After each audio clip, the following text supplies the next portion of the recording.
Welcome, everyone. This is your friend, the DN What If, here with another exciting fanfiction. Today, we're diving into the story of what if Deku became UA's secret high school idol? If you enjoy this video, don't forget to hit that like button and subscribe for more fanfiction content just like this. Now, let's get started with the fanfic. Deku, your thigh highs are slipping. Izuku had never thought, not in a million years, that he'd hear those words directed to him on a regular basis. But you know, life isn't always what you'd expect. Ochako huffed as she tugged the black fabric up higher. You know, I think you'd look so cute if you just wear the tutu. I think I'm fine with just the petticoat, he mumbled sheepishly. He scratched at his cheek, only to accidentally get makeup on his nails. Did you touch it again? Kyoka growled. Izuku flushed, but before he could speak a brush was already swiping at his face to fix the damage. He apologized as Ochako and Kyoka both fluttered about him, their own outfits and makeup already ready to go. Knock knock. Come in. Ida hurriedly rushed in, thick white belts and ribbons held in one hand and a clipboard in the other. I couldn't find them, so Yaoyorozu-san made new ones, he explained as he handed the items over. His suit was a little wrinkled from the running around that he had undoubtedly done. Oh, thank you. Izuku accepted it gratefully, tugging up his socks and looping the belts into place. Sorry for making you go looking for them. It's fine, but hurry. The special opening meet and greet is in 14 minutes. Ochako started moving at double time. I almost forgot about that. She grabbed the last accessory, their group's iconic half mask, and slapped it on. Kyoka-chan, help. Kyoka's mask was already on, thanks to clever use of both her fingers and earphone jacks. She sighed and moved behind the gravity girl.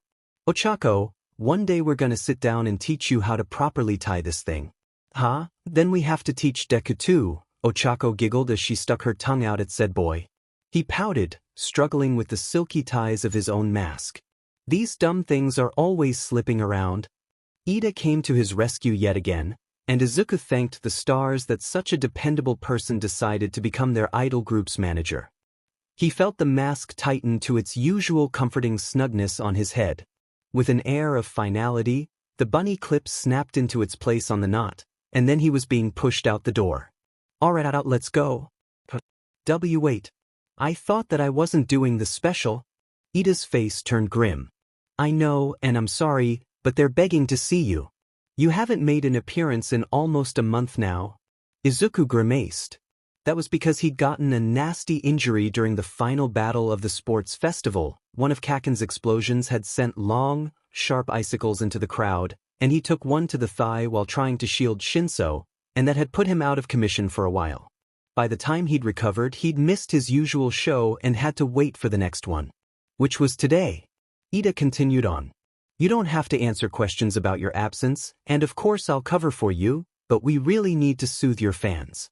He resisted the urge to muss up his hair, lest he pull out the extensions.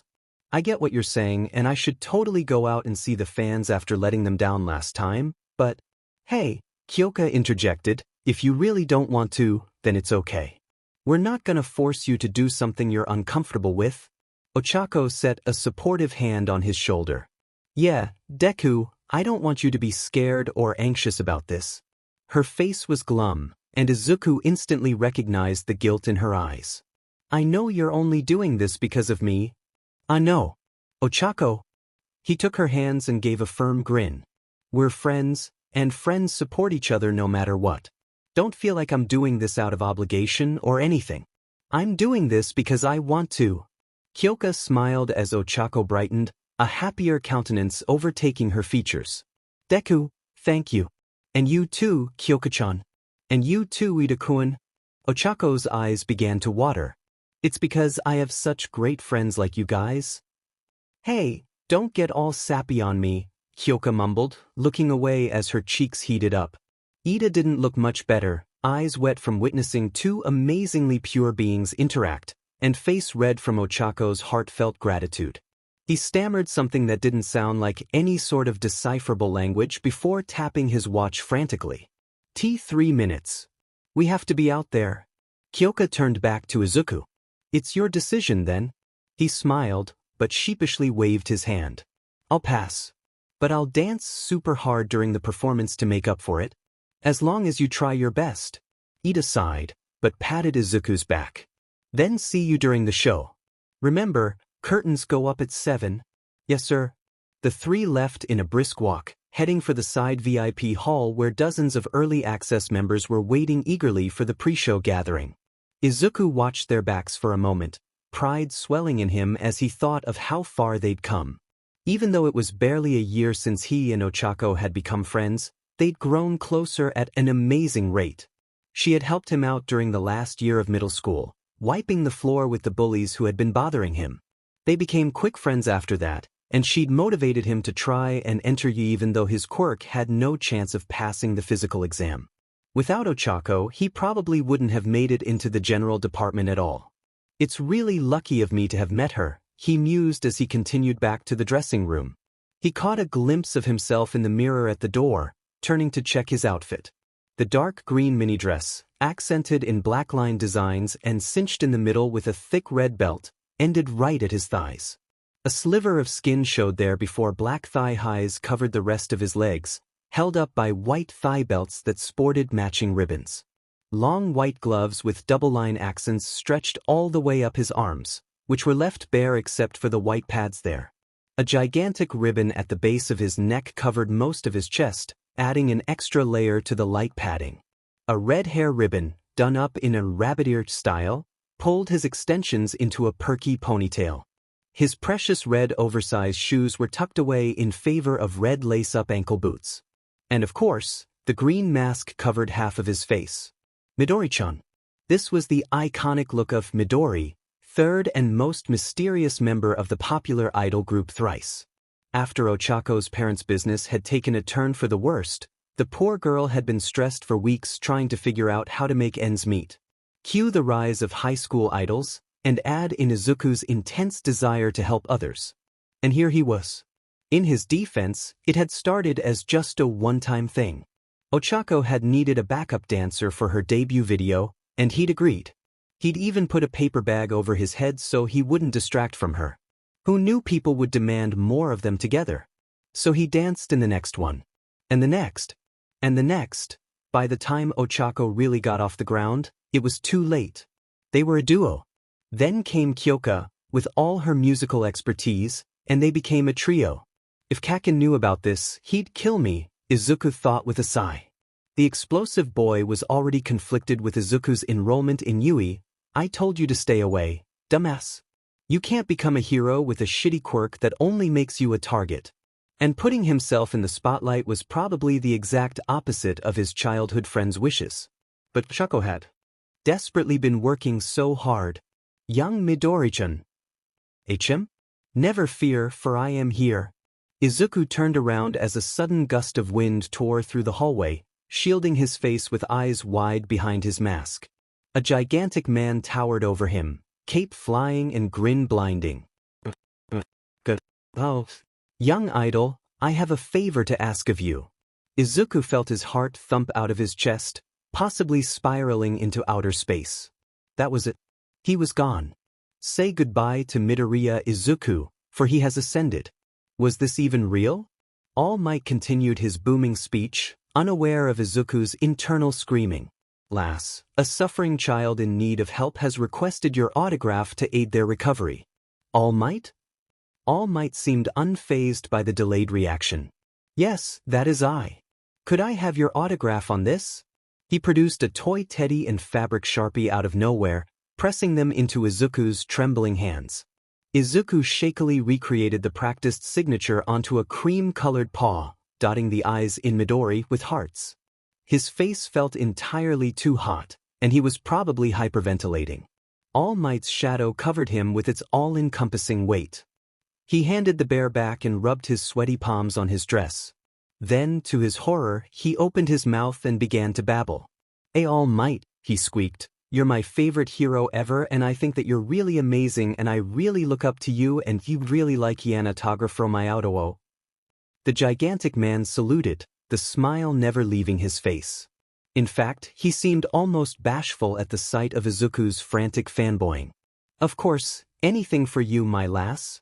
He went to take the gigantic chest ribbon, then switched to tenderly take the hair ribbon instead. It was comically tiny in his hands, but he signed it with a surprising amount of precision. Done. Thank you. Izuku resisted the urge to rip the ribbon out of his hair and frame it. That would be an embarrassing show of hero worship. All Might laughed heartily. I must admit that I am a fan of your music, young Midori-chan. The messages of your songs have motivated me many times. Izuku felt tears spring to his eyes. All Might seemed to panic at the sight, nervously shuffling and waving his hands about. I apologize if that seems odd, an old man like me. No, that's not it, Izuku stuttered, feeling the tears start to overflow. Gods, he was ruining the makeup. I'm so happy. I've looked up to you for so long, and for you to be here right now, listening to my music and praising me, it's just... All Might timidly set a hand on the Izuku's shoulder as the idol started bawling, words spilling out unbidden. They always wanted to be a great hero, just like you. But people tell me all the time that my quirk can't do anything, it's a useless one that I can't use to fight villains with, and if I can't fight then who can I save? I try and try, but sometimes it just seems like I'll never make it, but you're always smiling even when you're struggling, and that gives me so much hope and I just really thank you so much. Young Midori-chan. Izuku hiccuped to a stop, slapping his hands over his mouth. Oh God, I ruined it, I totally ruined it. He's going to think that I'm a pathetic crybaby. All Might's face was set with determination. He clasped Izuku's shoulders, shaking him firmly. I'm glad that I could help you, lass. But you sell yourself short? Izuku opened his mouth, then shut it as All Might continued. The role of a hero is to provide help even when it's not asked for. You have the power to do that.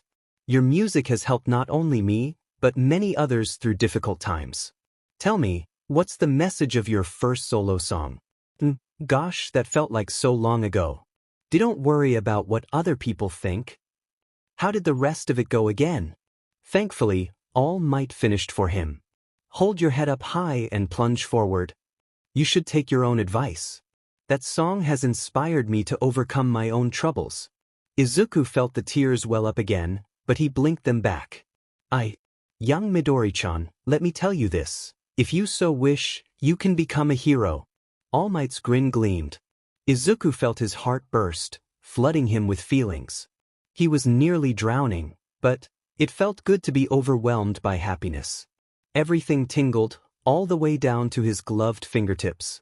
Thank you, he squeaked out between hiccups as he shyly wiped behind his mask. All Might handed him a handkerchief, the small square almost engulfed in his fingers. Here, young lass, we can't have you going on stage like that. The show. Izuku whipped his head towards the clock. 5 minutes. Oh God. All Might saluted again, turning towards the exit. Good luck tonight, young Midori-chan. All Might. Izuku steeled himself, then dropped into a bow. Thank you. The hero smiled even wider, if that was possible. Don't forget what I told you. He boomed, then darted away faster than Izuku could blink. The wind from the abrupt departure whipped his hair. He stared, starstruck, even though his childhood hero was completely out of sight. Then his gaze dropped to the handkerchief. It was a faded, soft thing, the material having obviously been cared for quite a while. The fabric was emboldened with a mysterious TY in the corner. The whole encounter with All Might felt surreal, but the handkerchief and autographed ribbon assured him that it really had taken place. His hero really had supported his dream. 2 minutes. Midori, Ida-san is calling for you. He folded the square into the bag on his belt, eyes bright. I can be a hero. Midori-chan. Coming. I can be a hero. He stepped onto the stage with an electric energy that seemed to exude out of his very pores. He was positively sparkling. Ochako and Kyoka gave him wide smiles and a thumbs up, and he brought the microphone up to his lips. I can be a hero. That night, the crowd couldn't take their eyes off of Midori-chan's shining performance. Kirishima slammed his hands down on Bakugo's desk, eyes wide.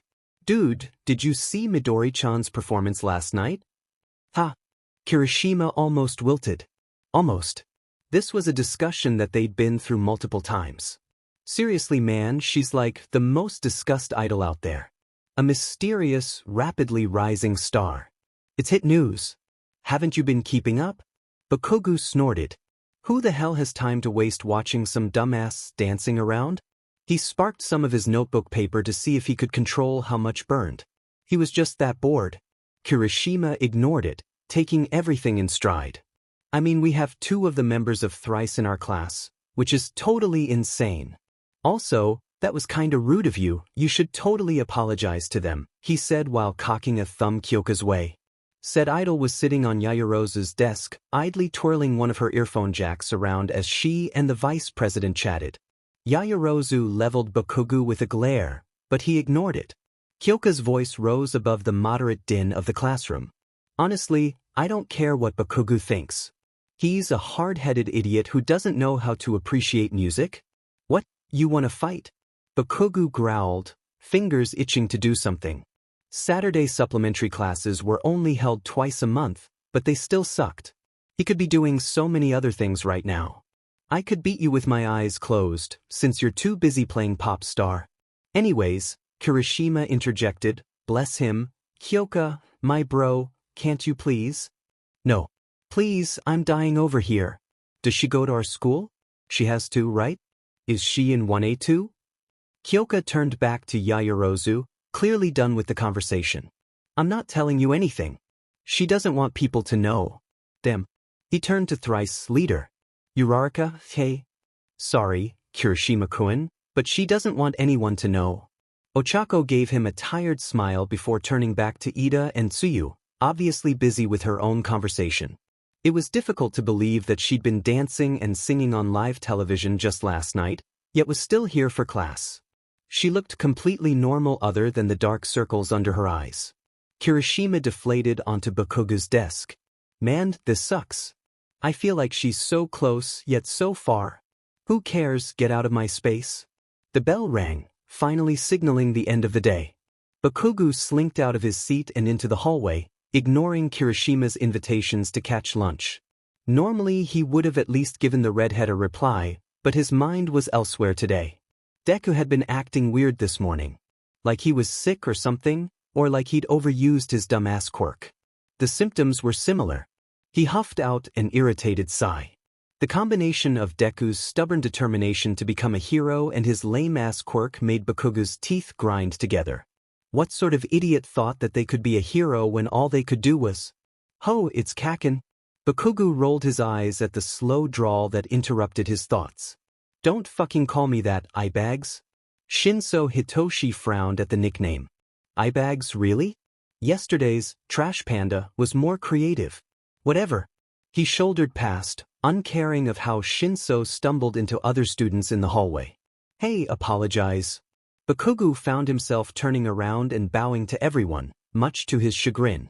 Sorry, he said even though his thoughts went more like fuck you, fucking die. The fuzzy feeling went away as soon as it had come, and he set an explosion off near Shinso's face as revenge. Fuck you, he spat out, before turning to continue his trek to 1C. Shinso frowned as he rubbed his ear. How anyone could deal with such a nasty personality was beyond him. He briefly contemplated telling Bakugo that Izuku had immediately gone to the bathroom at the bell, but decided that he owed Mr. Explodakills nothing and turned to the stalls himself. He pushed the heavy wooden door open. Izuku! Ah, Hitoshi-kun. Izuku was washing his hands. Sorry for leaving so suddenly. I really needed to go. That's fine. Where did you want to grab lunch together? Izuku brightened at the thought of food. There's this new udon place that opened near my house. My mom said it was really good. Sounds good. Let's go. Izuku hopped into step beside Shinso, who was a close friend that he had the luck of being in 1C with. They had initially bonded over lamenting the unfairness of the practical exam. Then, after months of sharing their quirk struggles, making it to the top 16 of the sports festival together, and living near each other in the dorms, they'd grown close enough to be on a first-name basis. Adopting a stray cat together had probably helped too. Hey, are you sure you're okay? Izuku tilted his head. Shinso lowered his voice. You know, after last night, aren't you tired? Shinso also knew of his idle life as Midori-chan. Thankfully, the taller boy was excellent at keeping secrets and wholeheartedly supported it. He was a big fan of Thrice's music. "Oh, I'm a little tired, but it's okay." Izuku gripped his backpack straps tighter as he remembered All Might's inspiring words. The autographed ribbon sat around his wrist, fashioned into a type of bracelet with Yaoyorozu's help. It was light and barely had any weight to it, but to him the Sharpie letters were heavy with meaning. "Did you enjoy the show, Hitoshi-kun?" Of course. He had watched it on TV. "Your training paid off, you know. All the dance moves were really sharp and clean. You guys are getting better at using your quirks on stage too?" Izuku positively beamed. "You think so? It's pretty good practice." A breeze stirred the cool air, ruffling their hair. Other than the slight chill hanging around, it was a nice day to hang out with a friend. Unfortunately, their journey for udon was stalled by Ida's frantic waving from the front gate. "Midoriya-kun. Shinsu-kun. May I join you in what seems to be your trip for lunch?" "Ida-kun. Of course. Do you like udon?" "Wait, Izuku." Shinso narrowed his eyes, giving Ida an unimpressed look. "Let me guess, Mr. Class President." He lowered his voice again, this time to a near whisper. "You have a brilliant new proposal for Midori-chan to boost Thrice's popularity." Again, Ida looked rather scandalized. "To take the words from me like so. You are truly a man to be feared, Shinsu-kun." "Sure," the brainwasher intoned with a roll of his eyes. "Look man, you're already pushing it with the bi-weekly appearances. Look how tired Izuku is." At this, Ida looked vaguely guilty. I know that your quirk makes it difficult, but you must agree that this helps it grow?" He turned to fully face Izuku. "To constantly improve ourselves is what a hero should strive for." Izuku nodded, giving Shinso an apologetic smile. "He's right. I don't mind a little fatigue, really, if it means I can control my quirk better. It won't hurt to hear what Ida-kun has to say." "Izuku. But not here. Let's go get lunch." And so they continued towards the promise of udon, barely missing an irritated Bakugo as they left the school grounds. What? A date?" Izuku looked skeptical. "How will a date help our popularity?" Ida looked proud as he pulled out a tablet and started tapping on it. "It wouldn't be a date with a specific person. A camera would follow you around and document as you do typical high school date activities, so the audience can immerse themselves into the experience. Uraraka-kun and Jiraiya-kun would participate too, but in different episodes." Ida-kun. The forums came up with the idea. He showed them the tablet, the words "hot" emblazoned at the top of the open topic. There was a bunch of text, some disturbingly close-up pictures of Midori-chan, and a poll. The results were pitifully uneven, Midori leading by a large margin. They'd probably be closer if Midori made regular appearances with the rest of the group and wasn't so mysterious. "The dream of every high schooler," Shinso muttered, reading the title. "A date with Thrice?" Izuku finished. He almost felt flattered, but the many pictures of his thighs that followed the poll were kind of off-putting. The people are telling us what they want. This is the perfect way to continue Thrice's upwards momentum in the rankings. Look at the support this idea has gathered. Ida scrolled down, revealing strings and strings of enthusiastic comments. Izuku closed his eyes, more pictures of his thighs flashing behind his eyelids. "Where are we now?" Ida seemed to sparkle at the question. "After last night's performance, we rose 6 slots. Thrice members and idol group Thrice have been in the top 30 for internet searches since 11 p.m. yesterday." "Damn, 6 slots?" Shinso whistled. He eyed Izuku a little worriedly. "So you guys are what, number 19 now?" It's unheard of for a brand new idol group to rise this quickly. And with such minimal initial funding. "Ida-kun, keep your voice down," Izuku stammered in embarrassment. It was true that they had slightly unconventional origins. Are you talking about Thrice?" The waiter cut in, balancing 3 bowls of steaming tempura udon on a tray. He gave them a big smile. "Sorry for butting in, but I absolutely love them." Ida puffed up proudly. "Yes, it's good to meet a fan." The waiter squinted a little, before making a choking noise. "Why, you're Ida Tenya, Thrice's manager." I almost didn't recognize you with the glasses. The next few minutes were taken up by the waiter's frantic fanboying, Ida indulging in it, and the waiter's pleas for thrice autographs. Ida carried some on him. Izuku and Shinso opted to start on their meal. They had come for the food after all.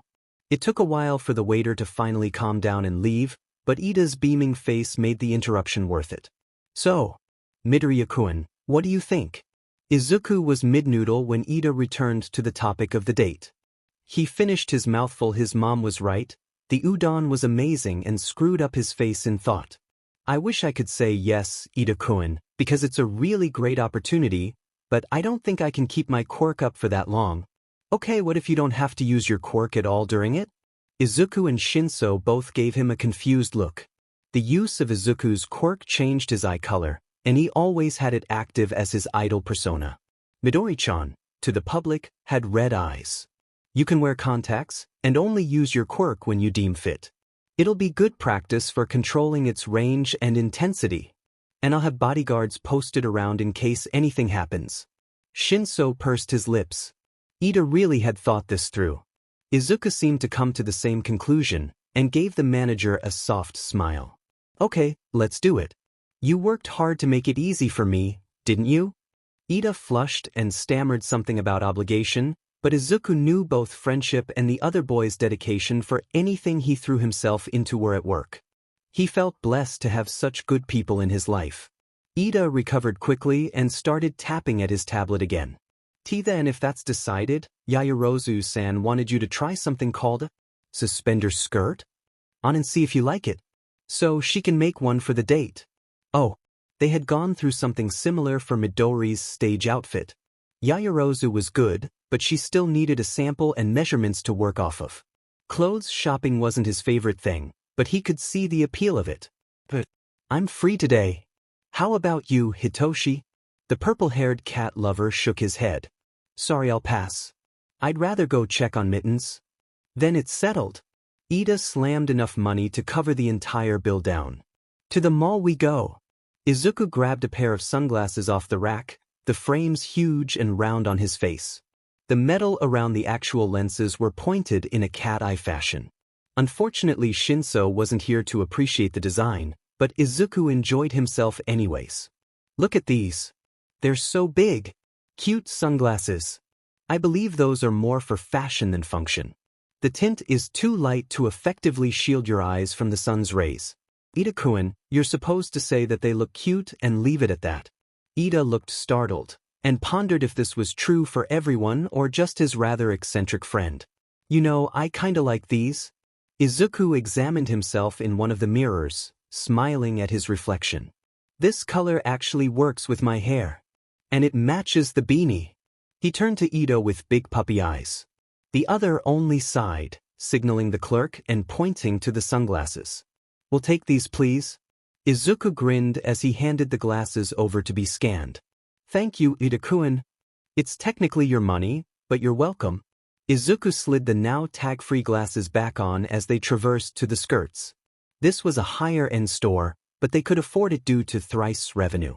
Hopefully no one would bother them here for being two teenage boys trying on skirts in the changing room. It was sad that people couldn't peacefully shop for classic gendered clothing without being disturbed if they didn't look right. Is it this one? They both looked down at the sample image on the tablet, then at the skirt hanging in front of them. Ida shrugged. Grab a couple that catch your eye. They had changed out of their Yui uniforms and into more inconspicuous outfits, Izuku coming prepared with spandex shorts and a tighter white button-down on for an easy fit. A beanie was crammed on his head just in case someone came across them. Since he was with Thrice's manager, wearing a skirt and flaunting his curly green hair would be too obvious. The first candidate was a lavender pencil skirt. He tried it on, but disliked the restricted feeling of his legs, so he didn't even bother showing Ida before trying the next one. This one was long and pink, matching his sunglasses. The suspenders were thick and cute. He unlocked the door and posed. How's this one? It's quite long and looks rather heavy, but the silhouette is good. However, we have to remember that the date may entail activities where wearing a long skirt may be disadvantageous or uncomfortable. Izuku nodded and wondered what activities were in store for the date, closing the door again and reaching for the next skirt. It was short and green, somewhat matching his hair. It came up more, buttoning up around his stomach and sporting thick fashion stitches along the lining. How about this? His legs felt uncomfortably bare, but hopefully he'd be wearing leggings or something for the date. Excellent. Ida snapped a picture, muttering as he tried different filters over the image. The length is ideal, and the perfect silhouette is still there since it flares so much. He handed the idol a matching jacket of the same brand. Try this on top of it. Izuku complied easily, used to Ida's random fashion experimentation. Ida hummed as he made some notes on the tablet. It needs slightly longer sleeves for that perfect sweater paw effect, and either a short or long jacket length, not the middle. Suddenly the floor shook, nearly knocking over the standing mirror near the hallway entrance. Boom. Loud explosions rocked the store, making both boys grab at anything bolted down to stay upright. Gao. Villain attack, Izuku squeaked. Screams began to filter in from the outside. He and Ida spared each other a single glance before darting for the doors. Unfortunately, they were in a store in the middle of the mall, which meant that in order to get outside they needed to find an employee corridor or first go back to the entrance and into the main mall to find an exit. And of course, all the employees had already run away. They made it out of the store, wincing as the alarms went off since Izuku was still wearing clothes that they hadn't paid for yet. Midori-yakuen. That way. Ida hurriedly rolled up his pants and grabbed Izuku, engines firing and ready to take off past the rock villain who was probably causing all the shaking, when Izuku shook himself out of the hold. Wait, look. Over there. What? He followed the pointed finger to see a couple of children poorly hiding behind a store sign. They were crying and huddled together, obviously frightened. We can't just leave them there. Ida pointed to the heroes that had made it to the scene. The pros are here now. We can trust in them. As if to spite him, the villains there were multiple. It turned out held up a woman and pressed a gun to the side of her head. No one move. Another one with a gun quirk leveled his aim at the crowd of people who had been unable to escape yet. Izuku froze and cursed. Hostage situations were another brand of terrible. It seemed that the woman was the children's mother. Judging by her bloody nose and bruises, she had been protecting them. The pro heroes stilled, rapidly taking in the situation. There were only two, Endeavor and Kamui Woods, and they definitely wouldn't be able to work together considering their quirks. Both were also emitter types who wouldn't be able to attack the villains without the woman being shot first. As the villains started rambling about revenge on the mall owner or something, Izuku rapidly came to a conclusion. Ida-kun, he whispered, how long would it take you to retrieve that woman and knock out the gun quirk user at the same time? Ida gave him a look of horror. Midori-kun, you can't possibly. We can't just sit here and do nothing. The heroes here are locked in place. They need the situation to change. Frustratingly, he was right. The villains seemed to be demanding that the heroes cuff themselves, which would only make the circumstances worse. They were running out of time. He grit his teeth as readjusted his glasses as he calculated. Using reciproburst, I could do it at this distance? 1 second to get there. 2 more to grab the woman and knock out the gun quirk, but by then the other villains will retaliate. They'll attack me before I can get away. Don't worry about that. Just grab her, knock him out, and grab the gun if you can. Then run as far away as possible. Midori-yakuen. I heavily disapprove of this. What if that someone here dies because we wait too long? Izuku hissed. His eyes trailed back to the poor children huddled in fear as their mother walked the line of death. Ida closed his eyes. I'm going to severely reprimand you after this. Izuku only smiled. Looking forward to it. Now shuffle that way. Be super quiet and stop at the children. I'll get the villains first. Go right after they turn. They split, Ida carefully approaching the children behind the sign. He shushed them with a finger and turned to wait for Izuku's signal. Izuku tried to make eye contact with the pros. Luckily, as they moved as slowly as possible to cuff each other, he caught Endeavor's discreetly flickering gaze. He gave the man a thumbs up, to which Endeavor looked quite constipated. Or maybe that's how he always looked. Taking a deep breath, Izuku steeled himself. His eyes tingled in anticipation as closed them to focus. 1. Focus on the villains. 2. Focus on the villains. 3. He stood, spreading his arms out to catch their eyes. Look at me. All the villains immediately turned towards him.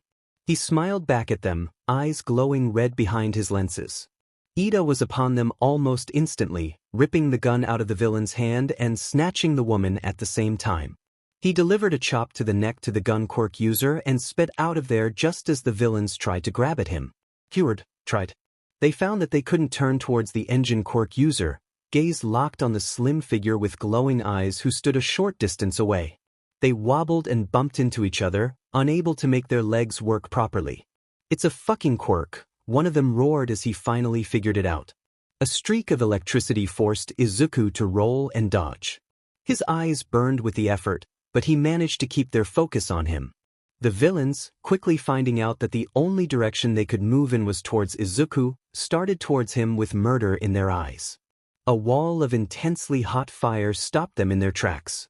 They screeched and backpedaled to avoid being burned, and Izuku finally let his quirk drop as he sagged onto the floor in exhaustion.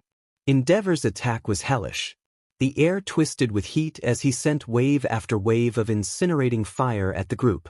Kamui Woods hurriedly worked with the mall police and got the rest of the civilians out, long wood arms wrapping around stragglers and pushing them out the doors. With a jolt, Izuku remembered the children. He whipped around to see them, thankfully, running towards the exit. Ida led them as he escaped with their mother in his arms. He let out a sigh of relief, which he choked on once he saw the gun quirk guy stumble back up and aim at Ida. No! The villain whirled around clumsily, and Izuku realized that he'd accidentally activated his quirk just as a bullet grazed his arm.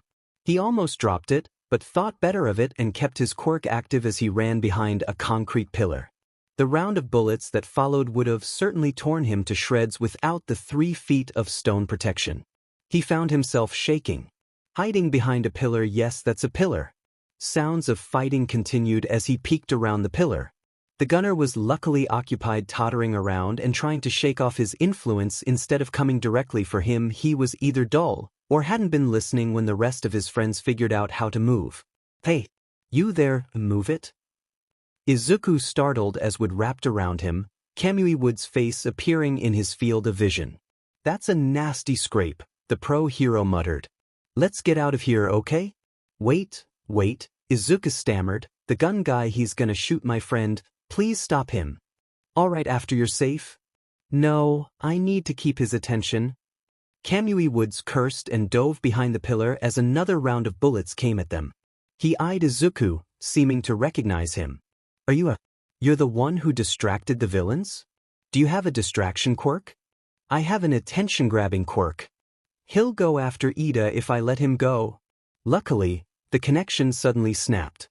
Izuku peeked out at the battle scene to see that Endeavor had knocked out Gun Guy and was now standing on top of him as he surveyed the area for any more villains. Oh, thank God, Izuku nearly wailed. Then he took off towards the nearest exit to find Ida. Wait, your injury? Wait, you?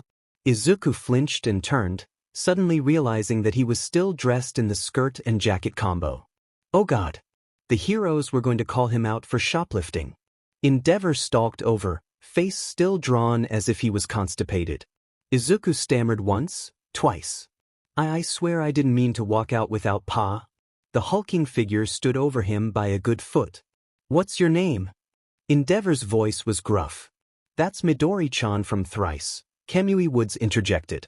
It would be rude to ask her real name, since she's a mystery idol and all that. What? Midori-chan. Endeavor spit out as if anything cute physically pained him. What is your quirk? I use it to draw attention to myself. How do you tell someone that you aren't your secret identity at the moment? And I'm not. Izuku shut his mouth, brain running wildly. Telling them that he wasn't Midori-chan would be embarrassing and probably reveal his secret, but he was dumb and literally just told them what his quirk was. One search in the quirk database and he was done for. Thinking fast, he began to speak. My quirk usually only works when I'm singing. It makes people focus better on the lyrics. The last part wasn't a lie, at least. And there were a lot of singing quirks out there with many variations. Please don't tell anyone. We won't tell anyone, Kamui Woods promised. He sheepishly held up a handkerchief. But could I ask you to sign this? Endeavor was not finished. Are you sure that your quirk only works while singing? I heard no music when you first diverted the villain's attention. Why couldn't he just let this go? Yes, I'm sure. Maybe it was the heat of the moment and you didn't hear? I was humming. Izuku really hated lying, but here he was. Lying more than he ever before had in his entire life. I'm sorry, Mo. So the target doesn't have to hear your singing? Endeavor, this isn't an interrogation session, Kamui Woods butt in again. Izuku was endlessly thankful. He gave a wobbly smile and bowed. I'm sorry, but I really have to go. My friend is waiting for me. He can patch me up and everything, so it's fine. Kamui Woods, call my manager and he'll give you a VIP pass, so you can have an autograph next time. He started towards the exit. Midori-chan. Oh God, please, Izuku thought as the irrational fear of being accused of shoplifting surfaced again. He turned to face Endeavor again, eyes panicked. I'll pay for the seal. I have a son around your age. And I have reason to believe that the combination of his quirk with yours would lead to superior offspring. What? Kamui Woods responded, sounding as surprised as Izuku felt. If possible, I would like you two to meet. Nah, thank you, goodbye. Izuku ran away, jumping over the short set of stairs at the entrance and speeding towards where he saw Ida arguing with a police officer. There were many things he was willing to deal with, but overzealous hero parents trying to set him up with their children was just crossing the line. He grabbed the engine quirk user and dragged him away. Ida-kun, let's go. Where have you been? I've been looking everywhere for you. No time to explain, move. Time to get away from this crazy day. Back at the Midoriya abode, the smell of cooking dinner was wafting into the air. Izuku's stomach grumbled, and he patted it with only a little embarrassment. He was hungry, damn it. Oh my God. Deku, what is this? Ochako stuffed her phone in his face, and he nearly fell over on his bed. The crew was gathered at his house, being, unfortunately, loud as heck. Ida made a screeching noise as he tapped away at his tablet. Our ranking just rose by 2. Oi, Deku, you told us that you had a little run-in with villains, not that you beat them up. Kyoka sounded utterly betrayed as she also shoved her phone in his face. What? I didn't beat anyone up. Look. Izuku looked. He saw a picture of himself, beanie and sunglasses and stolen clothing and all, blown up on a news site. It was blurry as hell, but it was undoubtedly him. The headline read, Mysterious Idol or Mysterious Vigilante. Midori-chan saves dozens in mall attack. He felt a little faint. Holy shit. The company that produced the skirt and jacket want to form a contract with you, Midoriya-kun. Holy shit is right. You said you scraped your arm on a rock. This says that Kamui Woods claims you were grazed by a bullet. Ochako grabbed his non-injured arm and started vibrating, in excitement. You have to tell me all about it. Was it dangerous? I bet it was, and you didn't even care. You really need to work on your self-preservation instinct, you know? Why can't this day just end already? Izuku moaned as his friends continued chattering around him. The headache from using his quirk so much was still going strong, even after the meds. He was tempted to put the sunglasses back on to ease it. Or maybe just faceplant into his pillow and sleep. Forever. But that would mean no food. Kamui Woods left a message. He says that you offered him a VIP pass? Izuku's phone buzzed, and he looked down to see a text from Shinso. Izuku, WTF, you better call me and tell me why you are all over the news? Sleeping forever sounded absolutely wonderful. Endeavor pursed his lips at the long list of singing quirks that came up. It was to be expected after all, emitter-type quirks were the most common by quite a large margin, but at this rate he'd never find her. The blurry picture plastered all over the news was no help. A singing quirk that draws in the attention of others. There's no easy way to search for it. He filtered the results more, selecting female and 14 to 19 years. Last, his cursor hovered over Shizuoka Prefecture. Research had shown that 2 members of the idol group thrice attended Yui. They were in Shudo's class, in fact, and all of their concerts took place in Mizudafu. It was safe to bet that their mysterious third member originated from this area as well. He clicked the box and leaned back as he tapped enter and waited for the database to load. The results dropped from thousands to hundreds. If you combine such a quirk with Shudo's half-cold half-hot, then the public won't be able to keep their eyes off the offspring. Endeavor idly scrolled through the lists, going back to the filters to check green hair as his thoughts swirled around. His loss to All Might for the #1 spot could have been completely remedied with an attention quirk. He thought of how he'd pushed himself, rose to great heights, resolved more cases than anybody, yet had still been overshadowed by All Might. The world just hadn't paid him the attention he deserved to become #1. But with this quirk, Fuyumi, there was the sound of shuffling feet before Fuyumi popped her head around the tatami door with a look of apprehension. Whyas? Find a way to get Shudo interested in Thrice.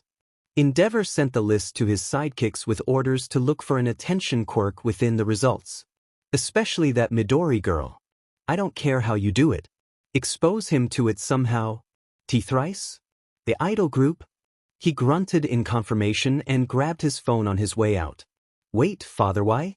Shudo doesn't care for stuff like that. It doesn't matter, get him to care. And then he was gone. Fuyumi could only stare in utter confusion at the task she had been given. With a sigh, she opened her browser to search for some Thrice songs that her brother might like.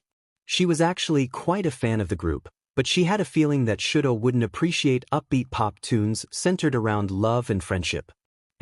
What's something that he can connect with? Kaken, are you mad at me? Don't give in. Don't give in. Don't give in. Kaken? Shit. That sounded really wobbly. He made the mistake of looking up straight into those big, watery green eyes. Shit. He floundered a bit before settling on glaring out the window. Oi, dumbass, don't tell me you're gonna fucking cry. I'm not. Izuku denied, frowning as his friend refused to look at him. Katsuki had been distant and snappy the entire morning. He hadn't even spoken a single word during their morning jog together. It kind of hurt to be brushed off like that. Hey, Kirishima spoke up, your childhood friend is worried about you, you know? What's got you so upset? Nothing, leave me alone. The classroom quieted at his outburst. The silence only served to piss him off more. You don't even belong in here, Deku. Get the hell out. That got a few gasps going. Even if he was in 1C, Izuku was well known in 1A since he came over often to talk to the friends he had here. Most the class liked his friendly and earnest personality and welcomed him with open arms. Ochako marched over to them, fists clenched and ready to yell at Bakugo for being an asshole, but Izuku moved first. He sullenly made his way to the door, stopping to give the explosive boy a wounded look. You know you can talk to me about anything, Katen. See you later, I guess? Because Bakugo Katsuki was emotionally constipated, he refused to acknowledge the heavy feeling that took hold of his stomach.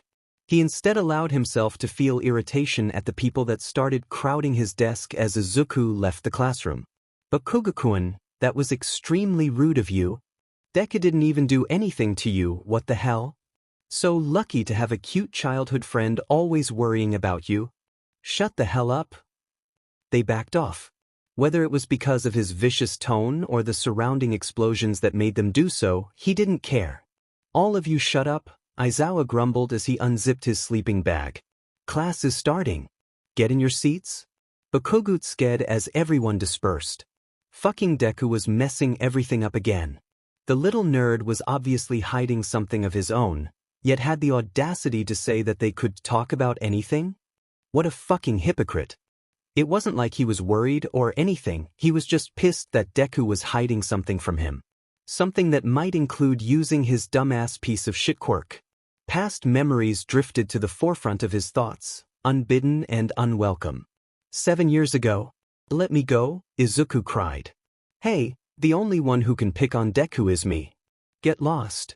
At age 8, Bakugo Katsuki didn't make a very intimidating figure. He was a mere 130 centimeters of overconfidence that stemmed from the constant praise he received. Currently he was standing off with a bunch of older children who thought it was okay to pick on the resident nerd. Deku was admittedly an easy target, but he was reserved for testing Baku explosions only. The first kid, the one holding Izuku by his curly green hair, snorted and showed off his dumb claw quirk.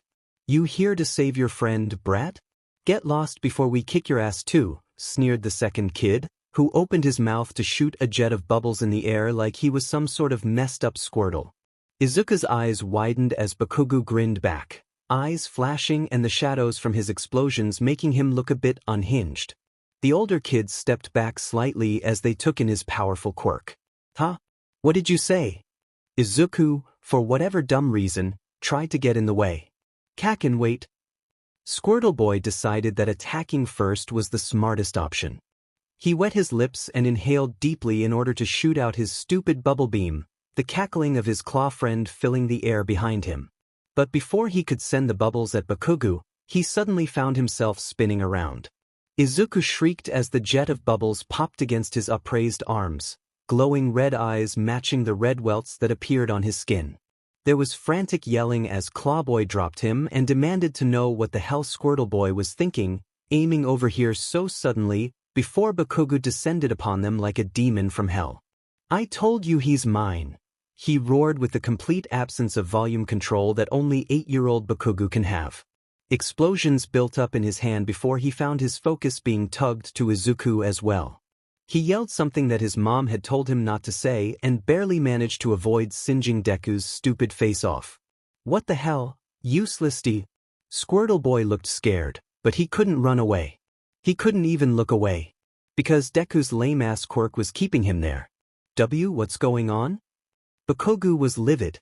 "I said not to use your quirk on me." Izuku began to cry, and the moment his concentration fell along with his tears, the two older kids bolted. "Fuck. Catch on." Bakugo whirled around, abandoning the thought of chasing those idiots to instead shake his good-for-nothing childhood friend. "Are you stupid? Do you really have nothing in that dumb head of yours?" "I am sorry, Kakin," Izuku hiccuped, "but the TV said that bad kids don't get accepted into Yui." "Ha! If you attacked them with your quirk and they told on you, Yui might not accept you?" "I don't care," he hissed, even though he did care.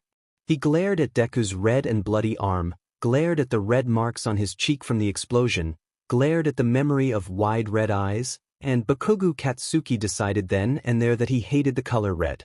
It didn't matter that his own eyes were red. "Whatever," he growled as he tugged Izuku to his feet. "You don't let anyone else beat you up except me, got it? You're my punching bag, useless Deku. And stop using your weak-ass quirk." He didn't remember Izuku's exact answer, but it had probably been a meek "okay, Kakin," because he had been an absolute sniveling baby of a child back then. The day dragged on, and he tried not to think of green eyes and freckles and smiles and Kakin. Izuku set his bag down and plopped onto the infirmary bed, sighing and rubbing his temples. As expected, one day of rest wasn't enough to fully recover from pushing his quirk's limits for 2 days in a row. He was loath to miss class, but when the words on the board started swimming, it was probably good to take a break. "I'll be in the other room if you need me, dear," Recovery Girl called. "Okay, thank you."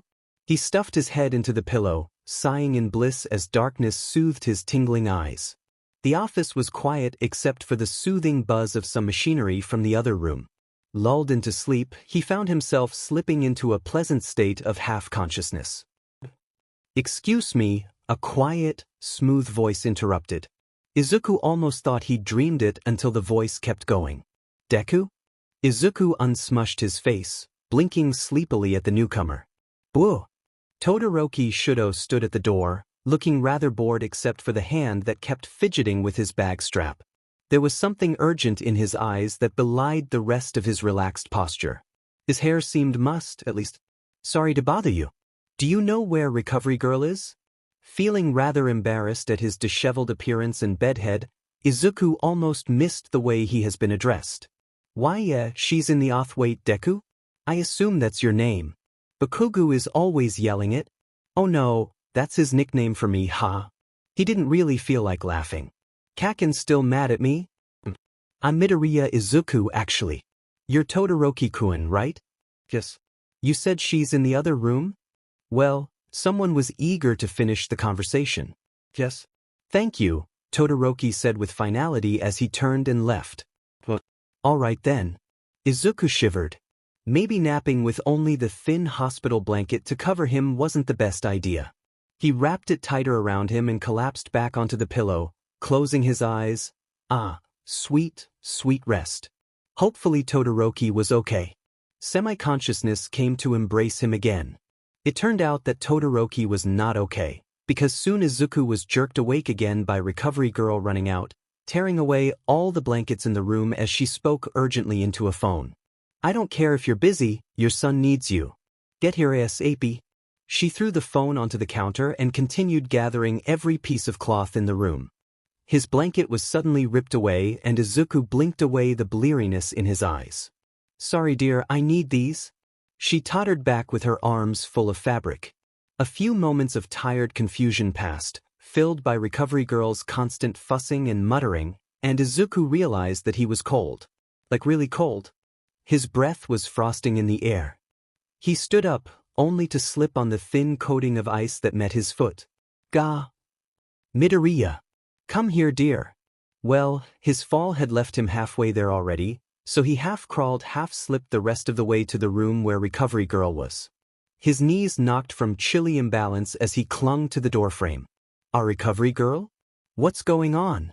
She impatiently waved him over to a bundle of blankets. Come here, come here. I need to go grab some supplies. Keep him warm. Wait. She darted out faster than he ever could have hoped to, surprisingly managing to keep her footing. You don't have to stay, the bundle mumbled.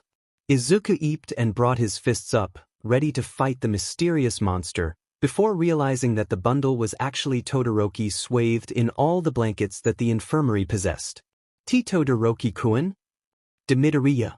The half-and-half user looked vaguely uncomfortable, shivering even under his mountain. Sorry about the ice. Izuku didn't know Todoroki very well. They'd never interacted when he visited 1A, but Kaken had roared about that piece of crap final sports festival match for days after his victory. So he knew that Todoroki had a half-cold, half-hot quirk.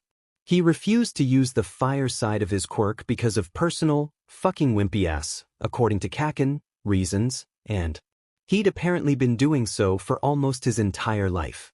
If you remembered these facts, inferred the nature of his quirk, and considered the current situation. Todoroki-kun, is your quirk hurting you? Izuku rushed to the other boy's side, frantically flitting about and tucking the thin cotton in around him. Words spilled out of him in a torrent of information. If you don't use an entire half of your quirk, which is a physical ability that is directly affected by how you train it, you're stunting its growth enough to affect you adversely. It's like only using one arm for your entire life. You'll risk spine, nerve, and muscle problems. Your ice has probably overtaken your fire enough to cause an imbalance in your physical health. Oh gods, he was babbling. Todoroki looked shaken and slightly constipated at the amount of stuff Izuku blurted at him. Or maybe he was just cold. Either way, he burrowed further into his cocoon and decided on just staring at nothing in particular.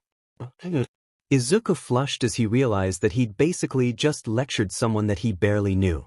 He clapped his hands over his mouth, and the rest of his words came out slightly muffled. I have some hand warmers in my bag, I'll go grab them. Midoriya. Izuku slipped about 4 times on his way back to his bag, dropped said bag on his foot and almost knocked himself out on the counter, then slipped 2 more times after grabbing the hand warmers because he tried to shake them while running. What an absolute mess he was. Fortunately, the warmers were doing their job, and he burrowed into the blankets to get to Todoroki's hands. Here, they're all warmed up. Thank you, the stoic boy breathed out. His frigid fingers wrapped around the material like it was something precious. He was still trembling, and Izuku felt his heart clench. Against the manners his mother had instilled into him, he found himself ripping off his blazer and tugging the blankets aside. He huddled up neatly against Todoroki's side. It was freezing, holy crap, and wrapped the blankets back around them both. Somehow Todoroki made a noise in the back of his throat that resembled. He pulled away for a split second before succumbing and shuffling closer to the warm heat beside him. Izuku felt his cheeks heat up. Sorry, I'm being too forward, aren't I? I thought it might help.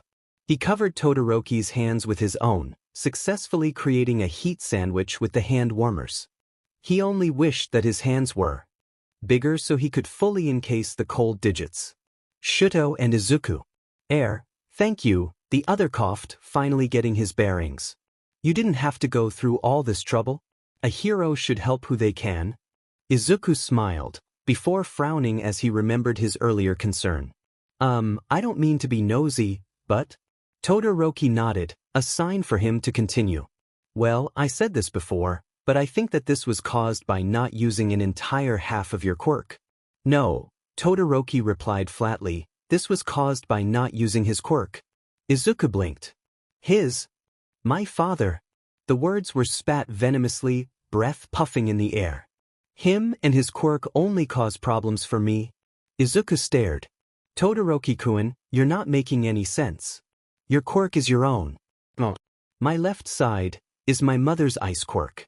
My right side is my father's fire quirk. Todoroki looked uncomfortable. His power is something I don't need. I'll climb to the position of top hero without it. That left a bad taste in Izuku's mouth, but he pushed it aside. He sensed something very wrong here, and it wasn't in his nature to leave this be. Todoroki-kun, what do you want to be? The top hero without my father's help, was the quick reply. It was dull without feeling. Empty, spiteful words that sounded… Well, Izuku started before shutting his mouth. How does one approach something like this, exactly? He breathed in a lungful of chilly air to clear his racing thoughts. As for me, I want to be a super cool hero. Just like All Might. He felt Todoroki's gaze drop on him, a weight that spurred him to keep going. I don't have a flashy quirk like you or Kaken. It's actually kind of lame. Todoroki opened his mouth, probably to ask what it was since Bakugo never actually described it as anything other than useless, but Izuku kept talking. But even so, like everyone else, I've been giving my all so I can reach there someday. We're trying with all our might. Midoriya, I don't understand your entire situation, or your feelings, or your circumstances. But it kind of hurts to think that we're all pushing forward together for the same goal, and you have your sights set somewhere else. Todoroki froze, looking shaken. What? Izuku met Todoroki's piercing gaze with his own steady one. Where in the world are you looking, Todoroki-kun? The beat. My father, Todoroki said in a rush, seeming frantic. I hate him. My father used to beat my mother, he'd abuse her. Do you know what quirk marriages are? Izuku didn't, but he didn't interrupt. That's all it was. There was no love between them. The only reason I was created was to surpass All Might. All Endeavor did was train me and hit her. He made her hate him so much that she looked at the side of me that resembled him and… A deep, shaking breath. And she threw boiling water into her own son's face. If he had been trembling before, he was full-on shaking now. Izuku gripped their joined hands tighter as tears pricked his wide green eyes. Oh, Todoroki-kun. I don't even know you, Todoroki mumbled breathlessly, and this really isn't any of your business. I don't know why I have to… Izuku hugged him. Tears rolled down his freckled cheeks, almost painful in how they chilled against his skin, but he only hugged tighter. You didn't deserve that, he gasped into the cold. This was probably way too forward of him, but he honestly couldn't care at this point. Todoroki-kun, you deserved so much better than that. I'm sorry. At first there was no reply. Then, slowly, Todoroki's arms came up to hug back. They sat like that, trembling and fragile in the frozen air, faces pressed into each other's shoulders, for a long while. Your father is wrong, Izuku mumbled sometime later. You aren't bound by your blood. You can become anyone that you want to be. Something stirred in his heart. Oh, Shuto thought, I've heard this before. Anything that you want, Todoroki-kun, you can take it with that power, because it's your own. You can become the man that you want to be is what Mom said, isn't it? How could I have forgotten? Izuku leaned back and smiled, face stained red and eyes wet and grin a bit too wobbly, and Todoroki found that he'd never seen anything quite so stunning before. He smiled softly back. Todoroki. Midoriya. Recovery Girl came rushing back in, arms full of more blankets and electric warmers. The boys in question startled away from each other. Izuku fell back on his hands, but toppled over the edge of the bed as his right hand touched ice and pain sparked through the numbness of his fingers. He yelped and narrowly avoided death by head injury because Todoroki's hands shot out to steady him. "Midoriya, are you?" Todoroki sucked in a sharp breath. He gingerly took Izuku's trembling hands on his own, staring horrified at the blackened, numb skin. Izuku's right hand had been resting over his ice hand. Recovery Girl immediately took action, kissing the frozen skin and tucking an electric warmer around Izuku's hands. "You can't even sit here for 10 minutes without getting frostbite?" Sorry," Izuku mumbled. Todoroki grit his teeth and concentrated. Slowly, the ice around him began to crackle and split. He coaxed out his fire, begging for it to come back and help him. "Midoriya, I want to be a hero too." The smile that met his words was brighter than the sun. The frostbite was easily remedied by Recovery Girl's efforts, and Izuku went back to the dorms with nothing but a slight sensitivity to cold and a new friend. Todoroki was fine now, his fireside having roared back to life. Apparently it had just shut down on him that day, leading to all the uncontrolled ice. Todoroki promised to use both sides equally from now on. He hummed happily as he swung the plastic bag full of snacks back and forth. Today was Monday movie night, the perfect end to a great day. "Midoriya." Izuku smiled and waved to the tall figure that was quickly approaching him. "Hi, Ida-kun. Would you like to come watch a movie with 1C? Unfortunately, I have to decline, but I have some important news." Out came the tablet again, and Ida frantically tapping away at it. "The contract with the clothing company is all in order.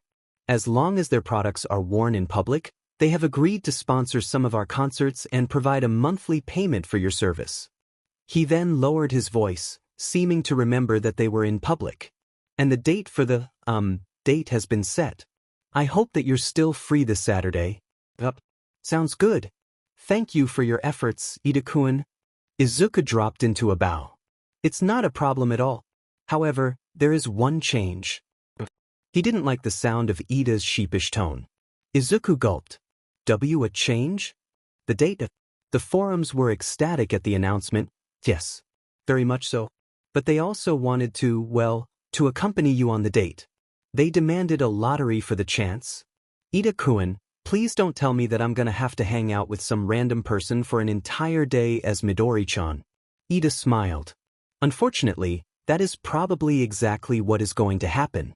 Izuku smacked himself, jostling the snacks and probably breaking the long candy sticks. Honestly, what had he been expecting? "Ida-kun, not to worry. Either Shinsu-kun or I will accompany you, and there will be 2 or 3 raffle winners. There will be less one-on-one time with them." That didn't sound too bad. I guess. Ida looked slightly guilty. "I apologize for not asking beforehand, but the reporters caught me live and I needed to give them an answer. Sorry, Midoriya-kun." Izuku sighed, but his lips tugged into a smile. "That's okay. Now, are you sure you don't want to stay for Movie Monday?" Shinsu's head poked around the hallway. "Hey, hurry up. The entire class is in the common room already." He gave the engine quirk user a look. "You can come too. Just hurry up." Ida looked startled, then embarrassed, and he clapped Izuku on the back. "Well, I think I have enough time in my schedule for a movie or two." Izuku smiled back.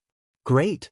Yaoyorozu knew the moment that Todoroki walked into class that morning that something about him had changed. "Good morning," she called. He shifted, taking his earbud out and giving her a wave. "Good morning." "Whoa, Todoroki." Kyoka jumped over, eyes bright. "Are those the new meters? Where did you find them? All the stores around us are out of stock." Amused by her girlfriend's excitement and equally as curious, Yaoyorozu gestured to his phone. "I've never seen you listening to music before, Todoroki-san." He rolled the meters carefully around an earbud wrap. "My sister got them for me. She recommended Thrice, and I found a couple songs that I like. Plus, Midori-chan reminded him of Midoriya. It was soothing to draw parallels between Midori-chan's songs about accepting yourself and Midoriya's words. Not that he was telling anyone that. He turned to Kyoka. "I like your group's solo songs. They're nice. And Yaoyorozu, the costumes you made are excellent." Both girls flushed. This was probably the most they'd heard him speak since school had started, and his honest compliments were flattering. Yaoyorozu tilted her head as she thanked him, taking in the boy before her. He seemed softer, sort of less ragged than yesterday for sure, but beyond that. If you want, I can totally hook you up with some VIP tickets, Kyoka offered. Kirishima made an offended noise. Hey, you've never offered tickets to me. The look she sent him was critical. That's because you don't actually appreciate the music and just oogle over Midori-chan. Kirishima gasped, indignant. I swear I don't. I like the message you guys have in your lyrics. And your dance moves. And when the bass drops. And I heard a couple of your drafts for Sunny Halo and I thought they were super cool even before you released the final version. Kyoka looked shocked, then huffed and leaned against Yaoyorozu. Well, maybe we could figure something out, she agreed, appeased. She turned her attention back to Todoroki, who nodded. I'd appreciate that, he murmured. It'll be interesting to see you live on stage. Yaoyorozu's suspicions were confirmed when, during the new quirk exercise with all might, Todoroki used his flames. It was small, a mere couple waves of fire to hold back the other team, but it was still fire. In a combat situation, everyone stopped. Someone dropped the flag they had managed to capture. All Might sounded like he was choking. Todoroki lightly jogged over, took the other team's flag, and deposited it into the checkpoint. He was half smiling when turned to address the class as a whole. He dropped into a bow. I apologize for refusing to use my fire before. It was disrespectful of me. From now on, I will fight alongside everyone with all my might. Huh? Oi, Bakugo growled, seemingly over the shock. You better mean that, half-and. Kirishima grinned. Why, let's give it our all together, Todoroki. Like a plug had been pulled, encouragement began pouring in from everybody. Todoroki looked slightly overwhelmed, a flush crawling onto his cheeks, and he stiffly bowed again and again. Yaoyorozu tilted her head. So that's it. He looks happier with himself. Plus, I am impressed by the camaraderie that you are all displaying. All Might clapped the nearest two students on the shoulders, almost knocking them over. We will end here today. Please continue to support each other off the field as well. With a collective yes, sir, they streamed back into the changing rooms. Kirishima playfully punched the half-cold, half-hot user in the arm as they reached the lockers. Man, Todoroki, you're gonna be unstoppable now. Thinking about it has me all fired up. Try not to decimate us immediately, Kaminari piped up. Todoroki didn't say anything, changing back into his uniform quickly, but gave a small nod. He was thankful that everyone's helpful attitudes only cemented his resolve. He now realized that he had been quite distant with the others, and intended to get closer and more friendly. Hopefully. Rying. Hey, Kirishima cheered as he turned around. Wanna sit with us at lunch? Todoroki was gone. He ran out of here as soon as the bell rang, Tokoyami supplied. He looked as confused as everyone else. The boy in question was jogging down the halls, quickly approaching the general department wing.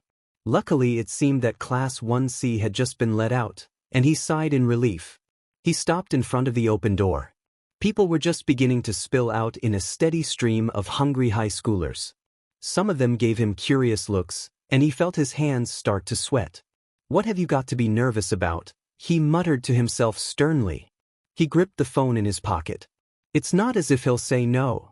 The class had almost emptied, and he had a moment of panic when he realized that he hadn't been paying attention. What if Midoriya had walked right past him? He would have said something, right? He peeked in, and breathed a sigh of relief when he saw green hair and freckles happily sitting at a desk. Midoriya was chatting with someone. Feeling a little awkward, Todoroki decided to linger at the door until the other noticed him. He fidgeted a bit with his phone, suddenly very interested in the lining of its case. Todoroki-kun? Finally. Midoriya. Todoroki eyed the tall boy accompanying Midoriya curiously, frowning when the other made suspicious squinty eyes at him. The dark circles only made it worse. He settled on refocusing on Midoriya, who was currently beaming like someone had just given him a present. It was hard to fully meet that earnest, sparkling gaze, and he feigned a cough so he could look away out the windows instead. Izuku was ecstatic. What a surprise. What brings you to 1C? I was wondering if maybe we could exchange contact information. He'd said it. Point for Todoroki. Yesterday was, well, I never thanked you for clearing my mind.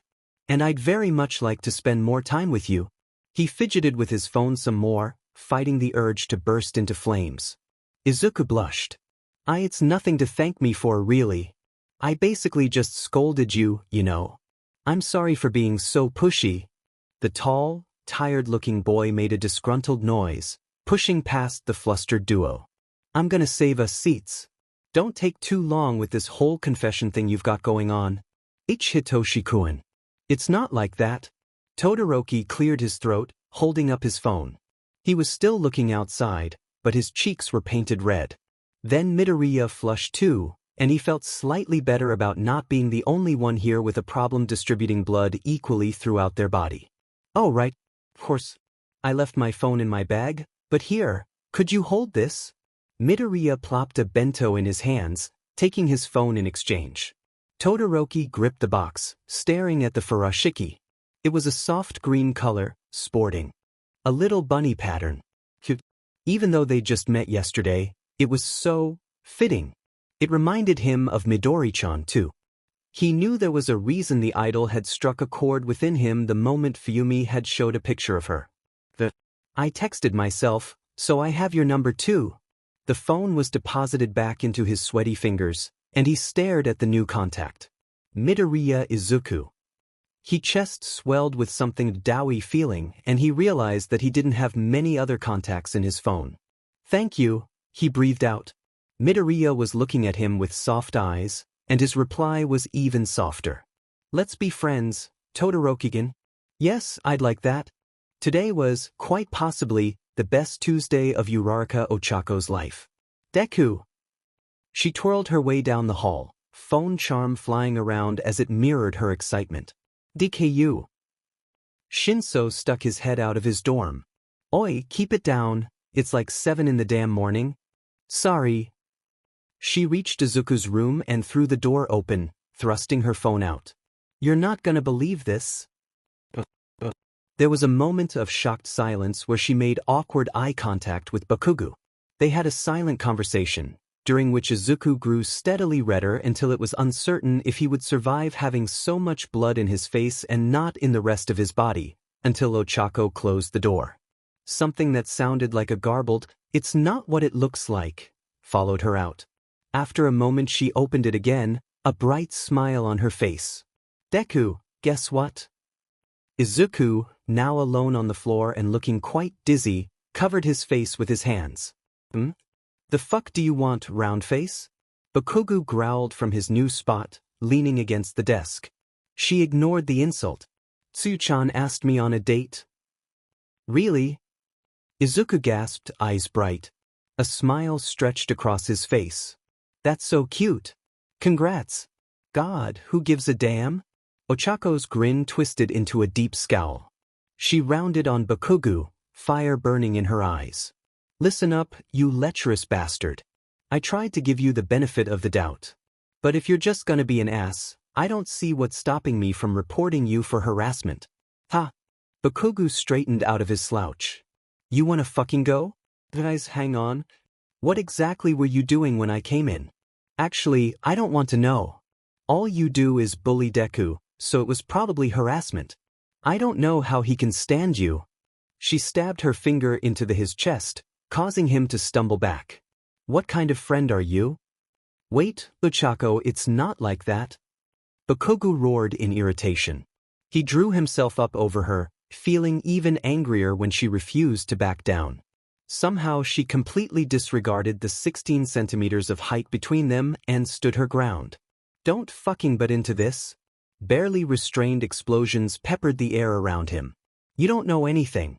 This useless piece of shit hurt himself again, because fuckers like you convince him that he can go around playing hero. What? Ochako blinked, snapping her focus to Izuku. He rapidly shook his head, pointing at his arm. The gun wound. Bakugo's sneer curled into a look of disbelief. You knew. Wait, Kaken. I have no idea what you're talking about, Ochako replied seriously. You fucking knew, you absolute piece of... He kicked the chair into the wall, whirling around and glaring at Izuku, who was flailing around in a panic. Kaken, it's really nothing, I was just clumsy and... Let me guess, you fell down the stairs. What do you think I am, a dumbass? There's no need to yell, Ochako shouted. With his temper already close to bursting, Bakugo just barely restrained himself from blowing a hole in the wall. Instead, he grabbed Izuku and finally ripped off the damn pajama shirt, roughly squeezing the bandages he uncovered on Izuku's upper arm. The shorter boy gasped in pain. I fucking knew it. Where the hell did you get this, huh? Ochako tried to shoulder him away. Stop. Don't be so rough. What did you do this time? Try to play fucking hero? Give it up. Bakugo shook his dumb fuckmunch of a childhood friend. Stop trying to fucking save people. You can't do anything. Izuku squeezed his eyes shut, face feeling unbearably hot. Dang, it hurts. Bakugo dropped the arm like it was hot coal, but the damage was done. Pink blossomed across the white material. Shit, Ochako and Bakugo hissed in unison. She gave him a fiery glare that could kill, gearing herself up for another screaming match. The door slammed open again, this time with a livid-looking Shinso joining them. Shut the hell. He wasn't using his quirk, but there was a dangerous power behind his words. He took one look at the situation before promptly deciding to kick everyone except the actual owner of the room out. This time using his quirk. Slam. Ochako and Bakugo stared at the door to 1CS dorms, now completely separated from their friend. This is all your fault, Ochako hissed. What were you even doing in Deku's room so early in the morning? None of your fucking business, he muttered as he started back towards 1S dorms. He wasn't telling her that Izuku had been late for their morning jog, else she'd think that he actually cared. He was just making sure that the loser hadn't accidentally incapacitated himself overnight or something. Ignoring the rest of her "your childhood friends aren't you" speech, he rapidly turned the image of Izuku's injury over in his head. Upper right arm, thick bandages, bled rather easily after a little rough handling. Wouldn't that sort of injury have required some sort of medical attention? Stitches? He huffed irritably. The fuck is he getting into now? What is he hiding from me? Shinso Hitoshi was not having a great day. His morning had started off with an annoying racket rousing him from semi-consciousness, and ended with him bandaging up his bleeding, almost crying friend. If that wasn't bad enough, he had missed his favorite cat on Nikko Atsume, forgotten one of his notebooks for class, and been called on to read when he hadn't been paying attention. And now, instead of a quiet lunch with just Izuku, it was Tuesday, aka Hitoshi and Izuku only day. The same Todoroki kid from yesterday was here to sit with them. Suddenly, Shinso panicked. He had been joking about the whole confession thing. But what if Izuku had went and gotten himself a boyfriend? I didn't even get to judge him yet. Izuku! Of course you can sit here, Todoroki. Izuku beamed, unaware of Shinso's frantic signaling. This is my friend, Shinso. Hitoshi-kun, this is Todoroki-kun. Shinso could only watch in despair as greetings were exchanged and the seat next to Izuku was taken. This was bad. He didn't know the situation, and pulling his friend aside for a private talk would be way too obvious, right? Damn my poor social skills. This would take some maneuvering. Midoriya, Todoroki started, but Shinso sucked in a breath and immediately cut him off. What if he asked him out on a date? Until Todoroki's character was fully scrutinized, there would be no dating allowed. Izuku. Shinso glanced at their uninvited third member, daring him to say something. Time to test how well this Todoroki could take Izuku's famous rambling. How you feel about the fact that emitter-type quirks are the most common out there? Izuku looked slightly surprised at the sudden prompt, but smiled widely, eyes sparkling. It's amazing, isn't it? It could mean that the genes responsible for mutant and transformation-type quirks are naturally rarer than emitter-type genes, or that they're recessive and children of mixed parents end up with the emitter type rather than the others. Of course, there's the claim that emitter types tend to only marry their own kind, which I personally think is untrue. Shinso nodded at all the right times, eyeing Todoroki. The others seemed pleasantly intrigued by Izuku's chatter. Nothing special there, but at least he was paying attention and not blowing. Now, Shinso didn't know Todoroki that well, but he did know of the other's cold and distant persona. And he also knew that the soft smile growing on Todoroki's face was one he'd never seen before. Interesting. And that's how we decided to name her Mittens. Right, Hitoshi-kun? What? Yeah, he stammered. He'd missed something vital, if they were suddenly talking about their stray cat. Hey, Izuku, Todoroki was giving him a look cool indifference. Or was that his normal face? It was hard to tell. Well, let's see how he keeps his cool when he realizes that he'll never be the #1 man in Izuku's heart. Shinso smirked. You know, didn't All Might make an appearance the other day at the Thrice concert? The elated blush that painted Izuku's cheeks only made his blinding grin even more holy. Shinso and Todoroki squinted at the brightness. Yeah, he did. It was only for a little bit, right? But it still meant a lot in terms of showing his support. Who would have thought that someone so busy has the time to visit a few high school idols? Izuku was absolutely gushing with admiration. He's so cool. You can tell that he's #1 for a good reason. When he faces off against a villain, no matter how dire the situation, he smiles and defeats them with a single smash. What about you, Todoroki-kun? A little startled by the sudden attention, Todoroki could only blink in response. Then slowly, I like him. He's an admirable hero. Shinso watched with a critical eye as Izuku and Todoroki began a conversation about All Might's effect on the younger generation. Todoroki was holding up well. He was obviously a fellow fan, and if his comments were true, then he respected the hero a great deal. Shinso hummed a little as he tried to figure out what to do now. Well, the judging of character needed to continue, but it was also time to see if Izuku actually had a romantic interest in this guy. It was hard to tell, since he was friendly with just about everyone. Izuku. And then he was all like whoosh, yes? Shinso blanked. He hadn't actually thought through how to go about doing this. How do you feel about, codename, strawberry shortcake? He drew out the words while staring Todoroki dead in the eyes. The half-cold, half-hot user looked confused for the 3 seconds he took to get it. Then he looked constipated. Or maybe anxious. Strawberry shortcake? Izuku tilted his head, giving Shinso a puzzled look. Please get it, the older boy thought fiercely. How do you feel about him? Be honest. Throw it in his face. Unfortunately, the pure being that was Midoriya Izuku was just too oblivious. I don't know, it's yummy I guess. How about you? Damn it. I don't know, he replied helplessly. Todoroki was looking at him with that same, constipated anxious expression. Well, might as well make his position on this clear. I think that if strawberry shortcake does anything to harm, cinnamon rolls, intentionally or not, then I will personally drag it into the depths of hell. Izuku stared, then a laugh bubbled out of him.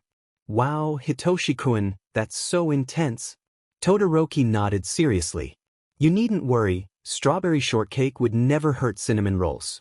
Never. I think it would rather end its own life. Haha, Todoroki-kun, you're going along with it? Izuku giggled. Shinso nodded, appeased. It didn't appear that they were dating yet, but Todoroki didn't seem too bad. He wasn't opposed to them being in a relationship, and only felt slightly guilty about not telling Bakugo because Bakugo was an asshole. Well, that's what he said, but on the 3rd consecutive day that Todoroki joined them during lunch, Shinso's conscience decided that this could not go on any longer. Every day, Todoroki and Izuku only grew closer. They texted frequently, enough that Shinso was bumped down to #2 on Izuku's Snapchat. He wasn't bitter or anything, Peach. Met up for runs, and Todoroki looked at Izuku with such a gooey expression that Shinso felt himself getting cavities. Ochako was delighted, and she made it clear that she approved when she sat with them for lunch on Thursday and Friday. She sent him a subtle thumbs up from across the table, mouthing, "They're so cute together," as she tilted her head towards Todoroki and Izuku. He nodded, because this was true, but also grimaced, because he did not sign up to deal with the sickening amount of affection pouring in from all sides.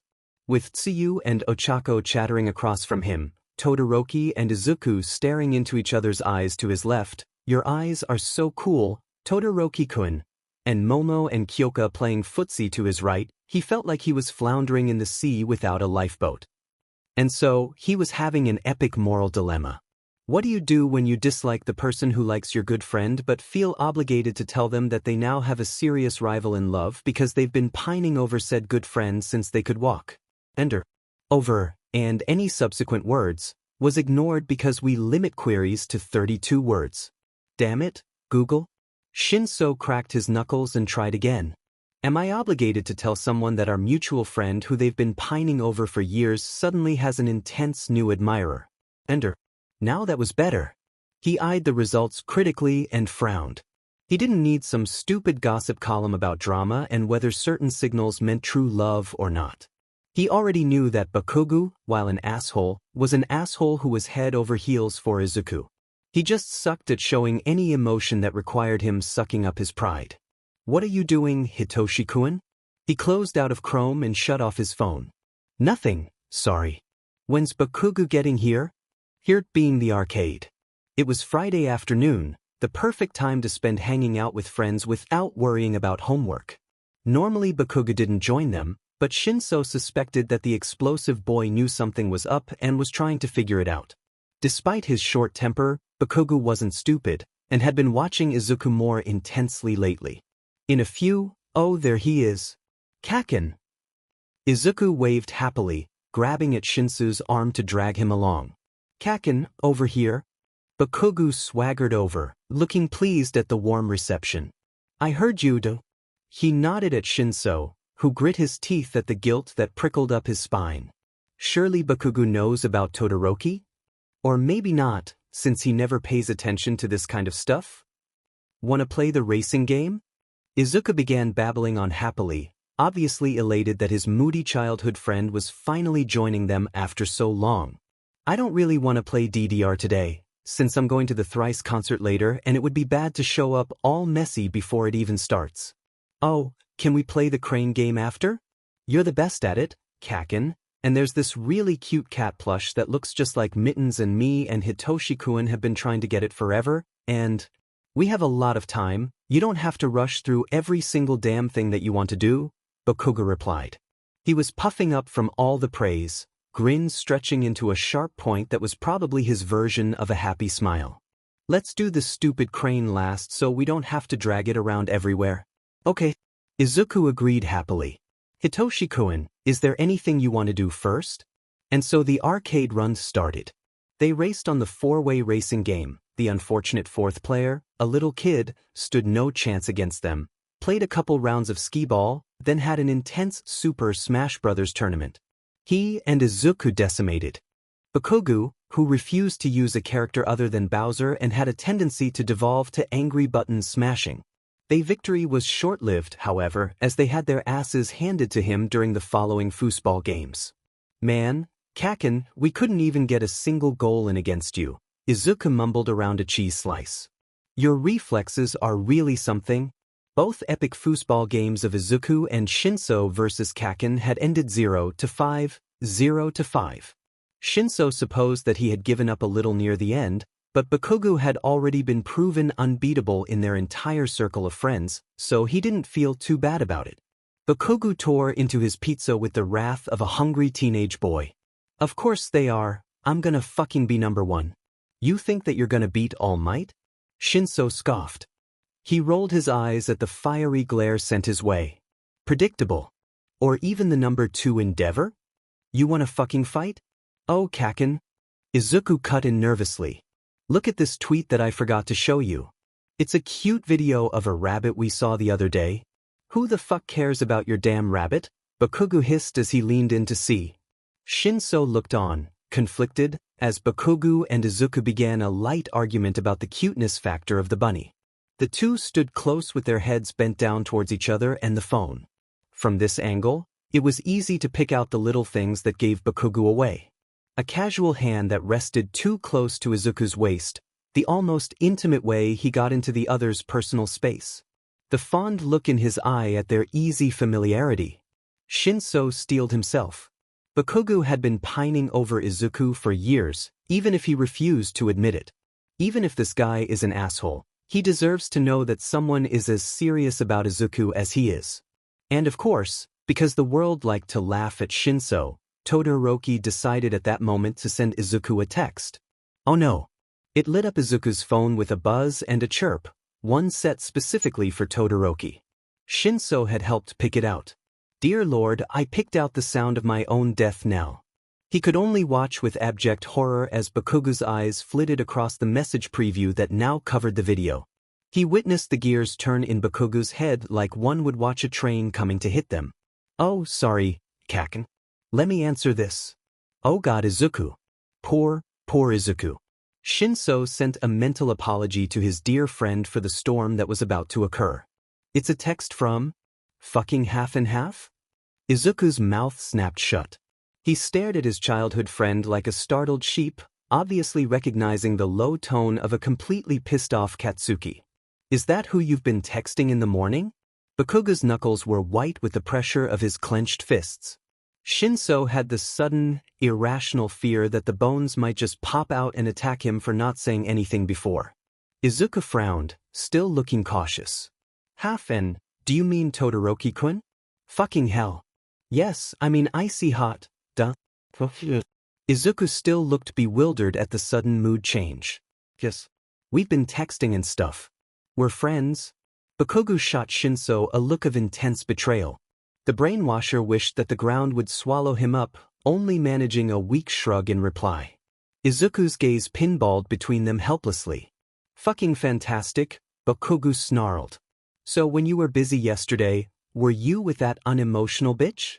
And the day before that too? Their friendship is a recent development, Shinso finally got out.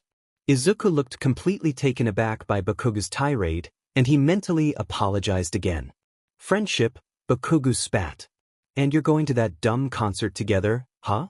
Why yeah, Kaken. You can come too, you know? Izuku managed an unsure smile, hoping to appease whatever had upset the other boy. You're always welcome to Thrice's concerts. It didn't work. Who the fuck would want to waste their time at a piece of shit show like that? Especially with half and half? Izuku's brow furrowed, and Shinso took in the stubborn set of his jaw with a sense of impending doom. Oh no. Kaken, I don't know what your problem is, but Todoroki-kun is my friend. Don't be a jerk about it. He hasn't done anything to you, has he? The laugh that followed was most definitely not one stemming from humor. Oh yeah, other than give himself a fucking handicap during the sports festival, like I fucking needed one to win? Both Izuku and Shinso winced at the memory. Bakugo's pride had taken a huge blow that day. All he does is sit there acting like he's too fucking good for the rest of us. And his hair is stupid. Why the hell are you hanging around him like an even bigger loser than you already are? You know what, Kaken, if you're just gonna be mean about it, you're uninvited, Izuku argued. Why are you like this with all of my friends? They were beginning to attract the stares of others around them. The explosive boy kicked the nearest building structure. If you're having such a fun time with your dumbass friends, why don't you go cry to them whenever your quirk makes you feel like an attention whore? The moment the words left his lips, Bakugo froze, aghast. Izuku breathed in sharply, the sound sudden enough to jolt Shinso out of his hazy bystander mode. He angrily grabbed Bakugo by the shirt collar, ready to knock some sense into him, but Izuku stopped him with a hand on his arm. Just leave it, Hitoshi. Izuku. I am gonna go now. They watched, shocked, as their green-haired friend turned heel and ran. Shinso cursed, dropping his hold on Bakugo's shirt to run after him, but his vision suddenly skewed and he nearly ran into the wall. Shit? His focus was flitting around wildly, the chair, the ceiling, the DDR machine, the table, and he screwed his eyes shut in order to regain a semblance of equilibrium. Is this Izuku's quirk? Bakugo, seeming to have the same problem, dropped to the floor, slamming a fist down on the cement. What the fuck? Fucking shit? People around also let out startled cries, the sound of many things dropping and running into each other creating a cacophony of chaos. Someone started screaming about there being a villain attack. Shinso chanced to peek out beneath his lashes. His focus rallied between the ceiling and floor until he almost took himself out by whirling around into the wall, so he closed his eyes again and took a deep breath. Is Izuku doing this? I thought he could only attract focus? I fucking thought so too, Bakugo spat out. He grit his teeth and moved into a crawling position. If he squinted his eyes and concentrated on the sensation of the floor beneath his fingers, he could still get somewhere. Left, right. He was about halfway to the entrance when, as suddenly as it had started, it stopped. The yells around them slowly died down, things stopped falling over. Shinso opened his eyes and was met with the blissful stability of the ceiling. Thank God. He glanced at Bakugo, who was staring at the ground with clenched fists. The dark look on his face was not one that he wanted to deal with, but when had the world asked what Shinso wanted to do? But Bakugo didn't look up. Hey, aren't you gonna go after him? Shut the fuck up. Bakugo got up, stumbled a little, and started walking out. If that loser wants to go around doing whatever the fuck he wants with his fucked up quirk, then he can. Sooner or later he'll see that it's useless. Wah? Shinso lurched after him. The hell? I know you think you're all that, but... And now it was time to get the guilt off his chest. But Todoroki looks at Izuku like he hung the stars in the sky or something. And he's not afraid to show it. They send each other good morning texts every day, good night texts every night, and they stare into each other's eyes over lunch. If you want to actually ask Izuku out, you're running out of time. Bakugo flushed down to his fingertips. Out of anger or embarrassment. Who the fuck said that I wanted to date a dumbass like him? Why the fuck are you even telling me this? He stormed off, and Shinso was left alone in the mess of the arcade. He blew hair out of his eyes with a frustrated huff. Why the hell couldn't Bakugo just swallow his damn pride and admit to it already? I'm not a damn matchmaker, so why do I have to deal with this? From Shinso Hitoshi. Call me when you get a chance. It's ABTUR quirk. Izuku bit his lip. He didn't really want to deal with Shinso trying to console him about his quirk. There was nothing to say, it was literally an attention-grabbing ability. Even if my eyes change color when it's actively in use, who is to say that it doesn't have a passive effect? I'm probably using it all the time without even thinking about it.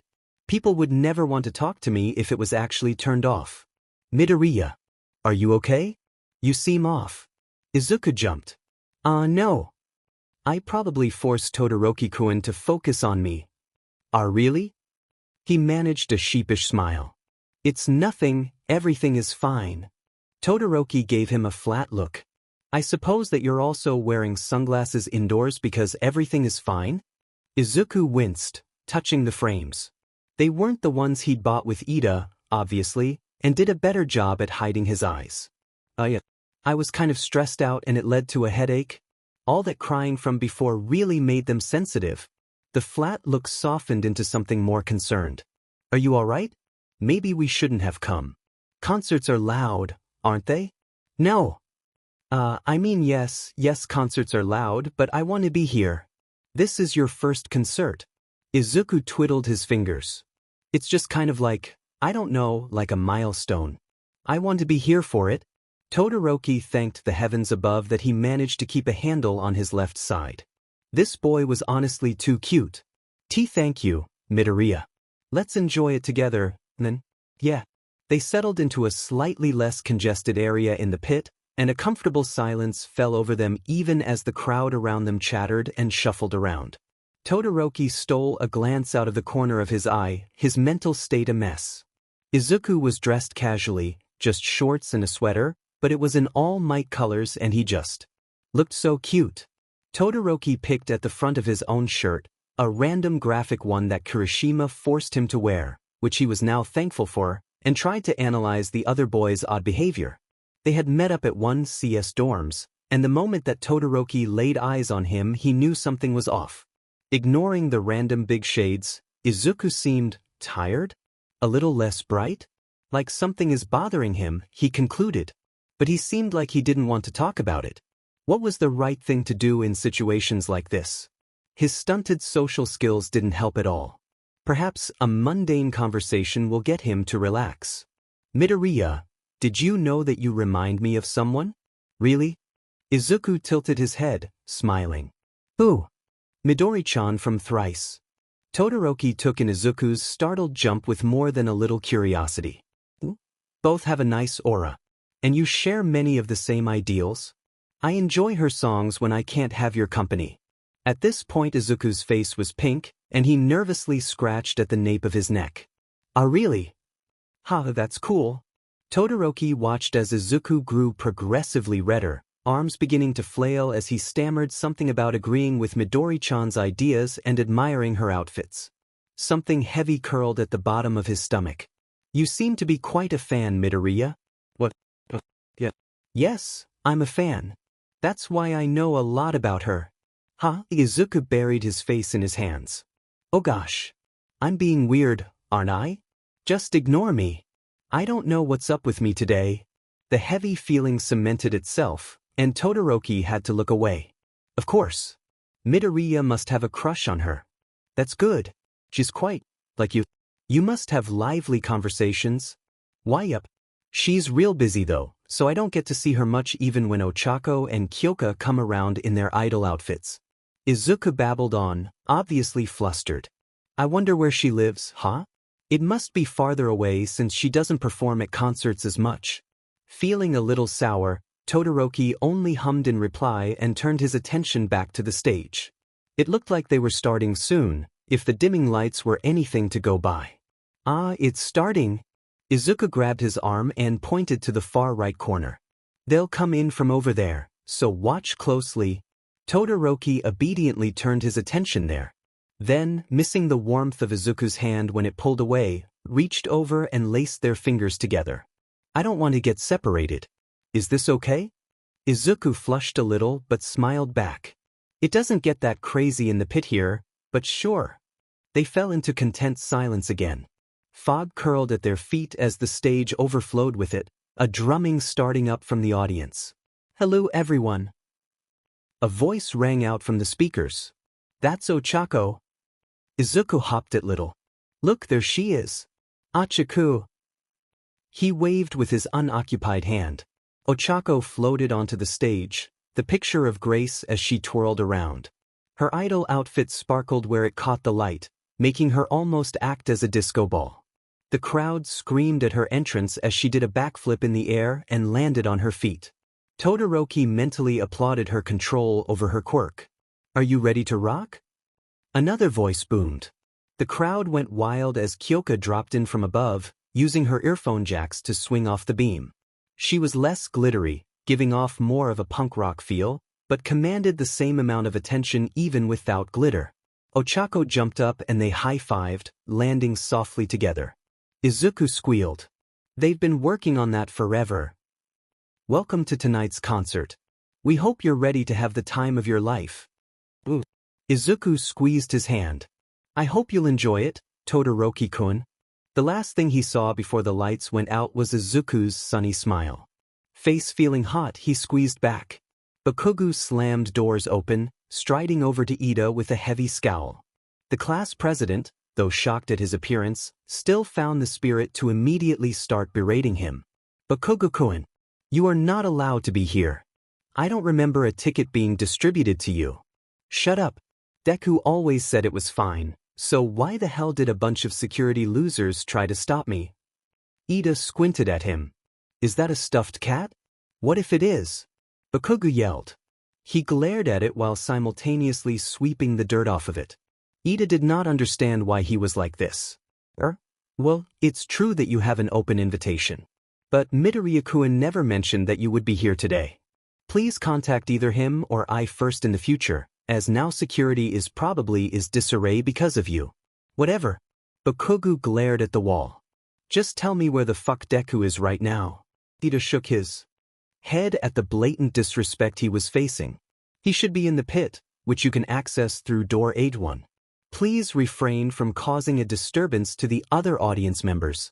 Bakugo ignored him and jogged down the corridors to the indicated door, grumbling the entire way. But upon touching the handle, he stopped. Indecision curled around his heart.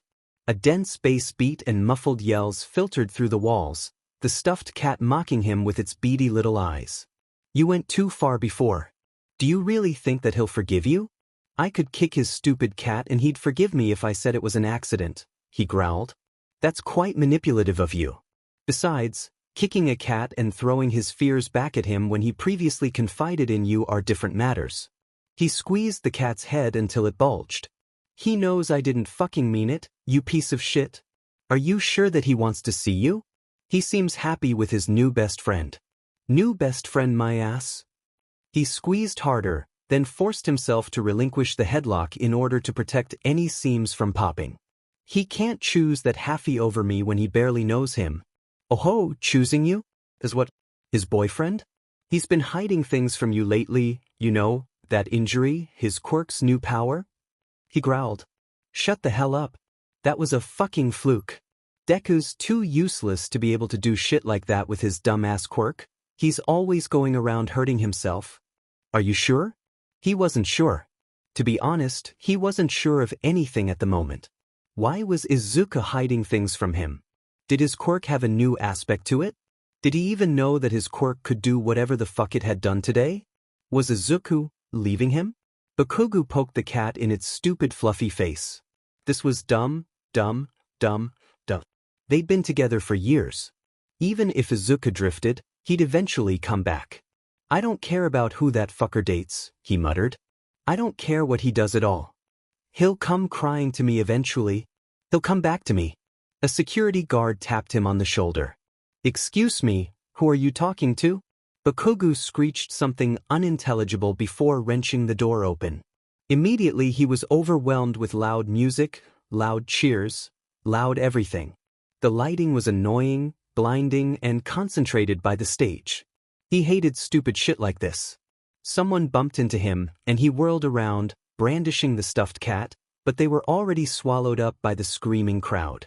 Fucking perfect. Paying no attention to the song being performed, he wandered around a little bit, looking for Izuku. People kept waving big glow sticks around, almost hitting him, bastards, and when the cheers reached a deafening level, he nearly snapped the nearest one in irritation. Even when the song ended, the crowd's screams went on.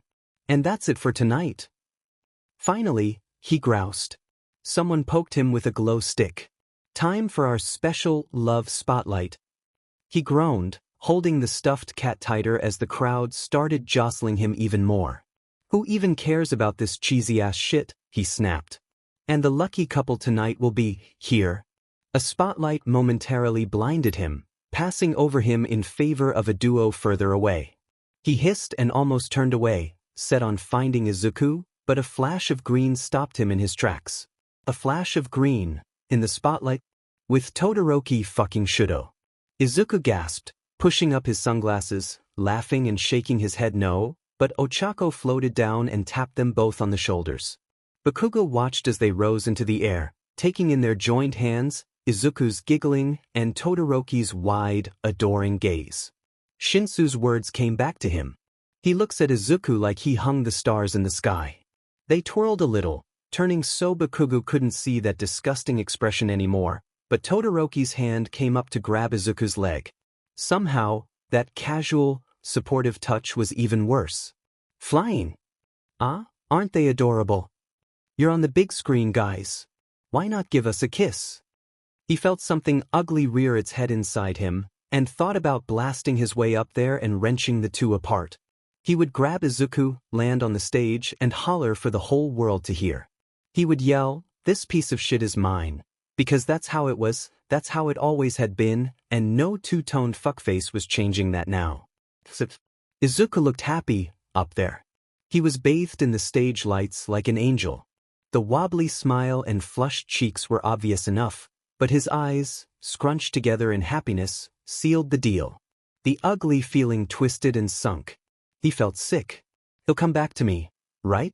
No kiss? Alright. How about we get to what you've all been waiting for? The crowd went wild around him, but he barely heard over the heavy thump of his heart. Our special duo can read off the winners of the raffle. Here you go. The 3 lucky people who get to go on a date tomorrow with our lovely Midori-chan are... Todoroki carefully plucked a slip of paper from the gigantic bowl, smoothing it out. Shitahara Matsuko. Cheers and booing filled the air. Izuku fidgeted as he nearly crumpled the next paper. Jumanji Aishi. Someone screamed in excitement. Kyoka, get up here. We'll pick the last one together. Bakugo turned away. His stomach was turning over itself, and he had no reason to stay. People jostled him around as he made his way back to the exit, but he couldn't even find it in himself to yell at them. Our third and final winner is Endeavor? The door closed behind him with a click and a thud. Ah, Bakugo-kun, are you leaving so soon? Ida waved from further down the corridor. I hope you enjoyed it. What a twist, right? The number 2 hero is certainly showing his support for us. Records show that he bought nearly 2,000 ballots. Bakugo missed all of what came out of Ida's mouth, too focused on not focusing on the mess of emotions roiling around inside of him. He only grunted in response. You came rather late, so you missed many of the more complex numbers. Perhaps you should come on time in the future? It was shitty, he ground out. The concert. It was shitty.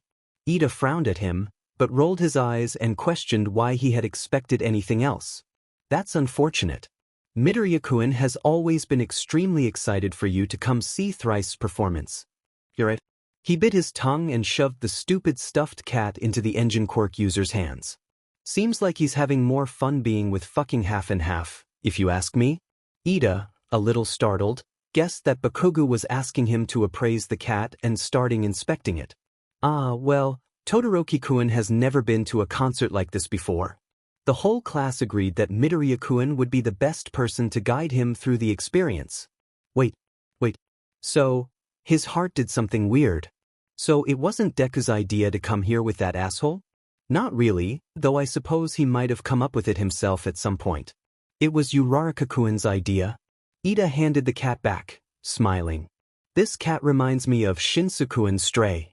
The seams are a little odd-looking, but otherwise it is a cute, high-quality product. Bakugo grinned and squeezed it as he kept talking. Deku's such a goddamn pushover, isn't he? He's too fucking friendly with everyone, and doesn't know how to say no. He'll definitely come back to me. That's probably correct. Ida looked away guiltily. But he should know that if he really doesn't want to do something, no one will judge him. What a loser, Bakugo huffed, but the words held little malice. He marched back to the door. Tell him to stick up for himself next time, glasses. Ida let out a long-suffering sigh, but before he could reply, Bakugo threw open the door and strode confidently back into the chaos of the concert. It's not as if he didn't want to spend time with Todoroki-kun, Ida muttered to the closed door. What an amazing show of support for us. Thank you for coming tonight. See you next time. Back in the chaos, if possible, it was louder than before. People were screaming, crying, and cheering. Bakugo rolled his eyes and shouldered through, eyes darting around. Izuku and Fuckface were no longer floating, so it was harder to find them, but eventually he spotted a green bush of hair near the stage. Oi, Deku! Izuku jumped, nervously looking around until he spotted Bakugo. The frames were back on his face. Kat-chan? Bakugo could picture the exact, wide-eyed look that Izuku was most definitely sporting behind those fucking sunglasses. Bakugo, Todoroki greeted. He looked a little upset to see him. Well, fuck you too, Bakugo mentally projected. He marched up to them, shoved the stuffed cat into Izuku's face, and sent the deadliest glare he could muster at Todoroki while Izuku was occupied. Waga? Oh, Kaken, is this? Shut up and take it, he muttered, feeling just a tad embarrassed. I'm sorry. It looks like mittens, Todoroki stated, even though his observations were not wanted nor needed by 50% of the current conversational group. It does, Izuku agreed softly. He gazed at it with big, rapidly blinking, shining eyes. Bakugo could tell, living with someone your whole life did that to you. After a moment more, he looked back up and gave Bakugo a shy smile. Thanks, Kaken. I forgive you. Yeah, well, whatever. He looked away before his face could grow too hot and settled on glaring at Todoroki. The taller boy gazed coolly back. Izuku clutched the cat closer to himself, a smile stretching across his face before he could help it. He blushed a bit at how enthusiastic he was over a stuffed toy. Ah, Kaken, do you want to join us for ice cream? At this, Todoroki stiffened. He bore holes into Bakugo's face with the intense look he sent his way. Bakugo smirked. Hell yeah, it's way too hot in here. Todoroki's glare could kill if Bakugo was weak. But he was the strong, and just sent a wicked grin back. Izuku will come back to me, Happy. Awesome. That's okay, right, Todoroki-kun? Izuku's excited, hopeful face was too much. Todoroki found himself agreeing without any prior thought. Kaken's much more fun outside of class, you'll see. Lead the way. Wait, Endeavor won the fucking raffle? Bakugo shoveled another spoonful of ice cream into his mouth, savoring the popping of the candy rocks. That's fucking weird, icy hot. Is your dad secretly a pervert? Kaken, Izuku admonished with a slight kick to Bakugo's heel. He was hugging the cat as he did it though, and coupled with the spoon in his mouth, he made for a very non-intimidating figure. He was a little fidgety, a small, fidgety, non-intimidating figure. It's nice that he spent so much money trying to support them.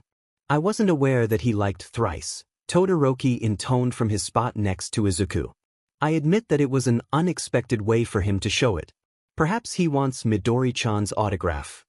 He reached over, enjoying the way that Izuku subconsciously leaned into the warmth of his left side. Midoriya, may I try a bite? Oh, of course. Bakugo tisked, also reaching over and plunging his spoon into the pink-colored ice cream. Izuku kicked him again, but he shoved the spoils in his mouth with a victorious noise. Todoroki rolled his eyes. He soon regretted it. Deku, what the fuck? This tastes like shit. What fucking flavor is this? Izuku swallowed his bite, giving Bakugo an unimpressed look. Strawberry shortcake, Kaken, and watch your language. We're in a family-friendly parlor. Who the heck would willingly get strawberry shortcake ice cream, you absolute scrub? Bakugo sneered. God, this tastes horrible. Todoroki glowered at him as if he'd personally offended him. Bakugo scowled back, wondering what the hell this guy's problem was. Other than being an arrogant shit and taking the seat next to Izuku, of course. Izuku swallowed another spoonful. Hitoshi-kun was talking about it today. I like it. It's thick and creamy and sweet. Todoroki choked, turning as pink as the ice cream. Bakugo didn't know why, but he felt irritation bubble up, and shoved his own dish of popping sherbet at Izuku. This is way better than that trash, idiot. Izuku sighed, trying a spoonful and wincing as the candy exploded in his mouth. Ow? Kaken, he whined. You know I don't like the popping stuff. Too intense for you, Midoriya? Todoroki asked with a slight smile. He ignored the glare Bakugo sent his way. Would you like to try my mint chocolate?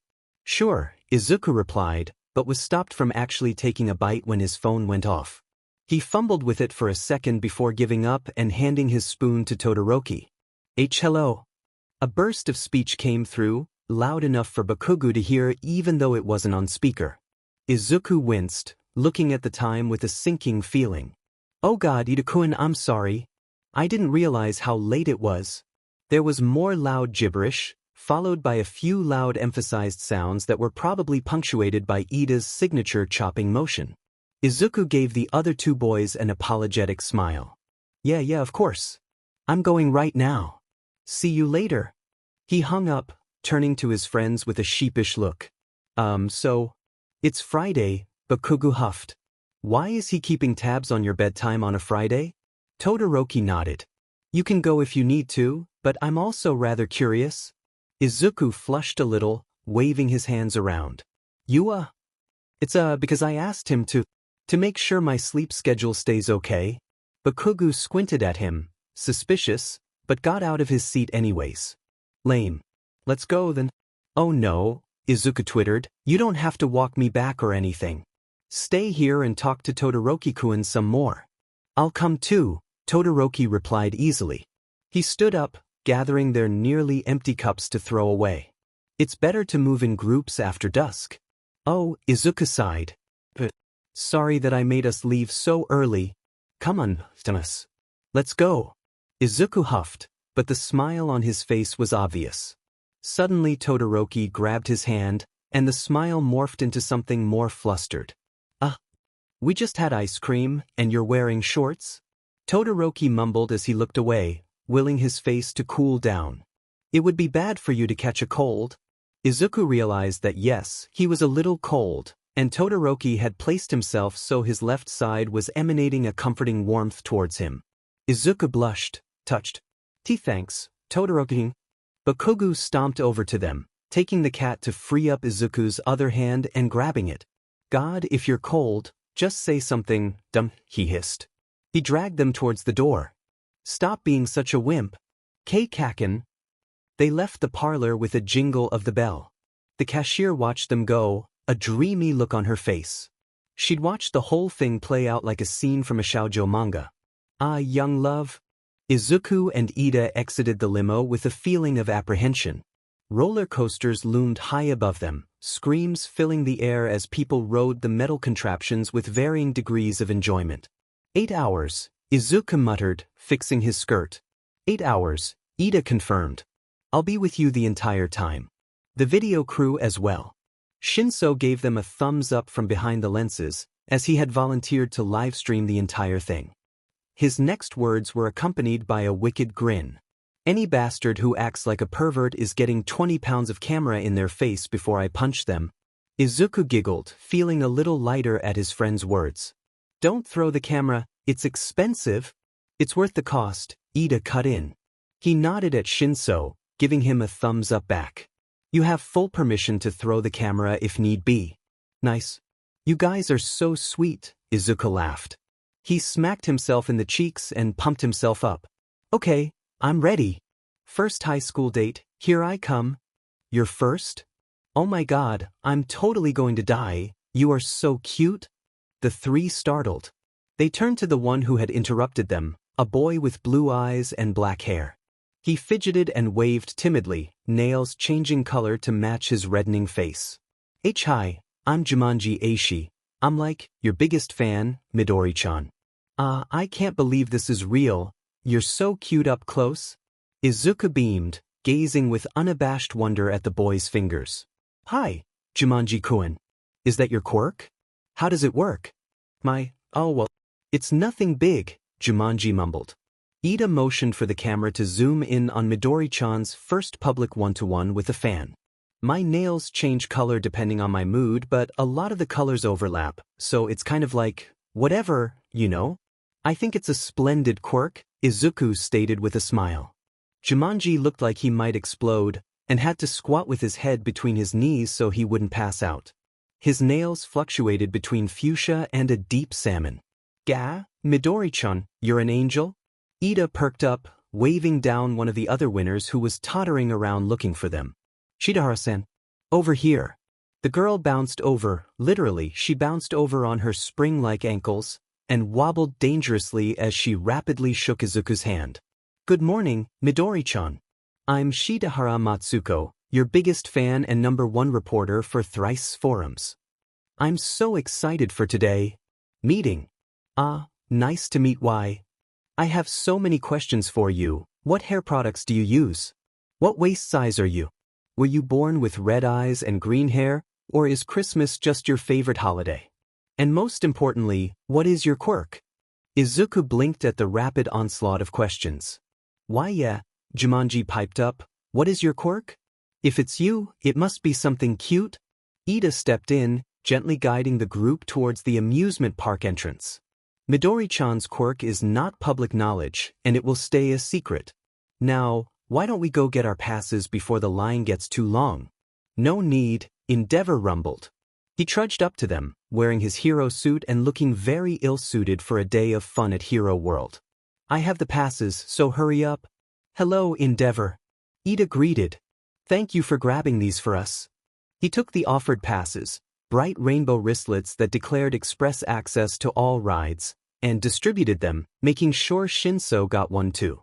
The pro-hero eyed the colors disdainfully, but rolled his eyes and focused on Izuku instead. Midori, have you thought about my offer? Izuku fought the urge to frown, forcing himself to smile even as he remembered Todoroki's words. Have you heard of quirk marriages? My answer is still no, he managed to say somewhat politely. Offer? Ida and Shidahara echoed. Nothing. Nothing, Izuku screeched. He gave Endeavor a look. I promise to properly hear you out at a later time, Endeavor, if you could keep quiet for now. Endeavor met Izuku's gaze head-on. They exchanged a fiery glare-off before he rolled his eyes, grunting. Fine. Don't think I'll forget. What offer, Midori-chan? Ida pressed, frowning. Nothing. Later, Izuku tried to say with his eyes as he grabbed the hands of his other two fans. Jumanji-kun, Shida-han, let's go ride that roller coaster over there. Okay. The two let themselves be dragged to the nearest coaster, Shida rapidly searching her bag for a riding utensil. Ida was haggling Endeavor for details on the mysterious deal. Endeavor, she's only a high school student, so you can understand my concern, as they trailed behind. Shinso kept the camera trained on Izuku's flouncing hair as he followed the trio in front of him. So, Shidahara started, flipping to a new page in her notebook. There was a bit of a wait even for the express line, and she planned to take advantage of it.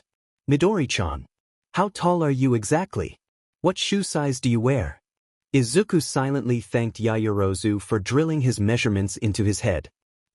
Without heels, 166 centimeters. With heels, usually around 172? I wear a size 8. A height on the taller side, Shidahara murmured as she scribbled in her notebook. And now, can you expand on your idol origins? We all kind of know how it happened, but we want to hear it from you. Izuku was pleasantly surprised by the thoughtful question.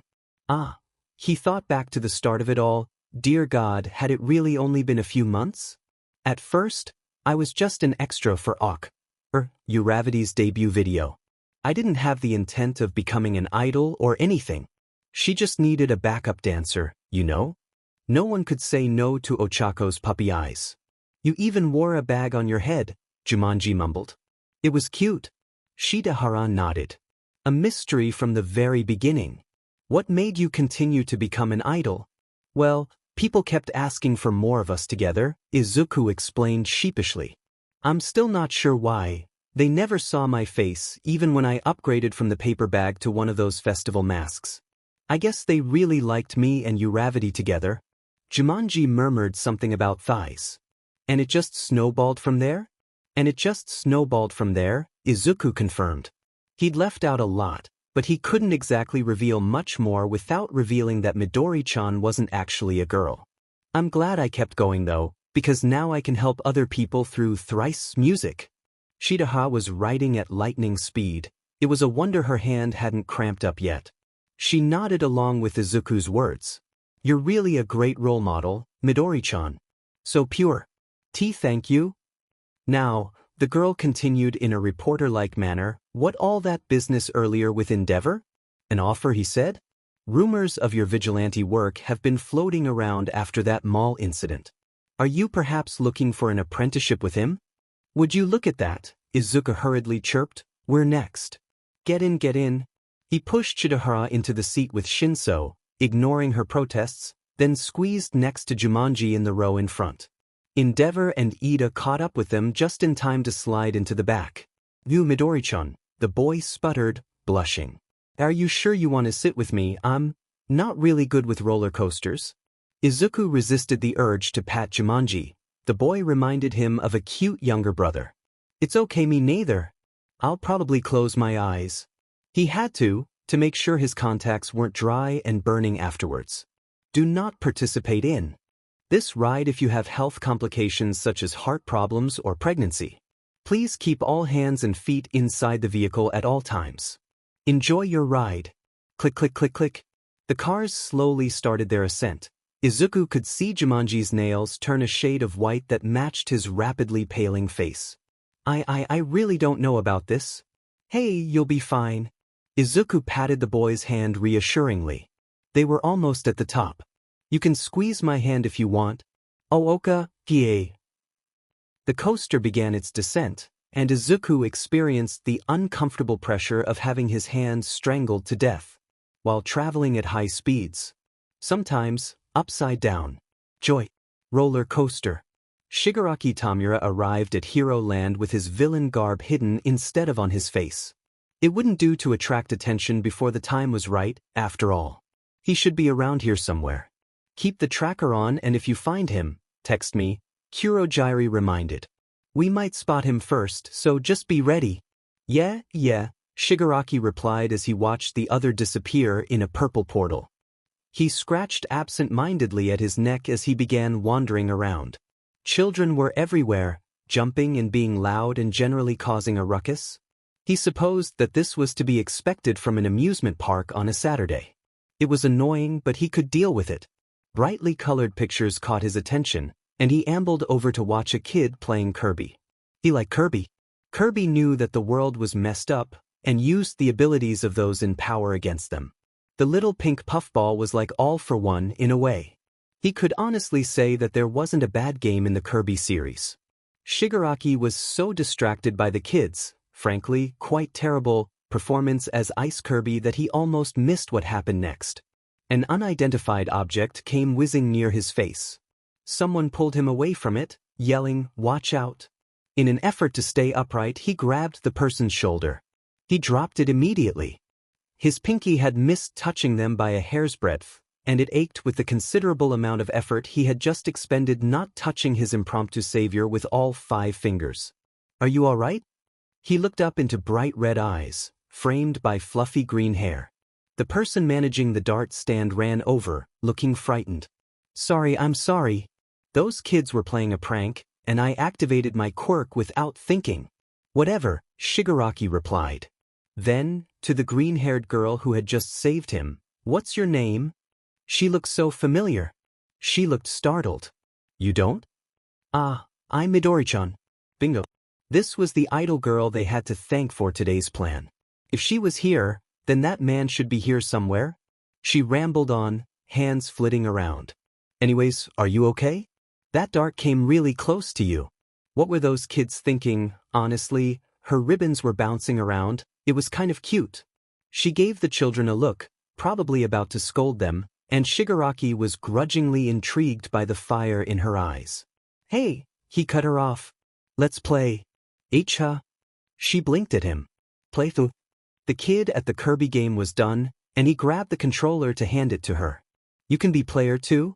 "Oh, one game won't hurt, I guess." She smiled at him awkwardly.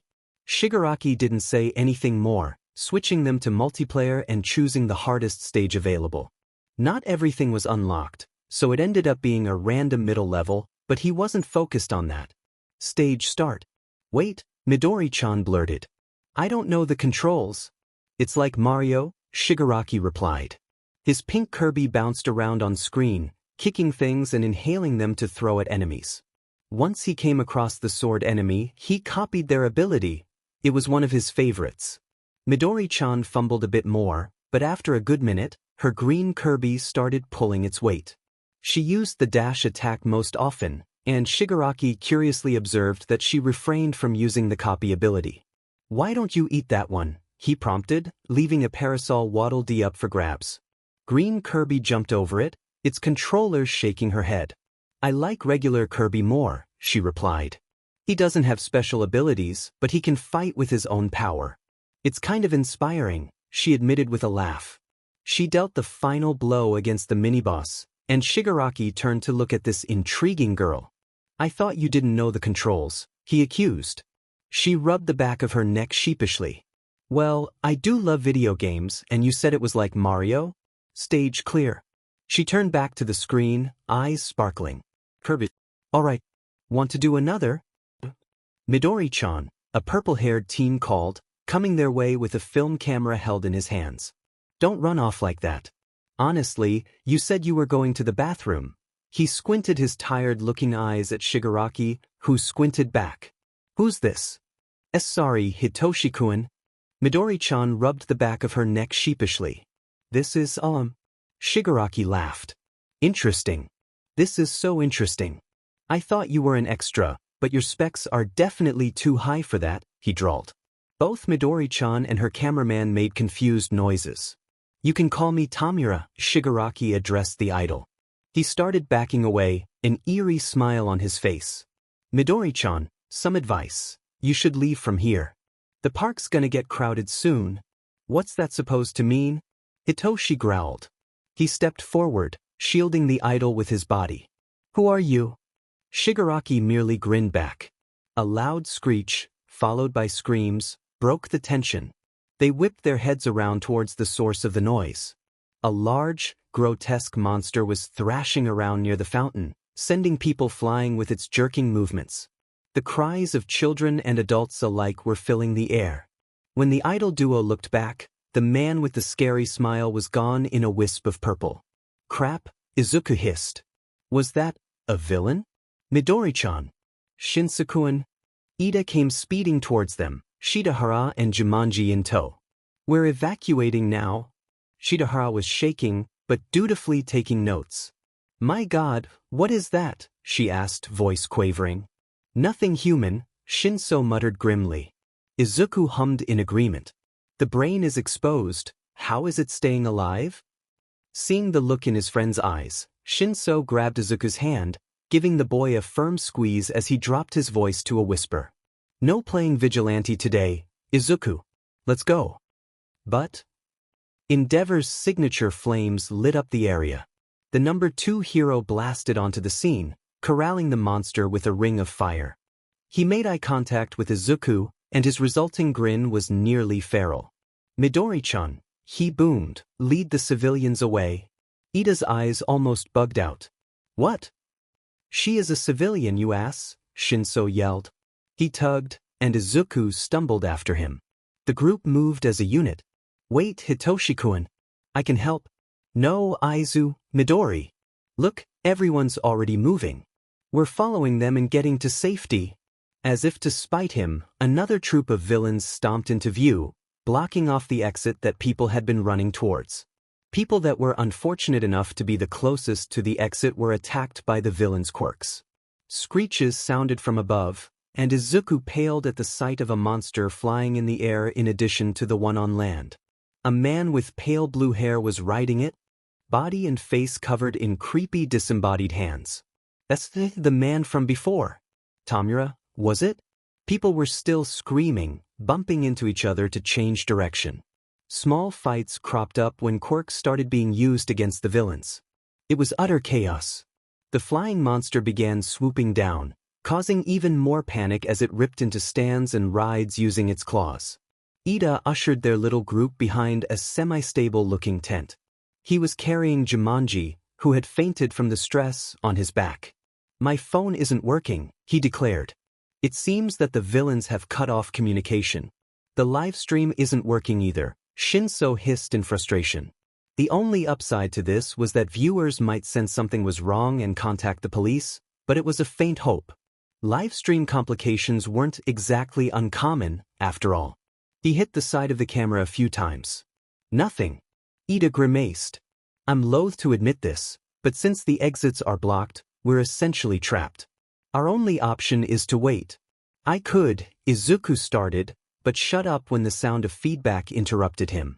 From above, Tamura brought a megaphone to his face. Attention, NPCs. You're all stuck. Just be good and sit there, and you'll be fine. The person we're here for, he pointed into the crowd, is you, Endeavor. Come with us. Tamura's flying steed veered sharply to avoid the fire spike that nearly speared it. Endeavor growled, gathering up more flames to try again. He'd already sent a wave of fire to ward off the villains at the exits, and the first monster near the fountain was a mass of blackened flesh, smoking from his hellish attack. Tamura laughed. Have it your way then. Mr. Number 2 hero, try your best, okay? After all, we made that Numa just for you. The burnt mass near the fountain jerked. Endeavor watched it warily, trying to keep an eye on both the Numas and villains. A terrible noise bubbled forth from the charred mess, making everyone shriek and wince. Slowly, it began to rise. Izuku watched in horror as another monster rose up from the ashes of the first one, body rippling oddly, as if its bones were jerking around under its skin. Endeavor blasted it with another concentrated jet of fire, flames burning almost white-hot. The monster let out an unearthly wail, bubbling and warping, melting into a glowing mass of magma-like material. Everyone was watching, somehow unable to look away from the terrifying sight. It was almost ironic, for them to be so frozen as flames ravaged everything around them. It was bright, bright, bright, and the heat was almost unbearable. Endeavor finally had to stop as he reached his limit. The hero was sweating, face twisted into a scowl as he observed his handiwork. The monster was still standing. It slopped around, molten body steaming and dripping everywhere, and Tamura laughed and laughed and laughed. "You can't beat it," he howled. "You're not the right character." The monster rushed forward in a feat of athleticism, melting the ground where its feet touched. When it sent Endeavor flying with a punch to the gut, Izuku knew that they were fucked. "Ida-kun," he began, but the bespectacled boy rapidly chopped his arms down. No. I didn't even say anything yet." Shinso finally ditched the camera to shake Izuku back and forth by the shoulders. "Aizu, Midori, are you crazy? That thing just punched Endeavor and lived. You're not going out there." Ida nodded furiously. "I'm sorry, but last time was enough. You got hurt then too. The stakes are even higher now, and I just want you to stay safe." "What are you talking about?" Shidahara whispered. She was ignored. "Please, Ida-kun. Hitoshi-kun. I understand your concern, but..." Izuku bit his lip.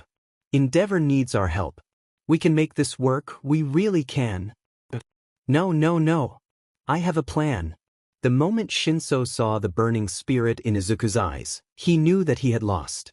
He glanced at Ida, and they both shared a helpless look. A determined Midoriya Izuku was impossible to say no to. He took a deep breath. "God help me. What's the plan?" he muttered, defeated. Shigaraki was having so much fun watching his Numa beat the shit out of Endeavor that he almost didn't notice it. Unfortunately, by the time he did notice, it was much too late to do anything. The civilians were escaping. Hey, what are you doing?" He directed the Numu near the lackeys that were supposed to be blocking the exits. They were all running away from their spots, looking panicked. "Stop running. Go back. Boss. Help. Quirk, I think it's a quirk." "What are you talking about?" Then he noticed the rapidly moving figure that all his useless villains seemed to be following. Someone with calf engines and a girl on their back was zooming off, leading the villains away from the public. "Stop following them," Shigaraki snapped. The villains cursed. "We can't, it must be a quirk." God damn it. He kicked the Numu into action, gaining on the engine girl duo much faster than any human could. Now that he looked closer, he recognized the girl as Midori-chan, the player 2 from earlier. I knew she wasn't just an NPC.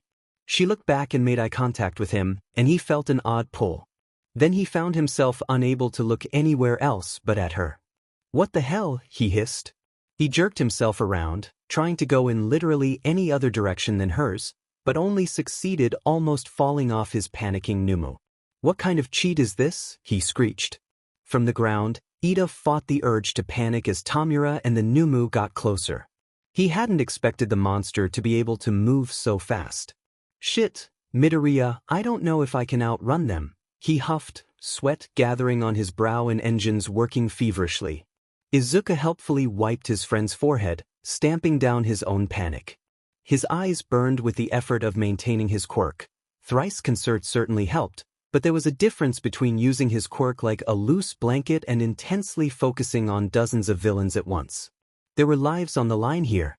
Fortunately, a quick glance back held good news. Shinso and Shidahara were nearly done evacuating everybody. With the exits unblocked, help was sure to arrive. "Don't worry, Ida-kun, the civilians are almost all out. Loop back to Endeavor." "Roger." They made a wide turn, running straight for the number 2 hero. Endeavor was still fighting with the Numu from before, but he wasn't looking good. His hero costume was barely holding up against the heat of the monster's punches. It was risky, but Izuku caught Endeavor's attention with a flare of his quirk. The hero stumbled and glared. Izuku dropped the effect just as quickly as he'd induced it. All he needed was for the other to listen. "Endeavor. We'll distract the Numu, so take out the other villains first." Hopefully he'd be able to handle the 24 villains coming his way. Tisk, Endeavor started sprinting towards them, aiming to cross paths and meet the villain crowd head-on. "Don't underestimate that monster," he warned the duo as they passed him. They sped past the Magma Numu. It ignored them to chase after Endeavor, thank God. and Ida tightened his grip on Izuku's legs as the idol twisted to look at the monster that was now behind them. Izuku let the Numu get as close to Endeavor as he dared. 20 meters. 10 meters. 5 meters. He dropped his quirk off the villains who were now being pummeled by Endeavor and fully focused it on the Numu. The thing screeched and warbled and tripped over its own feet, careening into a nearby food cart. Izuku gasped, a headache bursting behind his eyes. This was wrong. It felt wrong. He had the Numu's attention, but everything about it felt painful and off. Ida made a worried noise, still rushing away from the fight. Midoriya-kun? Keep going. Ida had no choice but to obey, because the monster was now thudding after them. It was moving at a speed that shouldn't be possible when it was essentially made of fiery goo. Even with the head start, it was gaining on them. Ida's engines were burning with exhaustion. He tried to encourage himself by imagining this was one of the many marathons he'd run before, just at maximum overdrive. He spotted a head of purple running towards them from the exit, but it was too far. We don't have enough time to grab Shinsu-kun. Crap, Izuku thought. That had been the second part of their plan. Grab Hitoshi, run back to the Tamura, and brainwash the leader into leaving. Things were looking more shaky by the minute. He cursed his slow speed and his inability to distract the Numu by himself. Think, Izuku. Think.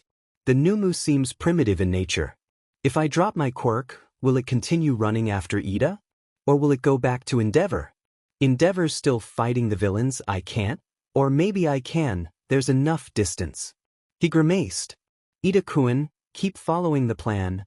Midoriya-kun. Trust me, Izuku pleaded, kicking off his high heels. He wrenched himself out of Ida's grasp, hitting the ground running. The engine quirk user yelled, making abortive motions to follow him, but ultimately kept going towards Shinso. Without the extra weight, he was moving much faster. The glare Ida sent him was a terrible thing, and Izuku was sure that he wasn't going to hear the end of it when this was all over. Izuku dropped his quirk, glancing back at the Numu. Yup, it was still running after Ida. It didn't seem to have realized that it was free now. He pumped his arms and legs, making his way back to Endeavor. The number 2 hero was just about finished wiping the floor with the villains, and was now facing off against the leader. He looked back at Ida and, oh thank God, the police were here. And what looked like a couple pros heroes too. Backdraft was running towards them, spigot hands gesturing wildly as he tried to get Ida, and Shinso, who was now on his back, to stop. Izuku kept an eye on the magma Numu. It was closing in on the crowd at the gates, turning slightly to follow the wide U-turn Ida was attempting. 20 meters. 10 meters. Izuku flared his quirk onto the Numu again, wincing at the unnatural ache. The monster stumbled, and Izuku dropped it. Not giving it any time to regain its bearings, he used his quirk again. Then stopped. Start. God, his eyes burned, but it was working. The Numu, unable to balance itself, hit the ground and started thrashing around. Backdraft was immediately upon it, attacking it with jets of water. Ida and Shinso were able to pass the Numu without it noticing, closing in on Izuku. Both wore twin looks of severe disapproval, but hey, who did they have to thank for turning the situation around? Shinso snagged Izuku. Thank goodness Ida kept in shape. He kept trucking onwards even while carrying 2 people, and they kept speeding towards their objective, the leader on the winged Numu. Midoriya, Ida grit out, panting. Izuku, Shinso growled. Can we save the yelling at me for later? Izuku mumbled. He concentrated on confusing the Numu. Backdraft needed all the help he could get. Shinso rolled his eyes. Don't think I'm gonna whoa, hey, you're bleeding? What? Where? Ida shouted. Izuku wiped at his eyes and, that was blood, alright. It trickled under his mask, which was uncomfortable and was definitely not good news, but there was nothing he could do about it. He pointed to Tamura and the winged Numu. Keep going. I'll grab the leader's attention, then it's all you, Hitoshi-kun. Shit, I'm killing you after this, the purple-haired teen promised. Izuku smiled, and since they were within earshot of the leader, activated his quirk again. Tamura whirled around, comically flailing about to stay seated on his monster. Blood was dripping from the side of his head. It seemed Endeavor had gotten a few good hits in. He caught sight of the trio. "Ooh," he hissed. "Hey, loser," Shinso called, ready to rile him up. "You're the leader, right? Don't you think it's embarrassing to mess up this badly? Say that again, you little..." Tamura froze. A wicked grin split Shinso's face. His voice rang out loud and clear. "Stop your numus and go hand yourself into the police." Mechanically, Tamura began to comply. He hailed his non-flying Numu, and everyone breathed a sigh of relief when the magma monstrosity stopped destroying things. Slowly, Tamura dismounted and made his way over to the gates, where the police and a couple more pro-heroes were waiting. His hands twitched uselessly by his sides, fully under Shinso's control. It was over. Ida slumped, awkwardly depositing his load onto the ground. "Jesus," he coughed out, wheezing. His engines sputtered weakly and everything hurt. "I cannot believe," he gasped, "that we just did that." "Heck yes," Shinso managed, before he flopped onto the ground. He pumped a half-hearted fist into the air. "That's all my excitement for the next year. I'm sleeping forever, don't wake me." Izuku laughed. It was bright, loud, and probably a little manic, but they did it, so who cared? Shouts caught their attention, and they turned to watch a purple portal appear next to the slow-moving leader. "Ah no," Izuku whined. "Of course it wouldn't be that easy," Ida muttered. The portal swallowed up Tamura and the flying Numu before disappearing. No one was close enough to stop them, and they all watched with a resigned grimace as the villain escaped. The magma Numu, still sitting patiently by the police, was left behind. "Well, that sucks," Shinso muttered. He turned onto his side, less bothered by the turn of events than he would have been if he wasn't flat-out exhausted. "What I said earlier still stands, don't wake me." Ida gave in and settled onto the ground as well, massaging his poor calves. He was still breathing like a cornered nun. "The civilians are safe, and the police are here. We'll catch them another day," he declared. Izuku contemplated joining his friends on the ground, but Endeavor's lumbering form was trudging closer, so he tried to weigh his options. He was so busy thinking that he didn't notice the mist collecting behind him. Ida's eyes widened. "Midoriya, you're the one causing all this trouble." Izuku turned as shadowy purple fingers filled his vision. He was roughly jerked back, fire nearly burning his face. Endeavor towered above him, face pulled into a sneer, fist flaming. He'd socked the mist with a classic flame punch. "Stay away from my daughter-in-law, scum," the number 2 hero growled. Multiple jaws dropped at once. Izuku prayed to the heavens above. The purple mist disappeared. "Daughter-in-law," Ida wheezed in disbelief. Shinso began to laugh. He couldn't stop, tears building at the corners of his eyes. He thought about how Endeavor didn't know Izuku was Midori-chan, but apparently wanted Todoroki to marry her even though Todoroki was so gay for Izuku, who actually was Midori-chan. Why was this actually making him cry? Izuku collapsed onto the ground, ignoring Endeavor's awkward hovering. Midori-chan's first date. Disaster. When Todoroki finished his post-evening workout shower, he ran into Midoriya, like, literally. "Mido," he gaped, horrified. Izuku was bloody, bruised, and bandaged. Blood had gathered near his eyes, flaking in some places and suspiciously wet in others. His hair was a mess of green, and he was clad in one of those thin dresses that Recovery Girl kept around for when your clothing was really unsalvageable. "Todoroki-kun?" Izuku chirped. "What happened? Are you okay?" He gingerly took Izuku's hand in his, the right one, the one that had been frostbitten, and checked for other injuries. "Bruises, a couple scrapes, and..." "You're shivering." "Ah, well, it's kind of drafty in here," Izuku mumbled, not answering the question of what the heck happened. Todoroki decided not to pry, instead gently leading the boy back to Recovery Girl's office. "I don't know where you were going, but you need to let Recovery Girl finish healing you." I'm fine really." Izuku tried to pull away. Todoroki eyed the hasty-looking bandage job, took in Izuku's stammering, and came to a terrible conclusion. "Midoriya, it's really nothing, this isn't even my blood. I just need to go wash it off." "Recovery Girl didn't heal you yet?" Izuku mumbled, looking shifty. Todoroki took a deep breath, looking to the heavens above. Do you have any self-preservation instincts at all? I've been told no, Izuku laughed. Todoroki tried to steel his heart against that beautiful, beautiful laugh, but it was in vain.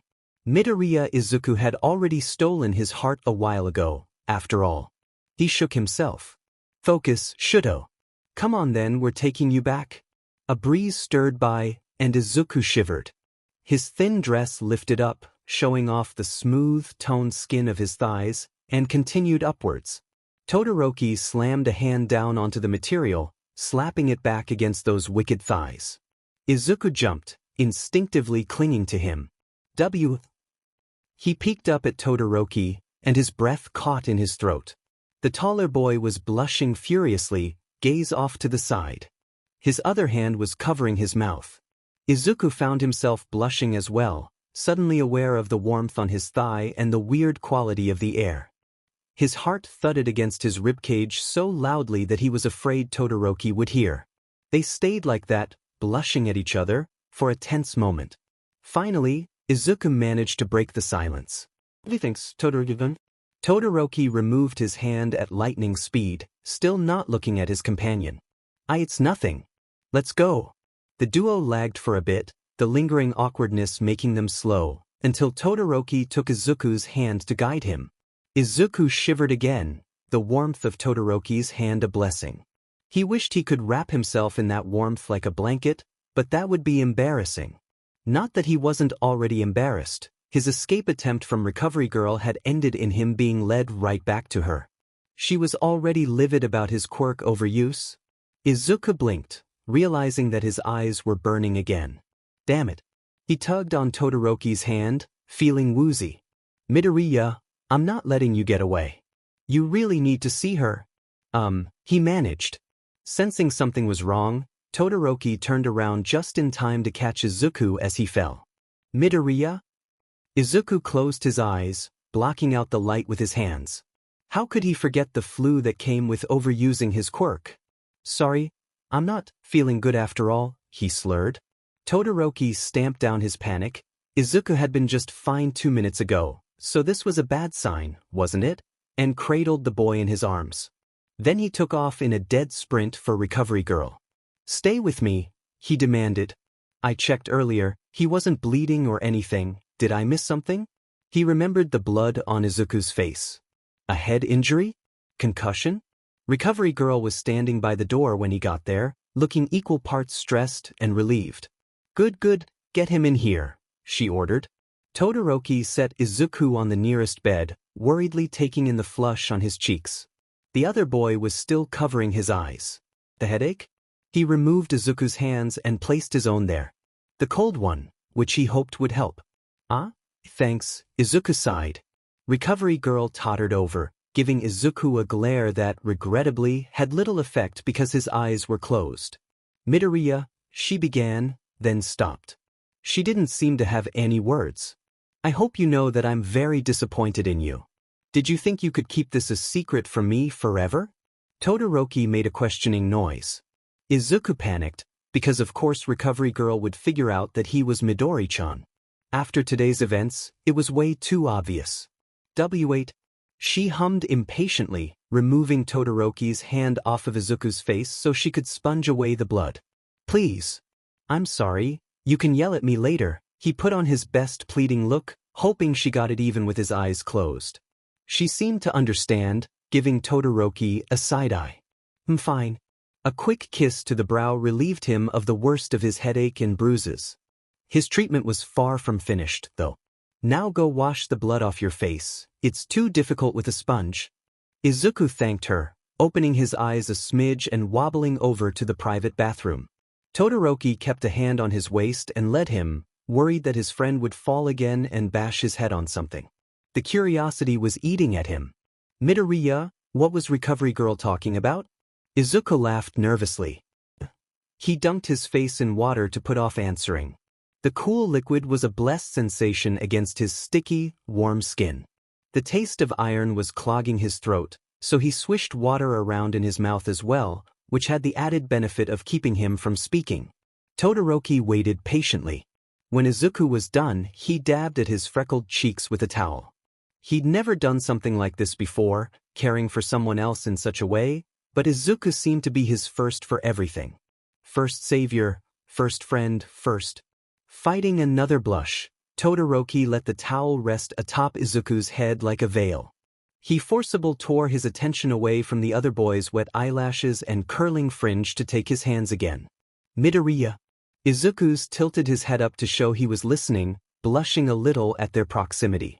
Why is the? You don't have to tell me anything if you don't want to, but please know that you can always trust me. Izuku flushed and closed his eyes against the sting of the light. He couldn't see Todoroki's expression this way, but his other senses more than made up for that. One warm hand, one cold, gripping his gently. Soft breaths against his nose. Hearing the seriousness in the other boy's tone had him feeling warm inside. Me too, Todoroki-kun.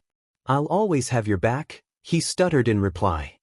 I can't tell you what's going on right now, but I will in the future.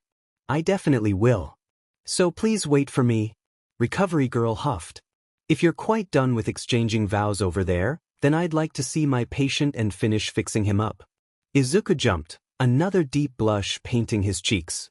What is it with everyone in marriage? Sorry, he squeaked. Then to Todoroki, that's awkward, isn't it? Vows like wedding vows, that must be weird. Sir. Todoroki, who had just fully absorbed Recovery Girl's words, burst into flames. And they cheated, sensei, they brought her and she. All for one, halted Shigaraki's rant with a hand. He steepled his fingers, regarding his heavily bandaged protege. An attention quirk, you say? And a brainwashing quirk?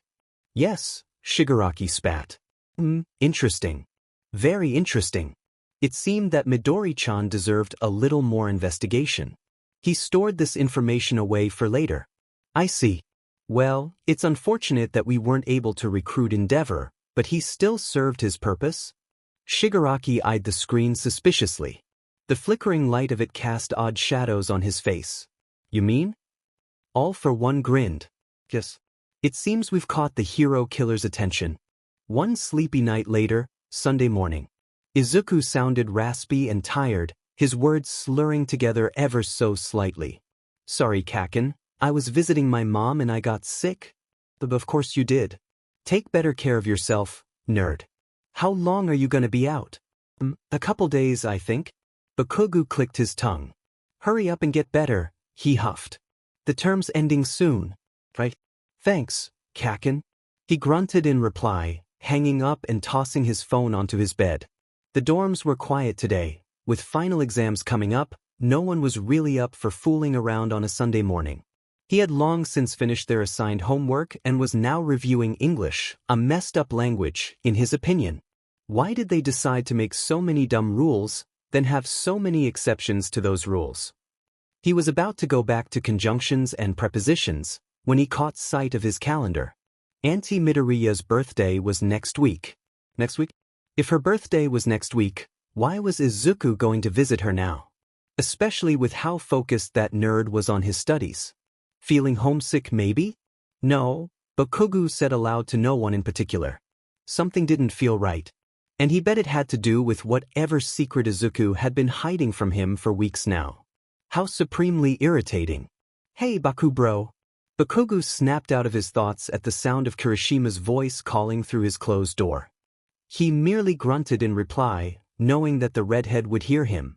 Wanna help me with Japanese lit? No, he grumbled, though he was already getting up to unlock the latch. The door swung open to reveal a grinning Kirishima. He held up a handful of notes. God, they were creased like hell. Did he use them as a cushion? And a pencil? Thanks.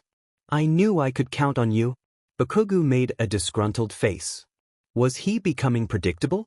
Okay, so the redhead started, tossing his notes on the bed to grab a chair. I know we reviewed this in class, but I totally still don't get it. Kirishima settled down to shuffle through his papers. Right here. You remember that poem about the pear? Yeah. Bakugo half listened, thoughts drifting back to Izuku. Don't tell me it's his quirk again. What did he do this time? Did he overuse it to the point where he'd miss school? So then I thought, what if the pear is a metaphor for giving birth? But then Uraraka laughed at me, so I don't. Hey, I know that face. Kirishima poked Bakugo's cheek with the eraser end of his pencil, yet again drawing the explosive boy back to reality. That's I'm worried about my cute childhood friend face. Bakugo blinked once. Twice. Then, huh? Wanna fight? Tell me you weren't thinking about him, Kirishima teased. His voice took on a gruff quality as he started poking fun. Har har, I'm Bakugo, and I'm all explosive and tsundere about my crush Midoriya, who's been looking extra cute lately even though I won't admit it. I don't act like that. Bakugo snapped back, feeling a flush rise to his face. It's just because the room is hot. I don't even care about that nerd. Kirishima leered at him. Well, Midoriya went home, didn't he? I think Todoroki was the last to see him.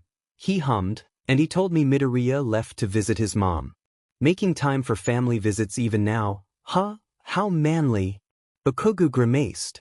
The fact that the last person Izuku had seen was stupid Todoroki left a bitter taste in his mouth. He shot up, grabbing a jacket and his wallet. I'm leaving. So, wait, what? Kirishima squeaked. He let himself be pushed out the door, completely bewildered, and watched Bakugo tidy up and lock the door with confusion. His notes were handed back to him, and the others started stomping down the hallway. Hey, the pear is a metaphor for time, Bakugo called over his shoulder. No, I mean yes, wow, that makes a lot of sense, but no, where are you going? To see Deku, Bakugo answered easily. He made it to the stairs and started jogging down. Kirishima perked up and decided to tag along, grinning. Really? I haven't hung out with him in a while. Do you think he'd help me with this stuff too? He's good at analyzing, right? Bakugo stopped. He frowned at Kirishima, who had almost run into him, with a fiery look of disapproval. Deku's nerd-ass got sick, so don't bother him. The redhead pouted. Ah, really? That sucks. Maybe I will tag along then. We can bring him some food. Kirishima started rummaging around for his wallet. I might have enough for candy. What's his favorite? Bakugo stared. How is candy gonna help him? Dude, Kirishima sighed. If you were sick, and someone brought you your favorite candy, wouldn't you be happy? Well, that made sense. He started stomping down the stairs again. Fine. Keep up. We might make it in time for lunch, and I'm not missing Auntie's cooking because of some candy. Kirishima beamed. Midoriya Inko was a flurry of activity when the doorbell rang. Izuku, she called instinctively, before hurrying to seat her poor child. Wait, no, I've got it. I'm coming, Izuku mumbled as shuffled over with his mother anyways, feeling embarrassed to be sitting around while she was so busy. He felt his way around as best he could and hoped he didn't look too stupid. The door swung open to reveal Recovery Girl, Snipe, and Principal Nedzu. Recovery Girl immediately grabbed Izuku by the shoulders and pushed him into the living room, scolding him. I said 2 days of bed rest, 2 days minimum, and you're up and about after one night? The principal of UE followed more sedately, bowing to Inko. Thank you for having us, Midoriya-san. Snipe nodded. Sorry for the intrusion. Not at all. Inko stammered. I should be the one thanking you for taking such good care of my son, sir. I know Izuku's a little troublemaker. Snipe opened his mouth to reply, but Inko barreled on. Oh, where are my manners? Please, sit down. I'll grab us some tea. Are you okay with oolong? Actually, I'll bring out a couple choices, no need to worry. Please make yourselves at home. She nearly tripped over herself in her haste to get to the kitchen.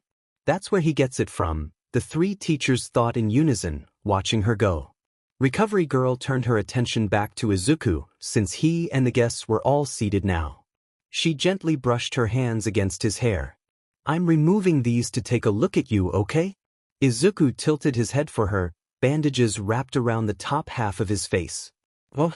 She unwound the thick gauze from his head, exposing his closed eyes. He winced at the sudden light and tried to block it out with a hand. Ah, bright. He fidgeted, clearly uncomfortable, and the nurse clicked her tongue. Just be thankful you can detect it. Snipe, be a dear and dim the lights. One CS homeroom teacher complied, and Izuku let out a sigh of relief. At Recovery Girl's prompting, he slowly opened his eyes for the first time since last night. Blurry shapes wavered before him. There's 3, so it must be the teachers. Where's? His vision got sharper and clearer as he blinked. Ah, there, his mother came into view, holding a tray of drinks and snacks. He snapped his eyes shut. Oh dear, Inko murmured, setting down the tray and grabbing a cloth to hurriedly wipe at her son's face. We had to change the bandages a couple times because he kept bleeding, she explained. Recovery Girl nodded. With the amount that Izuku had overused his quirk, minor bleeding from the eyes was quite tame, but still concerning. And his flu. Getting much better, Izuku piped up. He didn't try to open his eyes again. Nezu set his teacup down. I do apologize for holding this conference while Midoriya-kun is still in recovery, he told Inko. Unfortunately, this is a matter of his safety, so I couldn't push it any further. That's completely fine. I'm glad you care about Izuku that much to come here personally, she admitted. Nezu smiled. Yes, well, Midoriya-kun here has a very unique case. He has made himself a very likely target because of his actions yesterday, and we need to discuss how we can protect him. Nezu gently grasped Izuku's hand. Midoriya-kun, I need you seriously listen to what I tell you. Izuku nodded. Why, sir? Where to begin, Nezu thought to himself. Might as well start where it was most relevant to the boy. That man you faced off against on Saturday, the one who was riding that monstrous being. His name is Shigaraki Tamura. He's the leader of an organization called the League of Villains. Izuku frowned. The League of Villains? Villains have a league now? Nezu nodded, then squeezed Izuku's hand once he realized that the boy couldn't see him. Yes. It's still in the stages of infancy, but the resources that they have shown, their multi-quirk monster, for example, makes them a dangerous group, set for growth. And unfortunately, you drew their attention to you by foiling their plans yesterday. Congratulations on that, by the way. I heard you took control of the situation admirably, Midori. He chirped with a wink. Both mother and son flushed, looking embarrassed. It was nothing, really, Izuku stammered. I couldn't have done anything without Ida-kun and Hitoshi-kun. Ah, are you going to have this talk with Hitoshi-kun too? Izuku squeezed the small hand covering his. I really think you should. He's in more danger than me, since he didn't have a disguise or anything. We already talked to him, Snipe interrupted, looking amused. He's going to be transferred to 1A? The beat. Izuku must have heard that wrong. See, could you repeat that? Shinsu-kun is transferring into 1A for his own safety and for proper training to become a pro hero, Nezu clarified. Shinso? Transfer? Into 1A? 1A. Izuku had a minor heart attack. Really? Oh my god. He's probably ecstatic. He wriggled around in his seat, nearly beside himself in glee. Then, something dawned on him. Why didn't he tell me? He was hit with the sudden anxiety that perhaps Shinso disliked him for dragging him into that crazy plan on Saturday. What if the other boy didn't want anything to do with him, after all that had gone down? He wanted to, but we told him to keep it a secret for now, Recovery Girl assured. I'm surprised he didn't though. That boy always seems to disobey the rules when it comes to you. Relief washed over Izuku. Oh, he might have texted me, but I haven't been able to use my phone. He felt around for his cell, which he remembered being on the side table from where his mother had set it down last night. Izuku! Inko reprimanded. Izuku recalled the company he had, and retracted his hand sheepishly. Sorry. Please carry on. Nezu laughed. Well, Midoriya-kun, can't you already see where this is going? Inko blinked, and Izuku did a remarkable job of looking like he was blinking even though his eyes were closed. He made to point at his eyes, because he really couldn't see with this messy vision, but decided that was an unwise action and stopped himself. Are you saying? Inko murmured cautiously. That maybe, Izuku trailed off. He was scared to hope. It was too good to be true, there was no way, but he found himself hoping anyways. Are you saying? Yes. Midoriya Izuku, Nezu declared, I formally extend an offer to you to transfer into Class 1A on the Heroics track. Izuku's eyes shot open. He gaped. No way. No way. He made a strangled noise of disbelieving glee. Neds continued, either unaware of or ignoring how Izuku was almost choking on air. You join Class 1A just as Shinsuke has. I hear you already have friends there, which makes the transition even easier. The first term is already ending, so you will join at the start of the second term. We would like for you to participate in the summer training camp we have planned, though. Izuku took a deep breath to will away his tears. He still couldn't believe this was actually happening, and everything was moving a little too fast for him. Wait, are you really sure about this, sir? Nedza smiled. Absolutely. Inko gasped, covering her mouth with both hands. Her eyes grew misty, shining, and she furiously blinked to try and hold back the inevitable. Izuku tried to hold on, he really did, but once the tears started rolling down his cheeks, he found that they wouldn't stop. He hiccuped, burying his wet face in his hands. Inko wrapped him up in a hug, cheeks tear-stained and chest heaving. Here, dears, Recovery Girl murmured, handing them both a couple tissues. Take it easy. And you, this much crying isn't good for your eyes, she pointedly told Izuku. Despite the reprimand, there was a smile on her face. Snipe grunted. If there's anyone in my class who deserves this, it's you and Shinso. But that doesn't mean 1C won't miss you too. Work hard out there, eh? Izuku nodded frantically. He was an absolute mess, but he honestly couldn't care at this point. He was going to be a hero. He was going to be a hero. Just one thing, Nedzu interrupted. Inko looked up from wiping away her own tears. The principal steepled his fingers. As I said before, Midoriya-kun, your situation is very unique. Shinso has been offered this opportunity because of his role in stopping the League of Villains yesterday. So if you join Class 1A under these circumstances, the fact that you are the idol Midori-chan will be extremely clear. Your double identity will come to light. Personally, I believe that you have nothing to fear.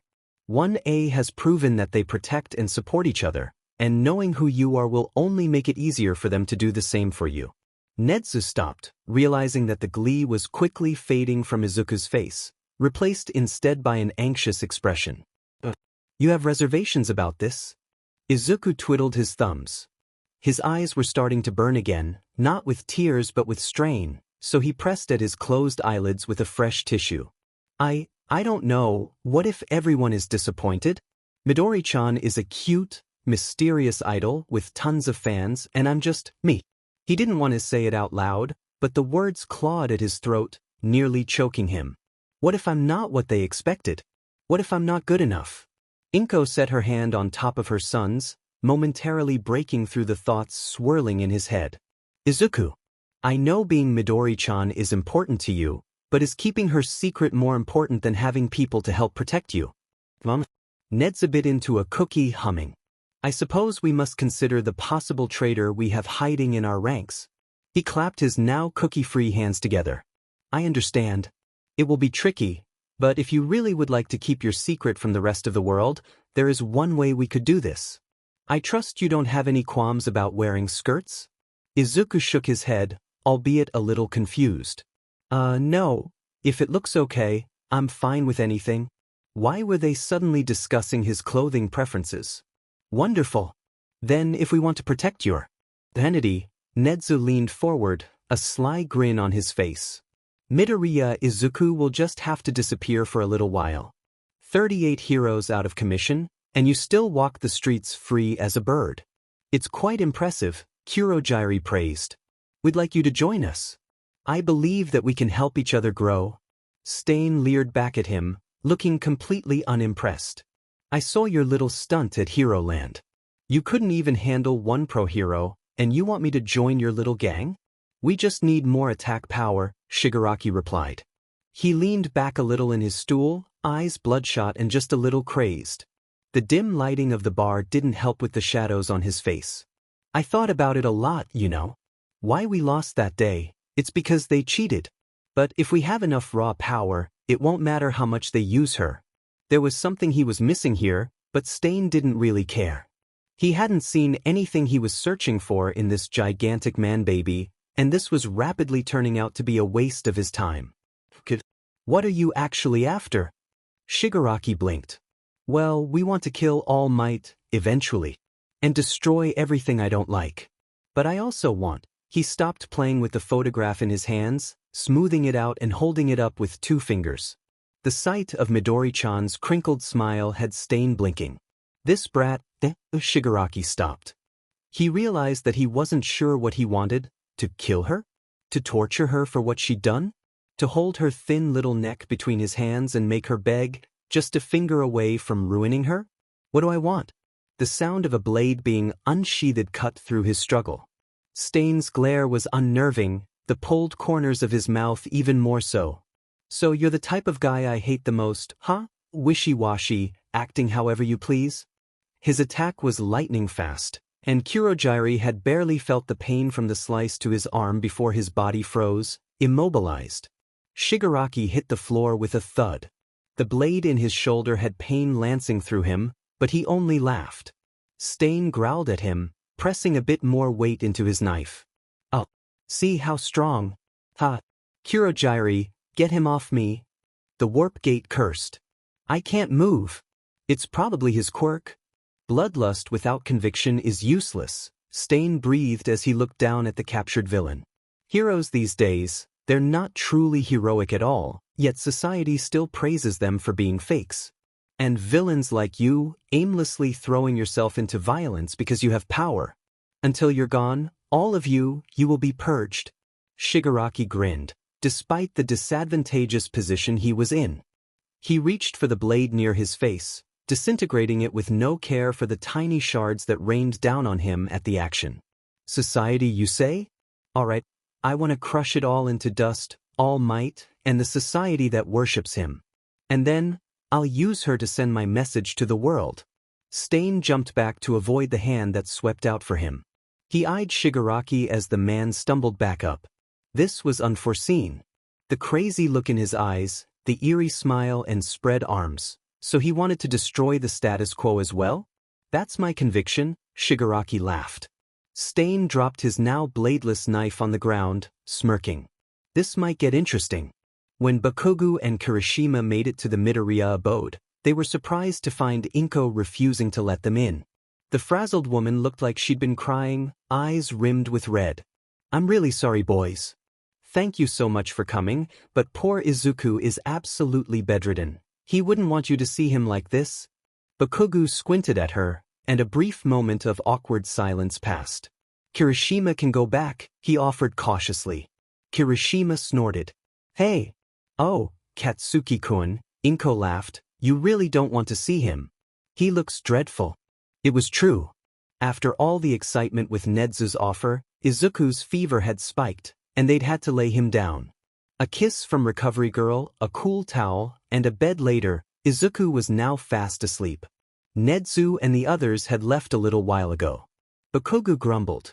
You know that doesn't bother me. We've seen each other. Yes, Katsuki-kun. Inko realized that she wasn't going to win when it came to Katsuki seeing Izuku. To her amusement, this was a familiar feeling. Tell you what, how about you stay for lunch? If Izuku feels better afterwards, you can see him. You too, Kirishima-kun. Kirishima brightened and bowed. If it's not too much trouble. Thank you. He thrust the plastic bag in his hands forward. These are for Midoriya when he wakes up. Oh, how precious. She gratefully accepted them, waving the boys in. Thank you, you really didn't have to. Come in. Make yourself at home on the couch for just a moment. Inko ruffled through the snacks, bemused at the selection. They were all Izuku's favorites. She glanced at Katsuki, who was staring at Izuku's closed door with a pensive expression. Her heart went out to him. Izuku hadn't told him about Midori-chan, and she understood why. Who knew how Katsuki would respond? But the boys had been together since birth, and it was obvious that the other boy was both unfamiliar and unhappy with being kept out of the loop. Katsuki-kun, she called, could you help me chop up some vegetables? He was quiet for a moment, still staring at the closed door. Yeah. What are we having? She smiled. How does curry sound? Yours can be extra spicy. Izuku floated back to consciousness, curled into the warmth of his bed. Soft heat was plush against his cheek. He was so comfy, and the bed seemed to move to envelop him further in its embrace. Wait, it was moving. His bed was moving, shifting, wrapping lines of heat around his waist and back. I'm okay with this, Izuku thought sleepily. I'm definitely okay with this. Soft breaths tickled his face. He caught a whiff of spice and burnt caramel, yes, which meant the bed was actually Kaken. Izuku sighed. Bakugo made a noise of assent. We haven't done this since middle school, Izuku mumbled, burrowing further into his friend's chest. You complaining? Bakugo replied. His voice was gruff, but softened with drowsiness. Izuku huffed a laugh. Does it look like I am? He buried his nose into fire-warm skin to prove his point. Bakugo was always extremely warm, probably a side effect of his quirk, and as such, made a perfect cuddle buddy. Lately though, he hadn't seemed very inclined to cuddle. Izuku was grateful for whatever had changed the other boy's mind. What time is it? He mumbled. A huff, and his cheeks squished a little as the action moved the chest he was smushed up against. Like 6. You've been out forever.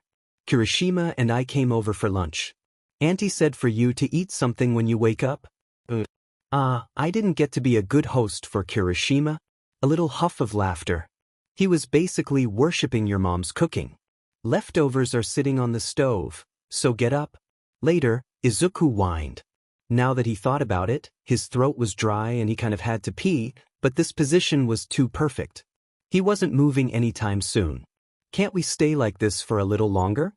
There was no verbal reply, but he felt the body wrapped around him relax. The resulting silence stretched on long enough that Izuku was sure his childhood friend had fallen asleep. Warm, comfortable, and safe, he was about to follow suit, when Bakugo spoke again. Izuku. The use of his given name made Izuku look up, blinking blearily. His childhood friend slid down so they were nose to nose. Red eyes filled the fuzzy haze of his vision. They were closer than he'd thought that they were, and the dimness of the room cast shadows across his friend's face. I'll take your first, Bakugo murmured, and you can have mine. Izuku hummed. His hands slid up Izuku's back, to his neck, to his head, nestled in the mess of green and pushed. Right about when Izuku realized what Bakugo meant, their lips met in a press of warmth. The heat was intense, and Izuku was sure his face resembled a strawberry. Despite that, the kiss was deep and languid, more familiar and comfortable than overwhelming. It was like the first bite of burning hot katsudan.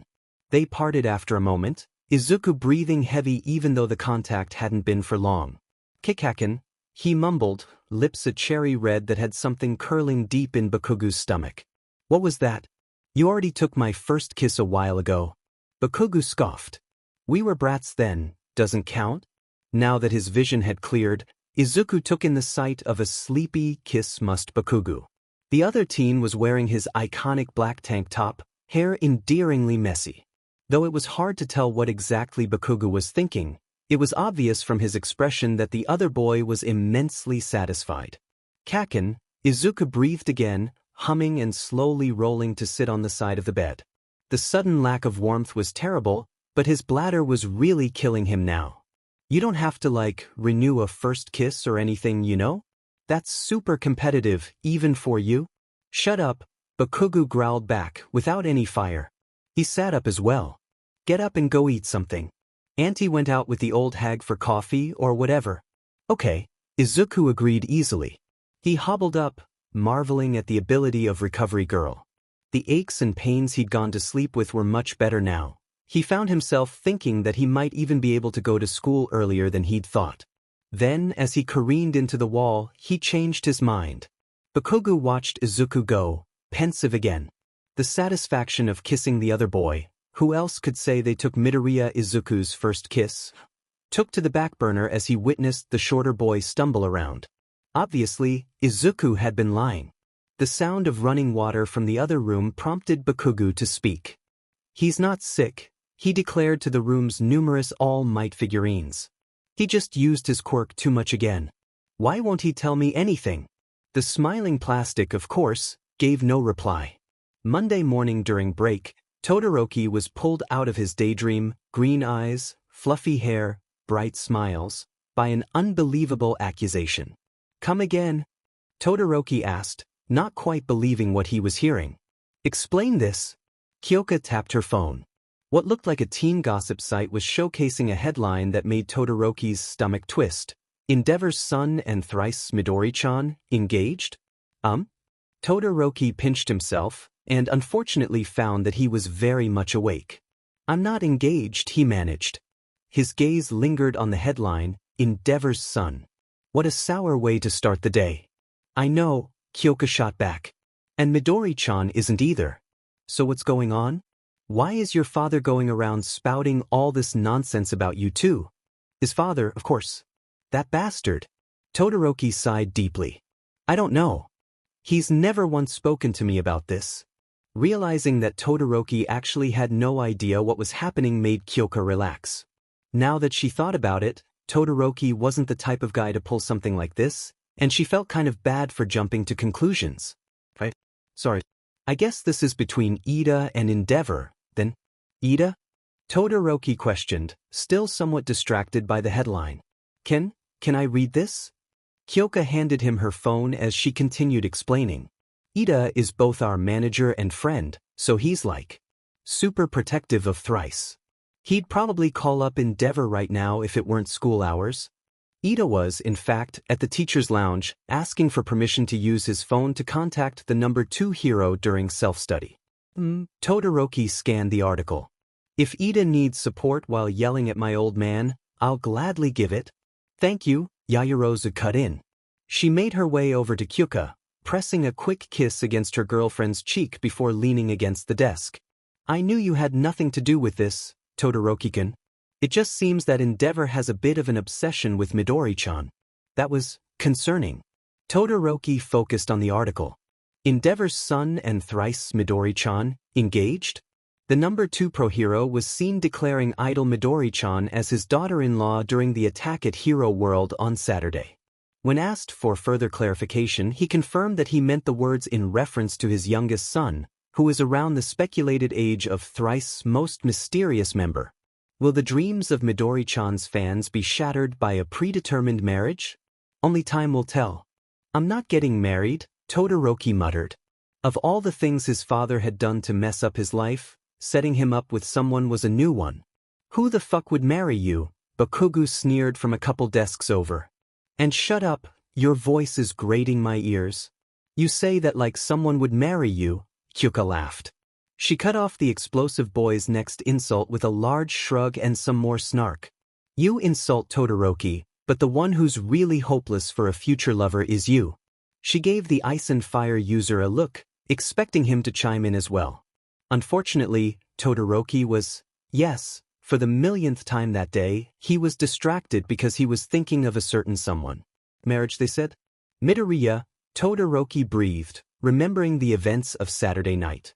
Vows, Recovery Girl had called it, like wedding vows. Ha! Bakugo, Yaoyorozu warned, eyeing the tiny explosions that burst around the boy's palms. No quirks unless given permission. Repeat yourself, the explosive teen grunted, stomping over. Did I hear you say that nerd's name? And what if I did? Todoroki shot back.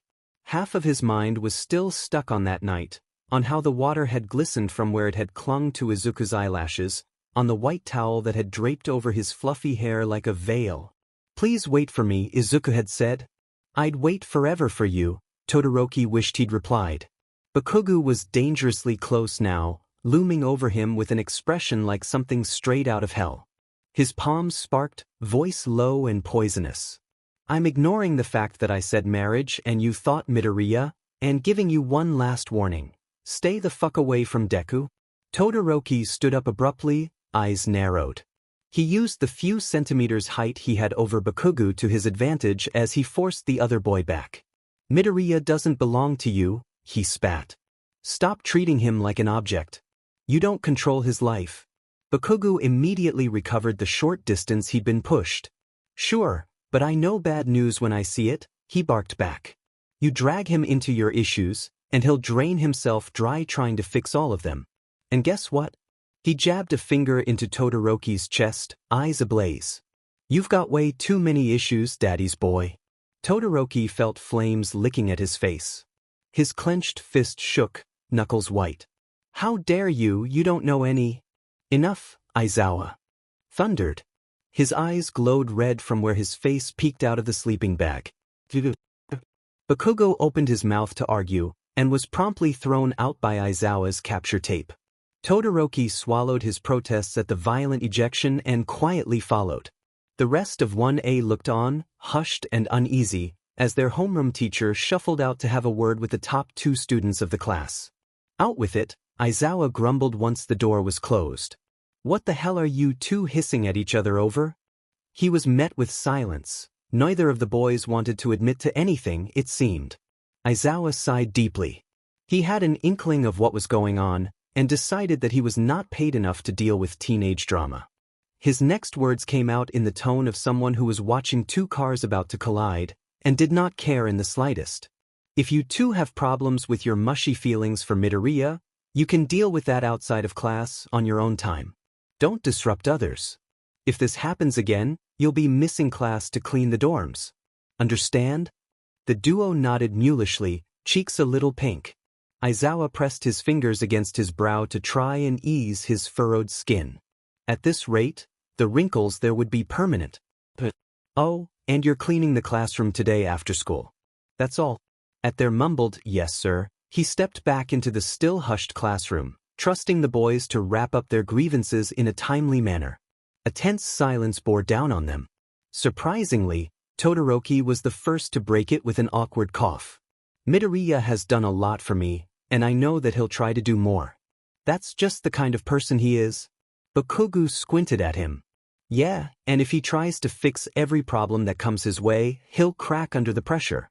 So leave him alone." "You underestimate him," Todoroki spoke softly. He stared at his hands, gaze lingering on the left one. "He's stronger than you think. Maybe because you've known him for so long, you think he's still a child. But he's—" Bakugo cringed at the sappy look in Todoroki's eyes, stomach twisting as he scoffed. "That nerd needs someone to protect him.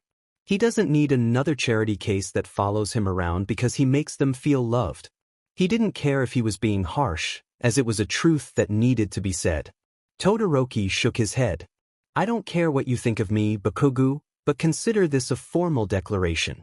I like Midoriya as more than a friend, and from now on I will be making my intentions clear. Do what you want, but I'll be going ahead. You honestly think I'm going to sit here and watch you make a move on him?" Bakugo demanded. Todoroki didn't answer, opting to open the door and make his way back into the classroom. The cool gaze that he shot back conveyed everything that needed to be said. "If you get in my way, then this is war." The next day, Izuku was feeling well enough to return to school, physically. Mentally, he was a little stressed out. Just a little. He thanked his lucky stars that he had a friend like Hitoshi around to support him. "So Nedzu wants you to, what, go undercover? And join 1A as Midori-chan?" Shinso rolled his eyes. "That's the dumbest plan ever. It'll never work. Why can't you just be yourself?"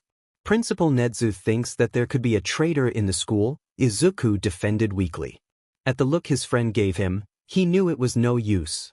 He hurriedly shoved a mouthful of rice in his mouth to avoid making eye contact. Shinso sighed.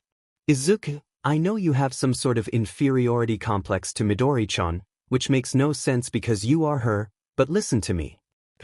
"Listen." Once Izuku looked up from nibbling away at his lettuce leaf, Shinso continued. "You are one of the smartest, kindest people I know. You are more than deserving of this, not just as Midori-chan, but as Midoriya Izuku. So don't worry about what others will think. They can compare all they want, but in the end you're both her and you're amazing. So there." Izuku sniffled, eyes huge and watery, and Shinso slammed a napkin into his chest. "Don't you dare cry. Hitoshi, Izuku wailed, throwing himself at his friend. "God damn it," the other boy replied, letting himself be tackled by an emotional green fluff ball. He looked away, cheeks pinking ever so slightly, as he awkwardly patted Izuku's shoulder. Izuku took a deep breath, and Shinso panicked. This was about to be the start of some sort of session where they talked about their emotions, which he was terrible at. "Hitoshi, Tell me more about Nedzu's harebrained plan. He blurted out, desperate. Izuku blinked. All right. But before that, you know that I love you, right? Shinso groaned, hiding his red face in his hands. Okay, yes, and I love you too. Let's talk about something else. Okay. Izuku wiped his eyes, wondering where to start. So Nedzu wants Midori-chan to pass as my cousin or something, which would explain why we look so similar, and he wants me, Izuku, to go study abroad for a little while. There are so many things wrong with that, Shinso muttered. First, how long is a little while? And it's not like you don't have friends in 1A. You can't expect them to not know when all you do is put on a wig and skirt, and are you wearing the mask? Izuku held up a finger. Actually, a few people from 1A would know. You're right about it being too obvious to people who know me, so they would have to be in on it. All the girls and Todoroki-kun, they'd know.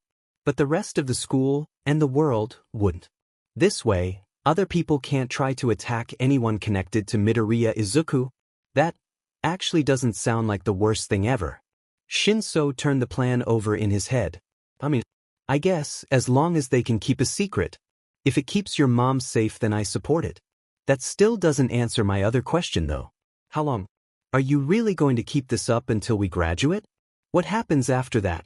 It's just until I learn how to protect myself, Izuku answered with a little laugh. 3 years as Midori-chan? I don't think I could do that.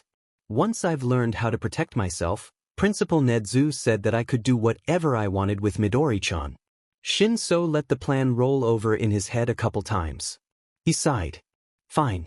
It's not as bad as I thought. Actually, it might be a pretty good idea.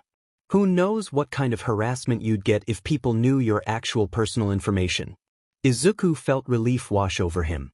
Hitoshi was one of his most trusted friends, and having his okay on this made him feel infinitely better. When are we starting this whole charade? Hitoshi questioned. Izuku's heart swelled. Of course Hitoshi was there for him. The other boy was always there for him. He felt like he might cry again. Hitoshi, thank you. Shinso clutched at his chest. You're welcome, but stop staring at me with those big old eyes. And you dummy, you've forgotten one big thing.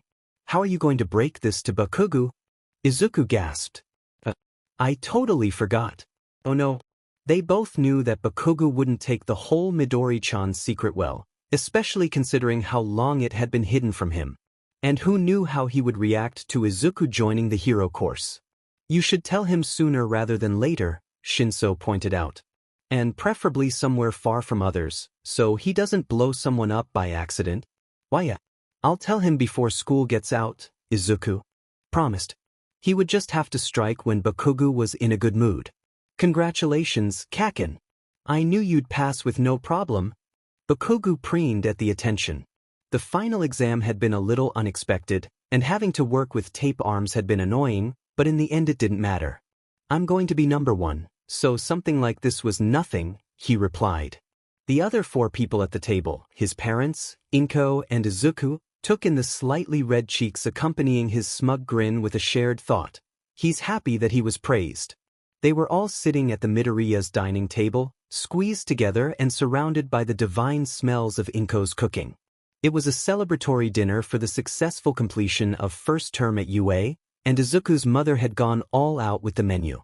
Don't get too cocky, Mitsuki warned around a mouthful of spicy beef stew. There are others just as strong as you out there, you little runt. But you did really good. Izuku butt in, trying to avoid another shouting match between mother and son. You're amazing, Kaken. Even Midnight was praising your combat ability. Appeased, Katsuki refrained from snarking at the table and spooned more food into his mouth. Izuku's eyes were sparkling in admiration. The taste of spiced umami was heavenly on his tongue, and his body ached with the satisfaction of a good workout. Katsuki couldn't imagine life getting any better than this. You did great too, Izuku, Masaru spoke. I heard you ranked in the top 4 students for Gen Ed exams? That's excellent. Especially when you were sick the weekend before. Why yes, Izuku stammered. Thank you. Good job, nerd, Katsuki grunted. You're way better than those extras. Izuku beamed. This is so good, Mitsuki moaned around another massive bite of meat. Inko, can I marry you? Inko laughed. I'm glad you like it. Remember to save room for cake. Masaru sighed, patting his stomach. He knew what Inko's cakes were like, and he was both excited and resigned. Excited to eat what was basically heaven in a cake, and resigned that his belt was going to loosen a couple notches for the next few days.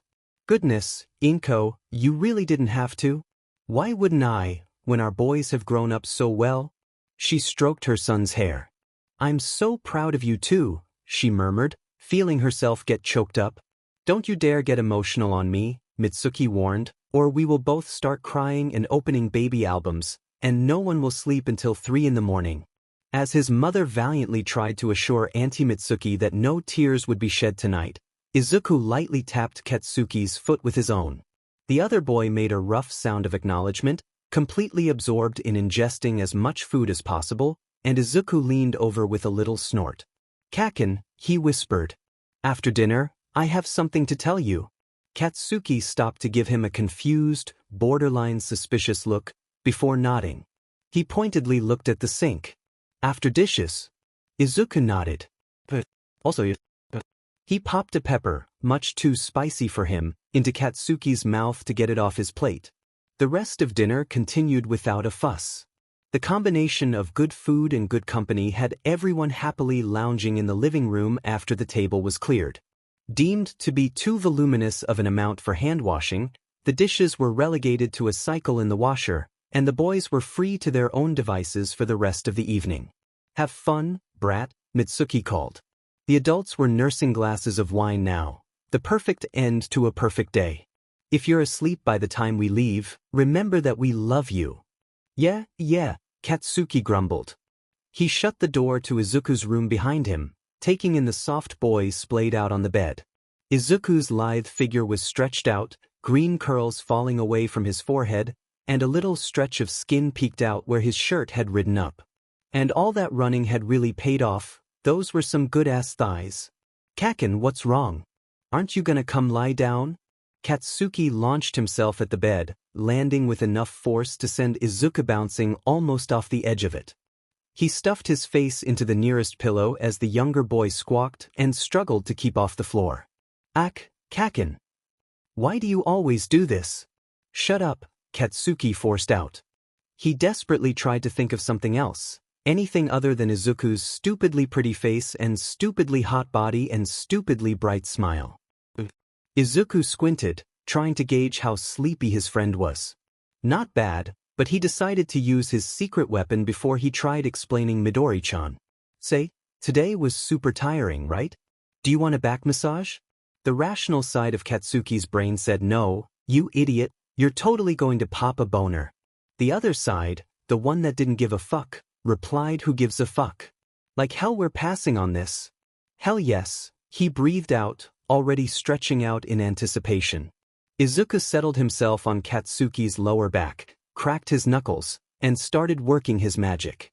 To an outsider, it might look a little rough. Actually, it was very rough, almost like he was full on attacking the knots in every muscle, but to Katsuki, it felt like absolute heaven. Surprisingly, his lower extremities remained tame, and soon he was lulled into a half-conscious state of pleasure. You're so fucking good at this, he mumbled into the pillow. Izuku dug his knuckles in and twisted. Thanks, Kaken. So, you know how I had something to tell you? Katsuki hummed. To be honest, I haven't been entirely truthful with you. When I said I was going shopping with Ochako, we weren't actually shopping. You know Ochako's idol group, Thrice? Another hum, softer this time. Izuku smiled. Perfect. There's this third member, and nobody knows her real identity. Her name is Midori-chan, and that's actually me. I've been singing and dancing with Ochako and Kyuka for a little while now. Sorry I didn't tell you before. This time, there was no answering noise, and Izuku poked at Katsuki's cheek until the other boy grunted something that sounded vaguely like okay. He bit his lip. Just one more statement to go. I'm also joining your class as Midori-chan, he finished softly. Katsuki grunted something that sounded like which was good enough for Izuku. He clenched his fist, a smile splitting his face. Mission accomplished. The buzz of his phone interrupted his little post-victory dance, and he eagerly unlocked it. He figured that it was Ida. He was supposed to have news on Thrice's next concert venue. New email for Todoroki 3. Oh. Izuku breathed. Why was Ida contacting him through his Midori-chan email instead of text? He opened the mail, a little wary of it being spam. The first few lines of the mail had him instantly regretting his decision. 11:04 p.m. To Todoroki3@goodmail.com. From Endeavorok1@goodmail.com. Subject: empty. Midori-chan. I recall that last Saturday, you promised to properly discuss my proposal with me. Since you have not contacted out to me since then, I suspect that you are busy recovering from the battle. I will give you another day. Meet me at this address at 7 a.m. tomorrow. No harm will come to you. I merely wish to discuss with you in person without distraction. Endeavor. Izuku gaped. Really? Really? Endeavor was so annoying. He huffed, flopping back down on the bed. He's so creepy. I'm a literal high schooler, oh my god. A buzz and a ping. This time it was a text from Ida. 11:06 p.m. I'm sorry, Midori-kun, but Endeavor would not relent. I've given him your Midori email and convinced him to give up his endeavors once he receives a formal refusal from you. He will probably be contacting you soon. On the bright side, he promised to stop after one more attempt. If you need anything, let me know. Izuku tried his best not to be salty. 11:07. Izuku, he already did. Izuku, what a creep. Ida, oh how swift. I apologize again. Izuku, oh, equals 3. Ida, I can help you draft something if you'd like. Izuku, /////. 11:08. Ida, I'm very sorry. But he really does give his word that he won't bother you after this, and I didn't see another way to make him stop. Forgive me? Katsuki rolled over, red eyes bleary. Stop huffing and puffing over there and go to sleep, nerd. Izuku huffed one last time. Okay. He considered the amount of time it would take to get dressed in minimal Midori-chan getup. He needed to be able to change quickly for classes, after all. 6 a.m. should be fine. He convinced himself that this was it. This whole Endeavor business ended tomorrow, god damn it. Kaken. I have to visit a friend in the morning tomorrow, so I can't take the metro with you to school. I'll come with you. No, that's okay. Just imagining that meeting was terrible. No one would make it out unscathed. They're not someone you'd, get along with? Bakugo snatched the phone away from him, setting it on the counter with a harsh clack. Fine, I get it, just go to sleep. The look on his face was dangerous. Okay. Good night, Kaken. Night. They laid there in silence, Izuku waiting for the moment he could get back up and finish his business. He listened closely to the sound of his friend's breaths, fighting the urge to blink and not open his eyes back up. He groggily reached over, snagging the phone and connecting it to its charger. First, Ida. Izuku knew he was being unfair. The other boy was only trying to help, and Endeavor had reeled him in with the promise of stopping. 11:29. Izuku, sorry. You're right, it'll be fine. Thanks, Ida-kun. There was no immediate reply, and Izuku figured that Ida was asleep. With an air of grim finality, he opened a reply to the number 2 hero himself. 11:38. To Endeavorok1@goodmail.com. From Todoroki3@goodmail.com. Subject: empty. I'll be there. Midori-chan. Izuku's eyes bugged out, staring at the gigantic, Japanese-style house in front of him. Did Endeavor invite me to his actual private home? He double-checked his phone, and, yup. This was the correct address. He's so weird, Izuku mumbled, slowly inching his way to the front door. He wasn't really sure what to do. Walking up and knocking at the entrance of a pro-hero's house was a little surreal, even for him. He fidgeted, fingers grazing the wood of the sliding door. Luckily, or unluckily perhaps, the door slid open of its own accord. Izuku squeaked. Oh, Todoroki replied, equally bewildered. His eyes widened as he took in who was standing on the rocks of the front entrance. Midori-chan? 2. Izuku bit his tongue, tears welling in his eyes. Panic pushed at the edges of his mind.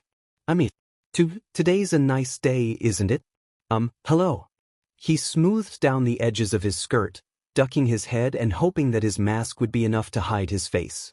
I swear I'm not a creeper or anything. Endeavor invited me here, so, Todoroki grimaced, not that Izuku could see it.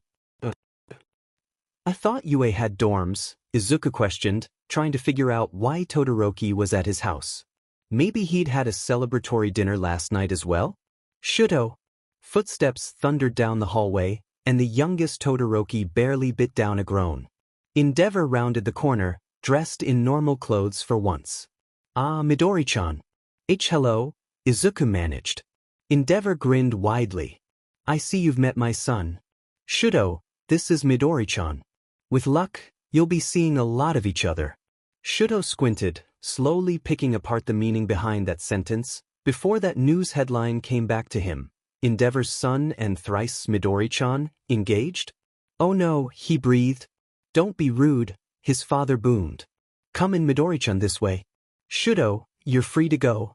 Midori-chan mumbled something that sounded like an agreement, toeing off her shoes to make her way into the house. Sorry for the intrusion. She made to follow his father, and Shuto found himself catching her by the wrist. Wait, hold up. Midori-chan blinked at him, and up close her face was so achingly familiar, but he couldn't quite put his finger on why. He shook himself out of his thoughts, slowly releasing his hold on her. Sorry. I don't really trust that geezer, so, I'll come with you. Oh. Midori-chan smiled at him, and his heart skipped a beat. Wait, what? Okay, thank you. Then it'll be much easier to convince him then. I mean, you don't want an arranged marriage either, do you? No, he replied. He winced at how monotone he sounded, and willed himself to calm down. He slipped back into the house slippers he'd just stepped out of. This way. They made a silent trek to the living room, and Endeavor looked mildly surprised that Shuto had followed. He recovered with a sly look in his eyes.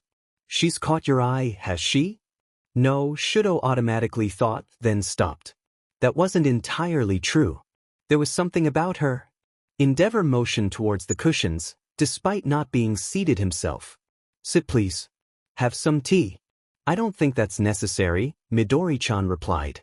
Shuto found himself impressed by the severity of the glare she leveled at his father. I only came to finish this once and for all, Endeavor.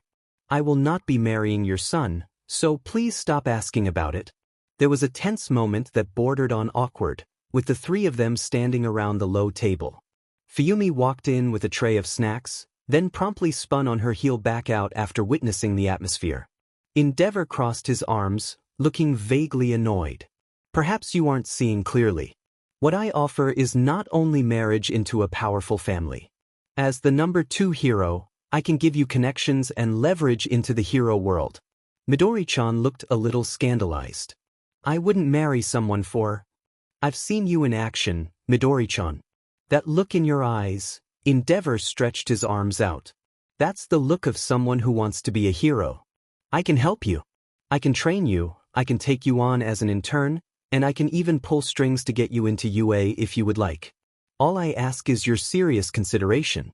I know he's not perfect, but could you not grow to love my son? Shuto winced. That hit somewhere deep inside him, and he clenched his fist at the memory of his mother's horrified eyes. Father! Of course I could. Shuto startled, taken aback by the anger in Midori-chan's voice. Her red eyes were flashing with emotion. Todoroki-kun is kind and gentle and a good friend. He's working hard to be a hero despite what you've put him through. He's perfect just the way he is, and anyone would be lucky to have him. But you, Endeavor, she stepped forward, and the pro-hero unwittingly took a step back at her rage. You haven't ever asked what your son wants, have you? Endeavor took a moment to recover. This girl was stubborn and fierce, and no one else would have dared to speak to him in the manner she had. She didn't fear him at all, which was equal parts annoying as it was intriguing.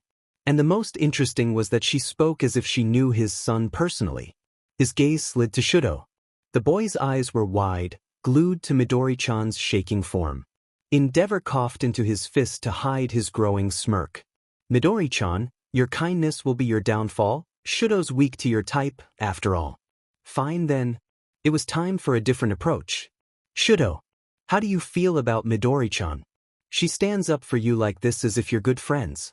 Do you know each other? W don't. Midori-chan stuttered, suddenly retreating. I don't think we've ever met, Shudo confirmed. Despite that, his gaze lingered on the idol, even as his words were directed at his father. Anyways, I already have someone I like. I don't want to marry someone else. Both Midori-chan and Endeavor looked surprised at his admission. Ooh, his father demanded. You've never spoken to me about this. I haven't even told the person in question yet, Shudo groused. He thought back to his declaration that he'd made a couple days ago. He'd talked big to Bakugo about moving on, but he had yet to actually act on it. Izuku remained in the dark about his affections. Suddenly, in an irritated mood, the youngest Todoroki sighed. I'm going to be late, father. Midori-chan probably has to go too. The idol squeaked as she glanced at her phone. Oh crap, yes, I have to go. You too, Endeavor tried one last time. Imagine the children you could have together. Fire and ice, and a quirk that commands the attention of the world. You could be the parents of the next #1 hero. Shudo stiffened, horrified. You were trying to set up a quirk marriage? We have to go.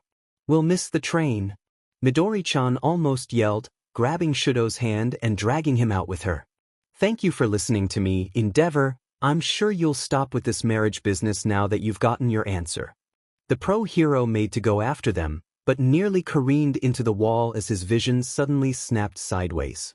What the F? Sorry, Midori-chan called, cramming her shoes on her feet.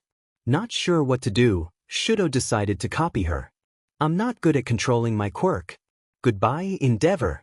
The next time you bother me, you're getting a restraining order. They quickly escaped the house, Endeavor's cursing ringing in their ears. Shudo let himself be led around, feeling a little numb. The heat of the idol's hand in his barely kept him grounded. A quirk marriage. Father tried to set me up in a quirk marriage. They ended up in a quiet corner of the suburbs. Izuku led them into an alley, breathing hard. Phew, that was something, wasn't it? He glanced at Todoroki, ready to apologize for the entire mess that had just gone down, but instead saw his friend shaking. Izuku's heart dropped. Todoroki? Shudo jerked his hand away, trembling. I don't want to hurt you, he breathed. All he could see was his father, beating his mother as Shudo cowered behind his sister. I don't want to become like him. Todoroki-kun, breath. It's okay, you're okay? That voice, soothing, comforting. Midoriya, Todoroki gasped, before stopping himself. No, I meant Midori-chan. Sorry. You just remind me of... No, you're right, Izuku admitted. He didn't want to hide this from his friend anymore. Not when the other boy looked so vulnerable. It's me. Shudo's head whipped up, eyes wide. Izuku lowered the mask off his face, flushing a little as he looked off to the side. You found out so quickly, Todoroki-kun. It's me. But, Shudo sputtered. What? He finished. Looking closer, it was obvious that this was his best friend. The smiles, the voice, the attitude, Midoriya, he repeated. Am I on drugs? Izuku giggled, and any doubts Shudo had were washed away with that familiar sound. No, it's really me. These are extensions and these, he pointed to his red eyes, are contacts. Abruptly, his smile dropped into something more scared. I know I'm not what you expected, and I'm sorry for not telling you, but... It's okay, Shudo reassured. It makes sense. You and Midoriyan have the same smile, aura, beautiful soul. Energy. You're not disappointed? Izuku asked, voice small. Shudo gave him a scandalized look. Of course not, he replied. Glad. I thought. A moment of silence passed as Shudo considered how Izuku would react to hearing his misunderstanding. It would probably make him laugh. I actually thought you had a crush on Midori-chan, he mumbled. Izuku snorted, hiding his mouth behind his hands. You what? You acted oddly whenever I mentioned her, Shudo defended. I just jumped to conclusions. That's actually really funny, Wait, what am I doing? I was supposed to be comforting you. Shudo jumped, alarmed, as Izuku slapped himself. He hovered anxiously, eyeing the other boy's reddening cheeks. Midoriya? Todoroki-kun. Answer me honestly. Izuku patted his friend's shoulder, eyes soft. The expression made him look extra fluffy. Are you all right? I am now, Shudo answered. Thanks to you. At this point, his father's claws were a distant memory. Izuku blushed a little at the blunt response, chest bubbling with warmth. Oh, if you're sure. You better not be lying. I'm not.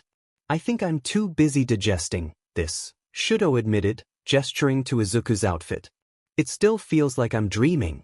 I actually listened to your music, you know? Izuku groaned, face cherry red. We should get going. I think we can still make the 7:50 metro to school. Shudo checked his phone, 7:37 a.m. staring back at him. But you need to change into your uniform, he pointed out. Izuku had planned on telling Endeavor off, leaving and arriving to school early enough to change into the uniform hanging in his room. But now, it was a little too late to just waltz into the school dressed like Midori-chan. It's at school, I have a beanie, he offered. Here. Shudo shrugged off his blazer, hanging it around Izuku's shoulders. It hung off his slight form. Wear this for now. We'll sneak through the gates, then you can quickly run to your room.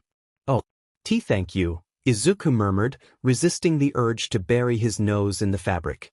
It was the same uniform he had, but it smelled so much nicer.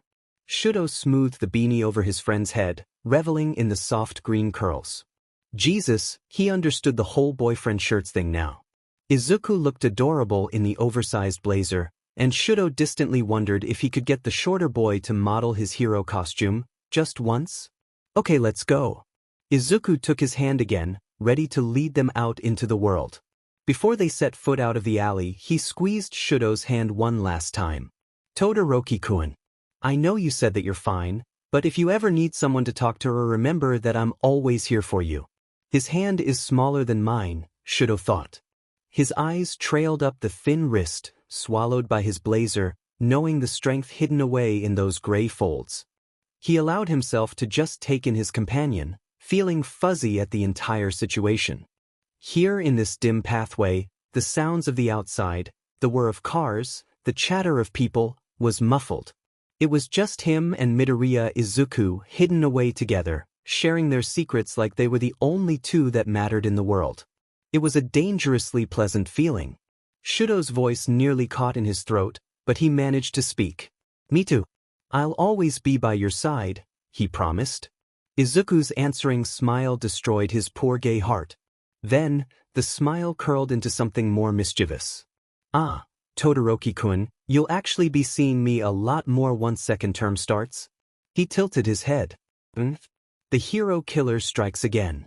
His latest attack brings his pro-hero victim count to a startling 39. If you have any information on this extremely dangerous villain, please contact your nearest police force. The hero killer was last seen in? How scary, Izuku mumbled, watching the TV intently. To think no one's caught him yet? Yeah, Shinso grunted. He knew what they were both thinking. Why hasn't All Might caught the hero killer yet? It put a damper on the mood, and he tried not to ponder on it too much. He gave Izuku a friendly shoulder shove. Hey, you ready, Midori-chan? Izuku shoved him back, pouting. The action caused his fluffy ponytail to swing around. At least call me by the other name, so I can get used to it. Sure. Kazuna, he teased. The name felt odd. Close, yet not quite right. Izuku had a point in using it to try and get used to it. That was Midori-chan's real name they'd come up with, Midoriya Kazuna. After all, she was supposed to be a high school girl with her own life outside of being an idol. Midoriya stayed the same, because she was supposedly Izuku's cousin via uncle and Izuku was literally too absent-minded to respond to anything else. Kazuna was just a variant of Izuku that was chosen because it could be shortened to Aizu-chan, which they were hoping people would opt to use. This way, Midori-chan had her own civilian identity, but Izuku wouldn't have trouble trying to respond to the new name. Hey, coming in, came Ochako's cheery voice. Izuku took a deep breath. This was it. He was telling the girls of 1A his most closely guarded secret. Okay, he shouted back. The girls shuffled into the teacher's lounge, eyes widening when they saw who stood to greet them. Is that Midori-chan? Tsuyumi. Oh my gosh. Hagakure hopped over, frantically jumping up and down. It's really you? You're taller than I thought you'd be. Totally. Ashido came over, eyes sparkling. You're wearing our uniform, so you go to our school? I knew it. Actually, she's going to be joining your class, Aizawa grumbled. He pulled up the rear of the group, securely shutting the door behind him. Listen up. You're all here because this is important information that cannot get out, under any circumstances. Understand? The girls nodded furiously. Ochako, Kyuka, and Yayarosa gave each other sly looks, eager to see how the other three would react to Midori-chan's real identity. Izuku smiled nervously. So, I'm Midori-chan from Thrice. He paused as Ashido squealed. I'm, going to be joining 1A with you all, and, my real name is Midoriya Kizuna. That's a cute name, Tsuyu complimented. Please call me Tsuyu-chan. It's exciting to have another girl joining us. Are you perhaps related to Midoriya Izuku? Aha, I'm, sort of related to Izuku, but not really, Actually, Izuku floundered for the right words. His palms were sweating, and he gripped the edges of his skirt to try and wick away the moisture. Actually, Kizuna isn't my real name, I mean it's Midori-chan's real name, but not, I am, What this dummy means to say, Shinso interjected, is that Midoriya Kizuna is Midori-chan's civilian name. However, the person behind Midori-chan's mask is not, in fact, Kizuna. The girls stared blankly. That didn't help any, Ashido stated. Aizawa sat there, amusedly watching the train wreck happen. Kyuka decided to just go for it, like ripping off a band-aid. Midori-chan is actually Izuku, she stated. Hagakure turned, very, very slowly. What? Yup, Ochako confirmed. Izuku's been Midori-chan this whole time. Surprise. Surprise, Izuku mirrored, weakly raising his hands up. He felt the pressure bear down on him. They're disappointed, I'm not good enough. Midori-chan is way too cool to be useless little Midoriya Izuku. That makes so much sense, Ashido gasped. Izuku blinked. You're right, Tsuyu chimed in. How did we not see it before, Karo? The aura is exactly the same. Hagakure dropped to the ground, making distressed noises. I'll never have a chance with Midori-chan now.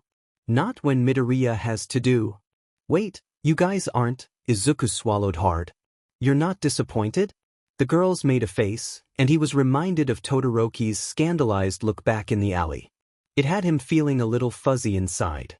Yayarozu set a hand on his shoulder. Izuku, of course not.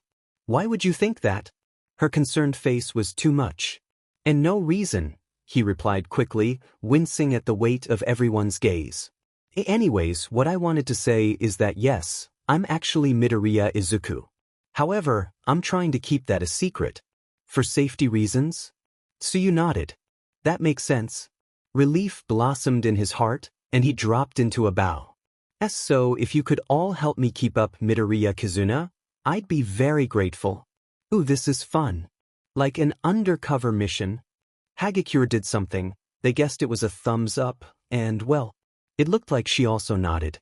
Of course we'll help. You can count on me, Karo, Tsuyu affirmed. Heck yeah. Dorm sleepovers are gonna be even more lit now. Ashido winked. Don't you worry about a thing, Kizuna. Ochako, Kyuka, and Yayarozu just nodded. They'd already confirmed their support a while ago. Izuku sniffled, taking the tissue that Shinso offered him with a wobbly smile. Guys, thank you. It means a lot. Wonderful, Aizawa finally spoke. Now, lunch is almost over. Let's head back to the classroom so we can introduce you to and finish the day early. Izuku nodded, invigorated. Shinso gave him a sideways look, and they grinned at each other. It was finally happening. Hero course, Shinso started. Here we come. Izuku finished. Please don't say we have summer homework. Kaminari cried. I don't think I can take any more school. Shush, Aizawa sighed. It was an exhale of air that didn't even begin to convey how much he was suffering. He stole a glance at the clock. It's time. Oh. We do have a sort of summer camp planned, but first we're introducing the newest members of your class. A hush fell over everyone as they digested what was just said. Then, a burst of excitement. New students? Who? Sensei who? The girls gave each other knowing grins. They were participating in the hype so as not to be suspicious, but found themselves getting a little carried away. I hope it's a girl. 1A needs more female representation. It can't be someone from another class, since the winner of the sports festival was Bakugo. Maybe it's a transfer from another hero school. Aizawa prayed to the gods above to give him strength. If you'd all be quiet, you'd know. The students immediately fell silent, quivering in their seats. Appeased, their teacher continued. As you all know, there was an incident at an amusement park with the League of Villains a week or two ago. There were students involved in that incident who you should know very well. Ida blushed a bit as everyone's gazes landed on him. He waved his hands frantically. It really wasn't much, and we were acting on Endeavor's orders. We would never participate in vigilantism. Aizawa continued trucking on. That day, 2 high school students demonstrated a high potential for hero work. Administration has decided that they will be joining you starting next term. Before the class could start chattering again, he turned towards the door. You can come in now, he called. From outside, Shinso clenched his fist. Let's go, he muttered. Izuku gave him a nod, and the taller teen reached over, fixing Izuku's, Kazun's, damn it, bright ribbon one last time. Izuku gave him a bright smile. Thanks. Let's do this. Shinso breathed out. There's no going back now. Together, they took the first step into a new chapter of their lives. The newcomers breezed in, and Bakugo gaped. That was Izuku. In a skirt. With a stupid-looking smile on his face, unaware of the sight he was bestowing onto the world. There were his thighs, exposed for everyone to see. What the F? Aizawa's capture tape wrapped around his mouth, cutting him off. Behave, Bakugo, his homeroom teacher intoned dangerously. You don't want to make a bad impression on your new classmates, do you? Izuku in a skirt laughed nervously. Bakugo glared, taking in the differences. Izuku's laugh was a little higher, though not unnaturally so, and his eyes were the same red they turned when he was using his quirk. Contacts, probably. His hair, and what was either a very realistic wig or extensions, was pulled up into a high tail. The girl's uniform fit him perfectly. There was probably some padding, because no way did he have those curves without external help. Next to Shinso, who was tall and rather broad-shouldered, Izuku's disguise was basically seamless. Oh my god! It's the real deal! Someone gasped. Kirishima shot up in his seat. Midori! He screeched, shoving a notebook in front of him as he bowed. Please give me your autograph. Bakugo nearly had an aneurysm. That's Izuku, you stupid fucks. He screamed against the capture tape. Midori-chan, I saw what you did at Hero Land. It was on the news. You're super cool. Midori-chan, are you really joining our class? Pipe down, Aizawa shouted. I have more information to hand out after this. You too, he addressed Shinso and Izuku, introduce yourselves. Shinso Hitoshi, the purple-haired teen grumbled. Nice to meet you. Izuku smiled and held up his hand in a little wave. You all know that I'm Midori-chan, but my real name is Midoriya Kizuna. You can call me Aiza-chan if you'd like. Please treat me and Hitoshi well. Who the fuck is Kizuna? Is no one seeing this? Bakugo whipped his head back and forth, desperate for some sign that this was some weird-ass dream. Everyone looked ecstatic, eating the bullshit they were being fed like it was a 5-course meal. We just ate lunch, you stupid fucks. Izuku made eye contact with him, very deliberately tilting his head to the side. Later, Kaken, his red, why couldn't he get away from red eyes promised. I'm gonna fucking kill him, the explosive teen seethed. However, recognizing the amount of work that Izuku was putting in to disguise himself, he settled for an angry nod instead. He figured there was some sort of explanation for this, and there would be ample time for destroying the other boy later. The capture tape around his mouth loosened, falling away with a final pointed glare from Aizawa. Kaminari raised his hand. Midori-chan, you look a little familiar, and the surname. Do you happen to know a Midoriya Izuku? That is Izuku, Bakugo screamed into the void of his inner thoughts. Izuku smiled and hoped he didn't look as nervous as he felt. He could do this. He was Midori-chan, the cool, mysterious idol. I do. I have a cousin on my father's side that you all probably know. No way, Midoriya? Like Bakugo's childhood friend, Midoriya Izuku? The one and only, Izuku confirmed. I can't believe he didn't say anything, Kirishima groaned. How could he do this to me? Todoroki's hand was the next to go up, much to the surprise of the rest of the class. They weren't expecting their resident cool boy to say anything, but there he was. Midoriya, where will you be staying for the summer? Izuku mentally ran over what Nedzu had told him to say. I'm not sure yet. I live a little far, in Hokkaido, so I'm still trying to figure things out. And I don't want to bother my relatives, so we'll see what happens. That wasn't entirely untrue. He couldn't stay with his mom, because that defeated the whole purpose of disguising himself to keep her safe. He'd been told that he'd be staying somewhere sanctioned by the school, wherever that ended up being. Immediately, housing offers started being shouted, everyone enthusiastically inviting the mysterious idol to share their home. Aizawa sighed, pinching his nose. Ida, wrap this up quickly. We have things to get to. Yes, sensei. Kazuna-kun. Welcome to 1A. Ida boomed. He looked very smug indeed, fixing his glasses with one hand while making a sweeping motion across the starstruck class with the other. These are now your fellow classmates. As you can already see, you will be treated with camaraderie befitting of the next generation of heroes.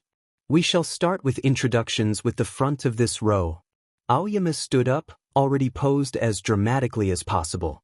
Bonjour, my sparkling lady. G.M. Appel. Actually, Aizawa cut in, Midoriya has to catch a plane, so there's no time for introductions. Everyone sit down. You two can go after you hear this. Aoyama sat back down, still posed. A single tear fell from his shiny eyes. A plane? Midori-chan, are you going back to Hokkaido already? Quiet. Everyone held their comments, albeit somewhat impatiently, as Aizawa put up a list of hero agencies. Gang Orca. Kamui Woods. Lady. Endeavor. You all did fine with your internships after the sports festival. So for summer training, we're splitting you up to intern at 4 different agencies. You'll spend a week with your designated agency. The week after that, we'll all convene at a predetermined location to see how much you've learned.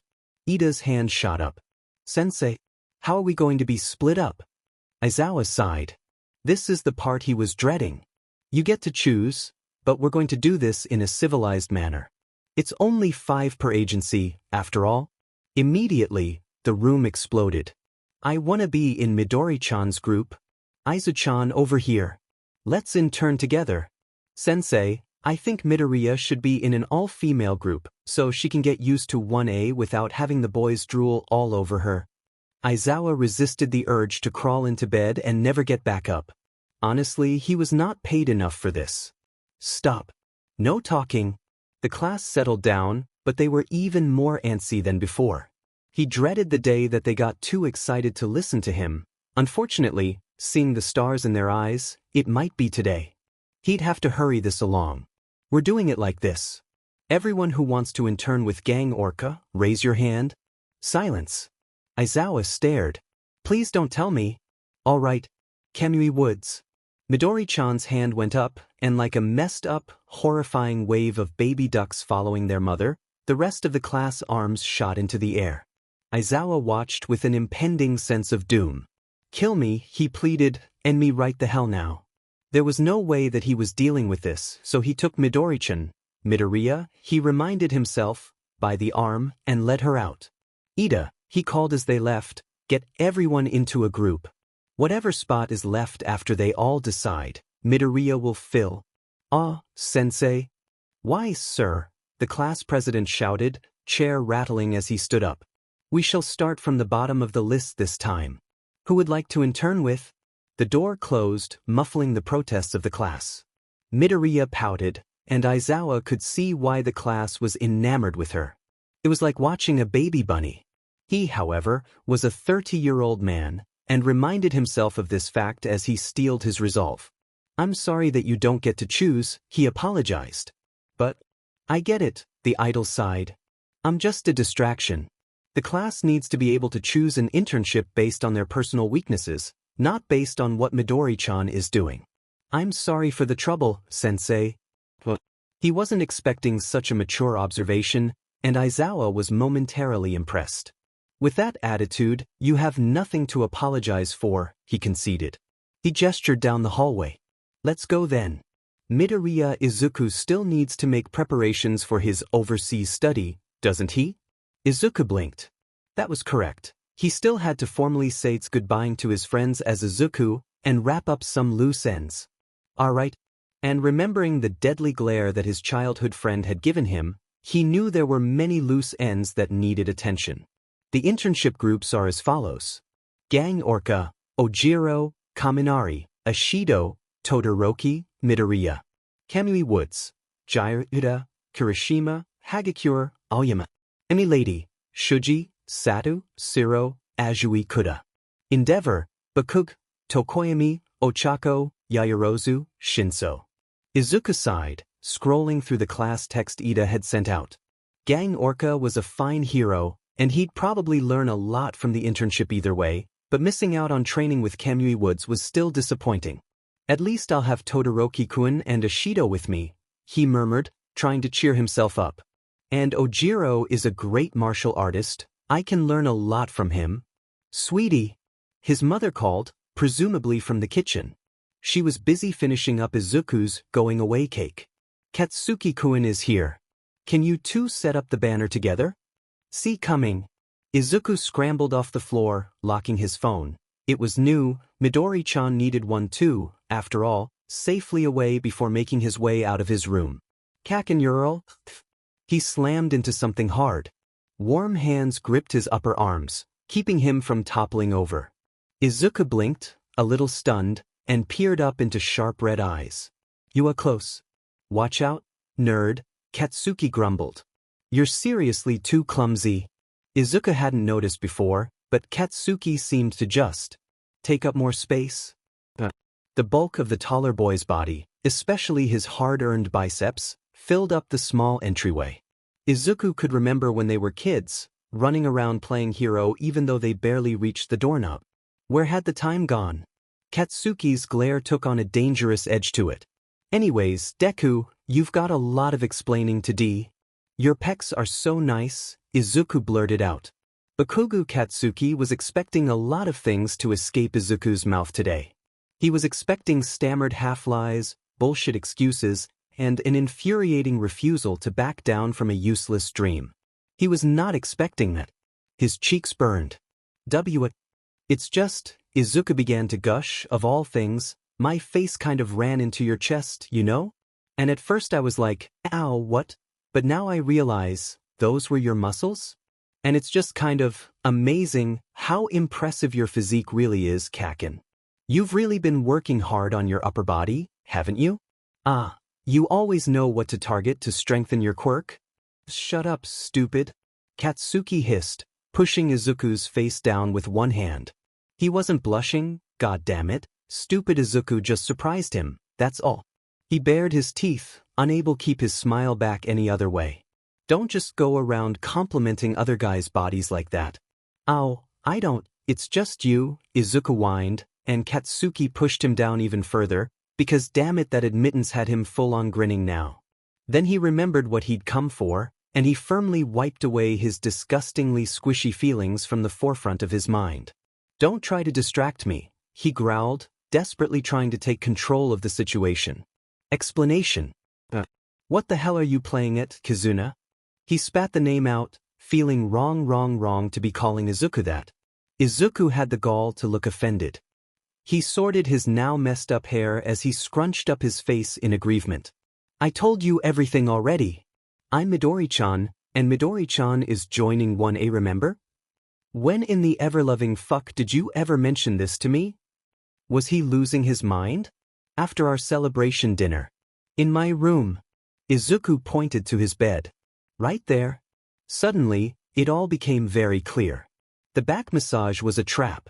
Katsuki took a very, very deep breath. Deku. You little fucker. You said okay and everything, Izuku defended, though it was weaker now. They both knew what he'd done. I know you were tired, but I did tell you, Kaken. There was a moment of silence. Izuku fidgeted, and Katsuki considered punting his dumb childhood friend into the sun. Then, realizing that the collision of one sun with another might spell disaster for the rest of humanity, he settled for a long exhale through gritted teeth. Breathe. Control. You can do this. Don't scare him, don't yell at him. He's already easily scared. Just have a civilized conversation. You must think you're a clever little shit, huh? He roared. Izuku shrunk back. Kaken. He threw his hands up. What, are you gonna run around in a skirt, putting yourself into danger for the rest of your life? You fucking know that your quirk is? He nearly choked, biting off his next word. Useless, he'd meant to say, but that wasn't quite correct. Not after that stunt at the arcade, where Izuku had jumbled everyone's vision. And, God, Midori-chan. That stupid idol girl who ran around doing occasional vigilante work, that was Izuku. For how long had he been putting himself in the line of fire? How many times did he suffer, sick with fever, from quirk overuse? Katsuki broke out of his angry thoughts, trying again. Your quirk? I know my quirk is weak. Izuku nearly screamed. His eyes were suspiciously wet, and Katsuki had to fight to ignore the pang in his chest. You obviously don't, he growled, because you keep pulling this shit. And this latest stunt as Kizuna is the craziest fucking thing I've ever seen you do. Did you really think that would work? Were you going to try and keep it from me forever? I kept it from you because I knew you'd react like this. Izuku yelled. Did you ever think about that, Kaken? You're so unsupportive. You're my closest friend, but you don't even believe in me. Do you know how much that hurts? Why don't you ever believe in me? Katsuki blinked, suddenly realizing that Izuku was shaking. I'm not a kidnapped princess or a helpless child. Izuku angrily wiped away his tears. I just want to be a hero. Why can't you just? His face screwed up, words faltering. Why don't you want me to stand by your side? Why can't we do this together? Izuku sobbed, tears finally spilling, and Katsuki realized that he'd messed up. Like really, majorly, completely messed up. He immediately lunged forward, catching the door before it slammed in his face. Izuku, wait. Go away, Izuku shrieked, making a break for the only other door in the room, the closet. Luckily, over 10 years of friendship meant that Katsuki predicted this, and sprinted over to slam that door shut too. Izuku, seeing all his options out, decided to just crumple to the floor. Kaken, he cried, and Katsuki felt the sound stab through his heart. He wondered where he'd gone so wrong. I'm such a fucking loser. He very slowly, very carefully, made his way over to his crying friend, settling down next to the shaking boy. Izuku was curled up into a little ball, hiding his face in his knees. Izuku! There was no verbal reply, not that he was really expecting any, but Izuku's green curls shifted slightly as the boy tilted his head. Quiet sobs racked his body. I wanted to protect you, Katsuki started quietly. Izuku took in a shuddering breath, and he took it as a sign to continue. I wanted to be the hero, your hero, he didn't say, who kept you safe. I didn't like seeing you hurt, and I sure as hell didn't like you using your quirk to get hurt for some nobody. And I knew if you became a hero, there'd be no goddamn end to it. Shiny green eyes peeked over Izuku's forearms. So? You just up and decided that? I didn't consider what you wanted, Katsuki blurted. I'm sorry. Izuku's arms fell away, revealing his tear-stained face and openly shocked expression. Are you apologizing? He hiccuped. Yes. The arms were back up, this time featuring defensively clenched fists. Who are you, and what have you done with Kaken? Hey, Katsuki started, a little annoyed that he was being played like this during a serious moment, before he saw that Izuku was still trembling. Cautiously, he reached over, wrapping Izuku up in a one-armed hug. Stop pretending it's okay. I was being a fucking dumbass and I hurt you. They were quiet for a moment, Izuku's shaking gradually subsiding as he leached off of his friend's body heat. It was the sort of silence that was charged with emotion, with thought, with life, even when no words were spoken. I hurt you too, Izuku whispered. I didn't want to fight, so I hid things from you. I went behind your back and did exactly what you didn't like, and lied about it. Even though you're my best friend, I didn't say anything. He started sniffling again. Don't blame yourself for my shitty attitude, Katsuki grumbled. I wouldn't want to deal with me either. I'm still sorry, Izuku sighed. I'm sorry for not telling you before and for lying. Katsuki opened his mouth, then clamped it shut when Izuku kept talking. But Kaken, I won't apologize for wanting to be a hero. Those green eyes, bright with a fierce determination, finally made Katsuki realize something. He's not going to stop. It's my dream and I'm not giving up. He's not going to stop and I can either watch him go or... Together, he mumbled. They locked gazes, red and green. We'll do it together, Katsuki declared. Becoming heroes. You're not getting rid of me that easily, stupid. If you want it so badly, I'd rather be by your side than watch you leave. Izuku sniffled. Oh really? He started crying again, which was a little worrying in terms of how dehydrated he probably was at this point. Kaken, he wailed, that's all I've ever wanted. Katsuki caught Izuku as the other boy threw himself into his arms, sobbing and laughing and making a mess of their semi-nice clothes. He was embarrassed to admit that his own eyes were a little wet at this point. Thank you, Kaken, thank you. Yeah, okay, Jeez.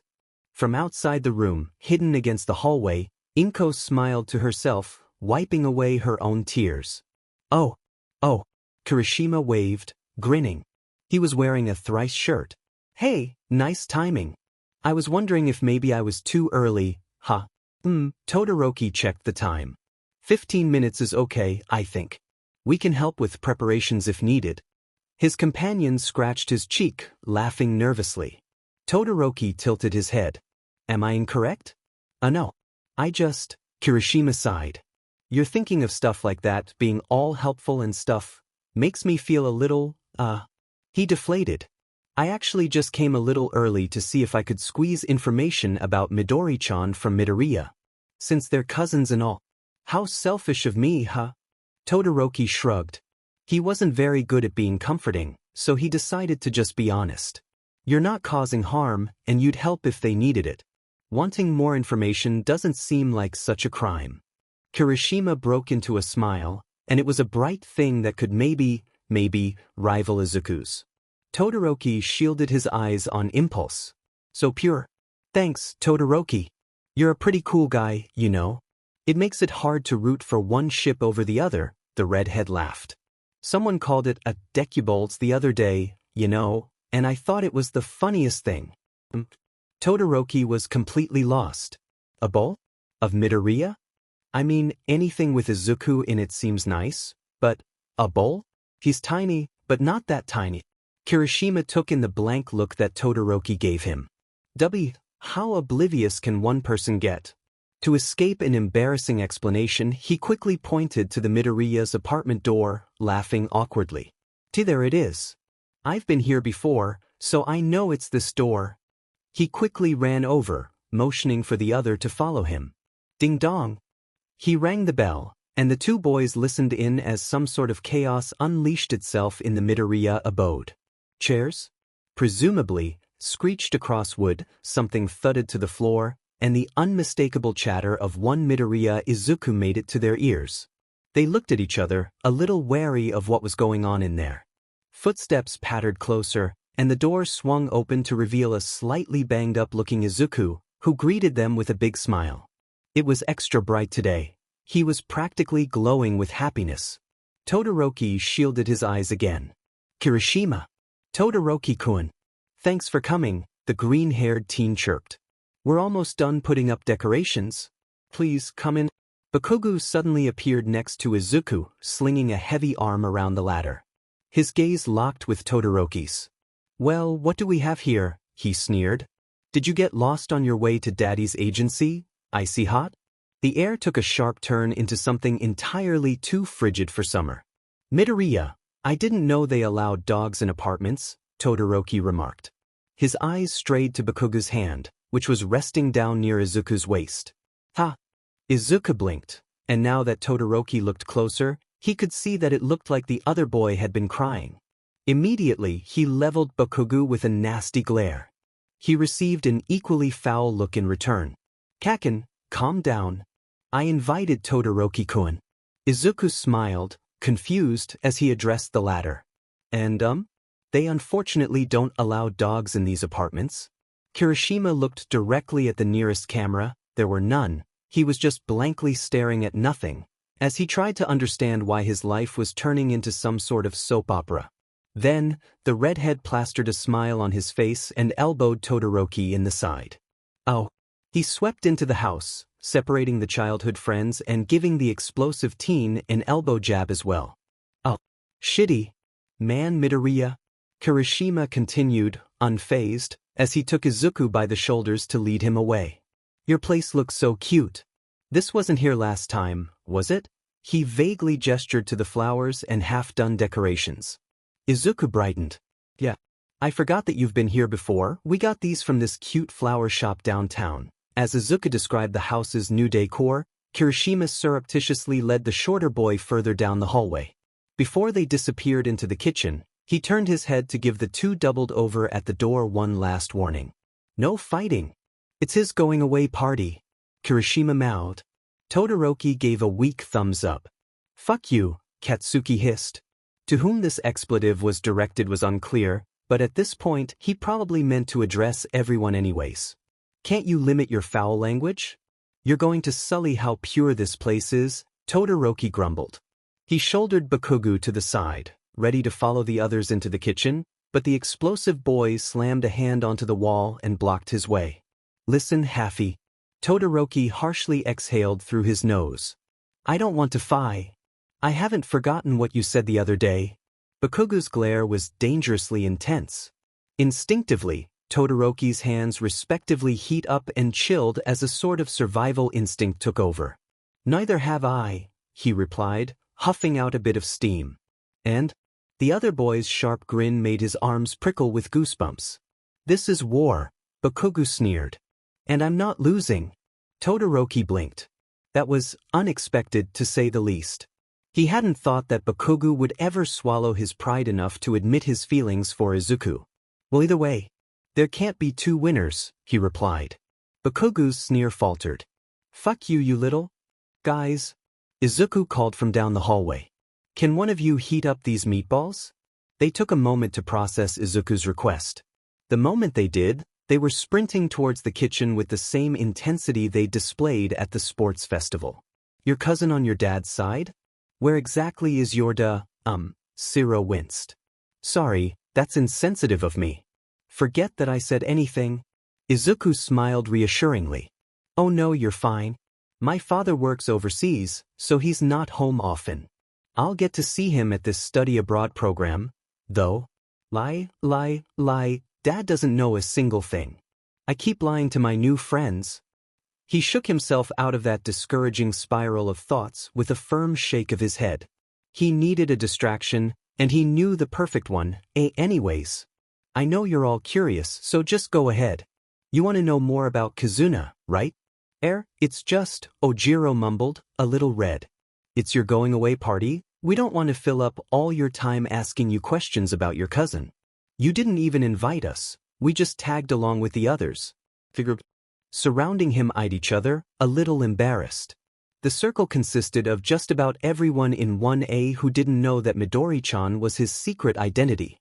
Ashido was hanging around here to avoid suspicion, and the other girls were cooing at baby pictures with his mom on the couches. A handful of others, Ida, some of his other teachers, and the Bakugo family, to name a few, were stuffing themselves at the dessert table. Izuku giggled at how the circle was obviously bursting with curiosity, but trying to reel it in. He really did understand. If it was him in the presence of someone famous, say like a pro hero, barring Endeavor, he'd be jittery too. It's okay. I understand really. Kizuna's a little reserved. If she seems awkward or standoffish, please forgive her, she's always been that way. She also mumbles a lot. Shinso but in from beside Izuku. He was eating an eclair, and he grinned behind it at the side-eye he was given. Kind of like Izuku. They're really similar. I noticed that. Kaminari exclaimed. Are you sure that you're not like twins? Same surname, same age, she even had freckles. I know like 2 people that have freckles. My father's family has freckles, Izuku explained. That, at least, wasn't a lie. And green hair. So Kizuna got green hair and freckles from her father, who is my father's brother, and the red eyes from her mother. You could practically see people trying to connect the dots in their heads, and it was so cute that Izuku had to stifle an awe. Their heads were tilted to the side and everything. He wondered if everyone in 1A was this endearing. Tokoyami raised his hand, and Izuku blinked at him. We're not in school, Tokoyami-kun, you don't have to do that. The raven head nodded. Alright. I was just wondering what Midoriya's quirk is. It must be quite impressive, considering that she was helping out Endeavor. As if summoned, Todoroki made his way to Izuku's side, a grimace curling his lips. Izuku stuttered. It's, a singing Todoroki, hang on. He grabbed a napkin off the side table, reaching up to wipe at the chocolate stain off of the taller boy's mouth. That was really bothering me. Todoroki's soul ejected itself into the sky. SHFFMSPLS, he mumbled. Izuku cocked his head. He hadn't really caught that, but he guessed it was something along the lines of a thank you. You're welcome. You look a little red though, maybe you should drink some water. I know my mom's desserts are really rich. Ashido, who had been standing on Todoroki's other side, slapped a hand over her mouth to keep in the guffaw that threatened to escape. She'd heard Todoroki loud and clear. Next time with your lips, please. She glanced up at Shuji, who totally must have heard it too, and found that he was bright red with second-hand embarrassment. She promptly excused herself to go to the bathroom so she could laugh her ass off. Anyways, Izuku continued, Kizuna has a singing quirk? Which isn't true, but that's what I told Endeavor. Consistency. When she sings and looks at someone, she can pull in their attention. She was using it at Hero Land to disorient the monster that the villains were using. Kirishima whistled. That's so cool. I've never heard of a quirk like that. The applications for such a quirk are untold, but have fathomless potential, Tokoyami agreed. Izuku felt tears prick at his eyes. He tried his best to blink them away. It wasn't as if people made fun of his quirk, but he tended to lean towards not saying anything about it rather than sharing it. It was a quirk with little offensive capability and seemed ill-suited for hero work. But these people, his new classmates, were openly admiring it. They hadn't even hinted at anything close to it being the quirk of an attention whore. Midoriya. Todoroki's alarmed voice brought him back to the present. Izuku blinked, surprised to find his tears spilling over. Just how much was he going to cry today? He hastily swiped them away, blushing red. Sorry. I was... He's all sad and droopy because he's leaving, and he's gonna miss all you idiots, Bakugo scoffed. He strolled over, hands in his pockets, face set in a not quite a scowl. You're such a softy, Deku. You barely even know these guys. And nice save, Kaken. Yeah, Izuku confirmed. He gently dabbed at his eyes with the tissue offered by his mother. I wish I could have got to know you all better. Really nice. The room immediately filled with a chorus of us. Kirishima engulfed Izuku in a bear hug, setting off a chain reaction of people wanting to hug the green-haired boy, and Izuku found himself quickly being passed around like a teddy bear. He didn't mind though. He always craved affectionate physical contact, and each hug was filled with the personality of who he was hugging. Kirishima was all loud laughs and tight squeezes, Sada smelled like freshly baked cookies, Ochako was soft and sweet. If he lingered a bit with Todoroki's hug, marveling at the temperature difference from his right side to his left, well, no one had to know. Surrounded by friends, new and old, and support from all sides, Izuku felt his heart come dangerously close to bursting. Geez, he thought, is it really okay for someone to be this happy? Burnt caramel reached his nose as strong arms dragged him into another hug, and his childhood friend leaned in to whisper in his ear. These idiots like you because you're you, not because of anything else. Izuku, embarrassingly enough, started crying again. Kaken. His face was abruptly smushed into the other boy's shoulder. Bakugo, tips of his ears red, grit his teeth and tried to calm his blush. This wasn't something he wanted everybody to be privy to, but right now Izuku needed to hear it. You deserve this, stupid Deku, he admitted.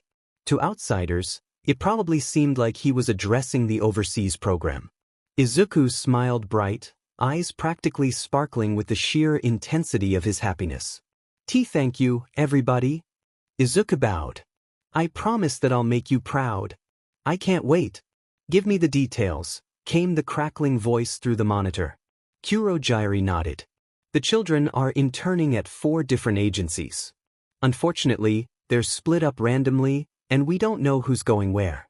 But we do know the agencies, so it's just a matter of undetected observation. And the idle and brainwashing boy?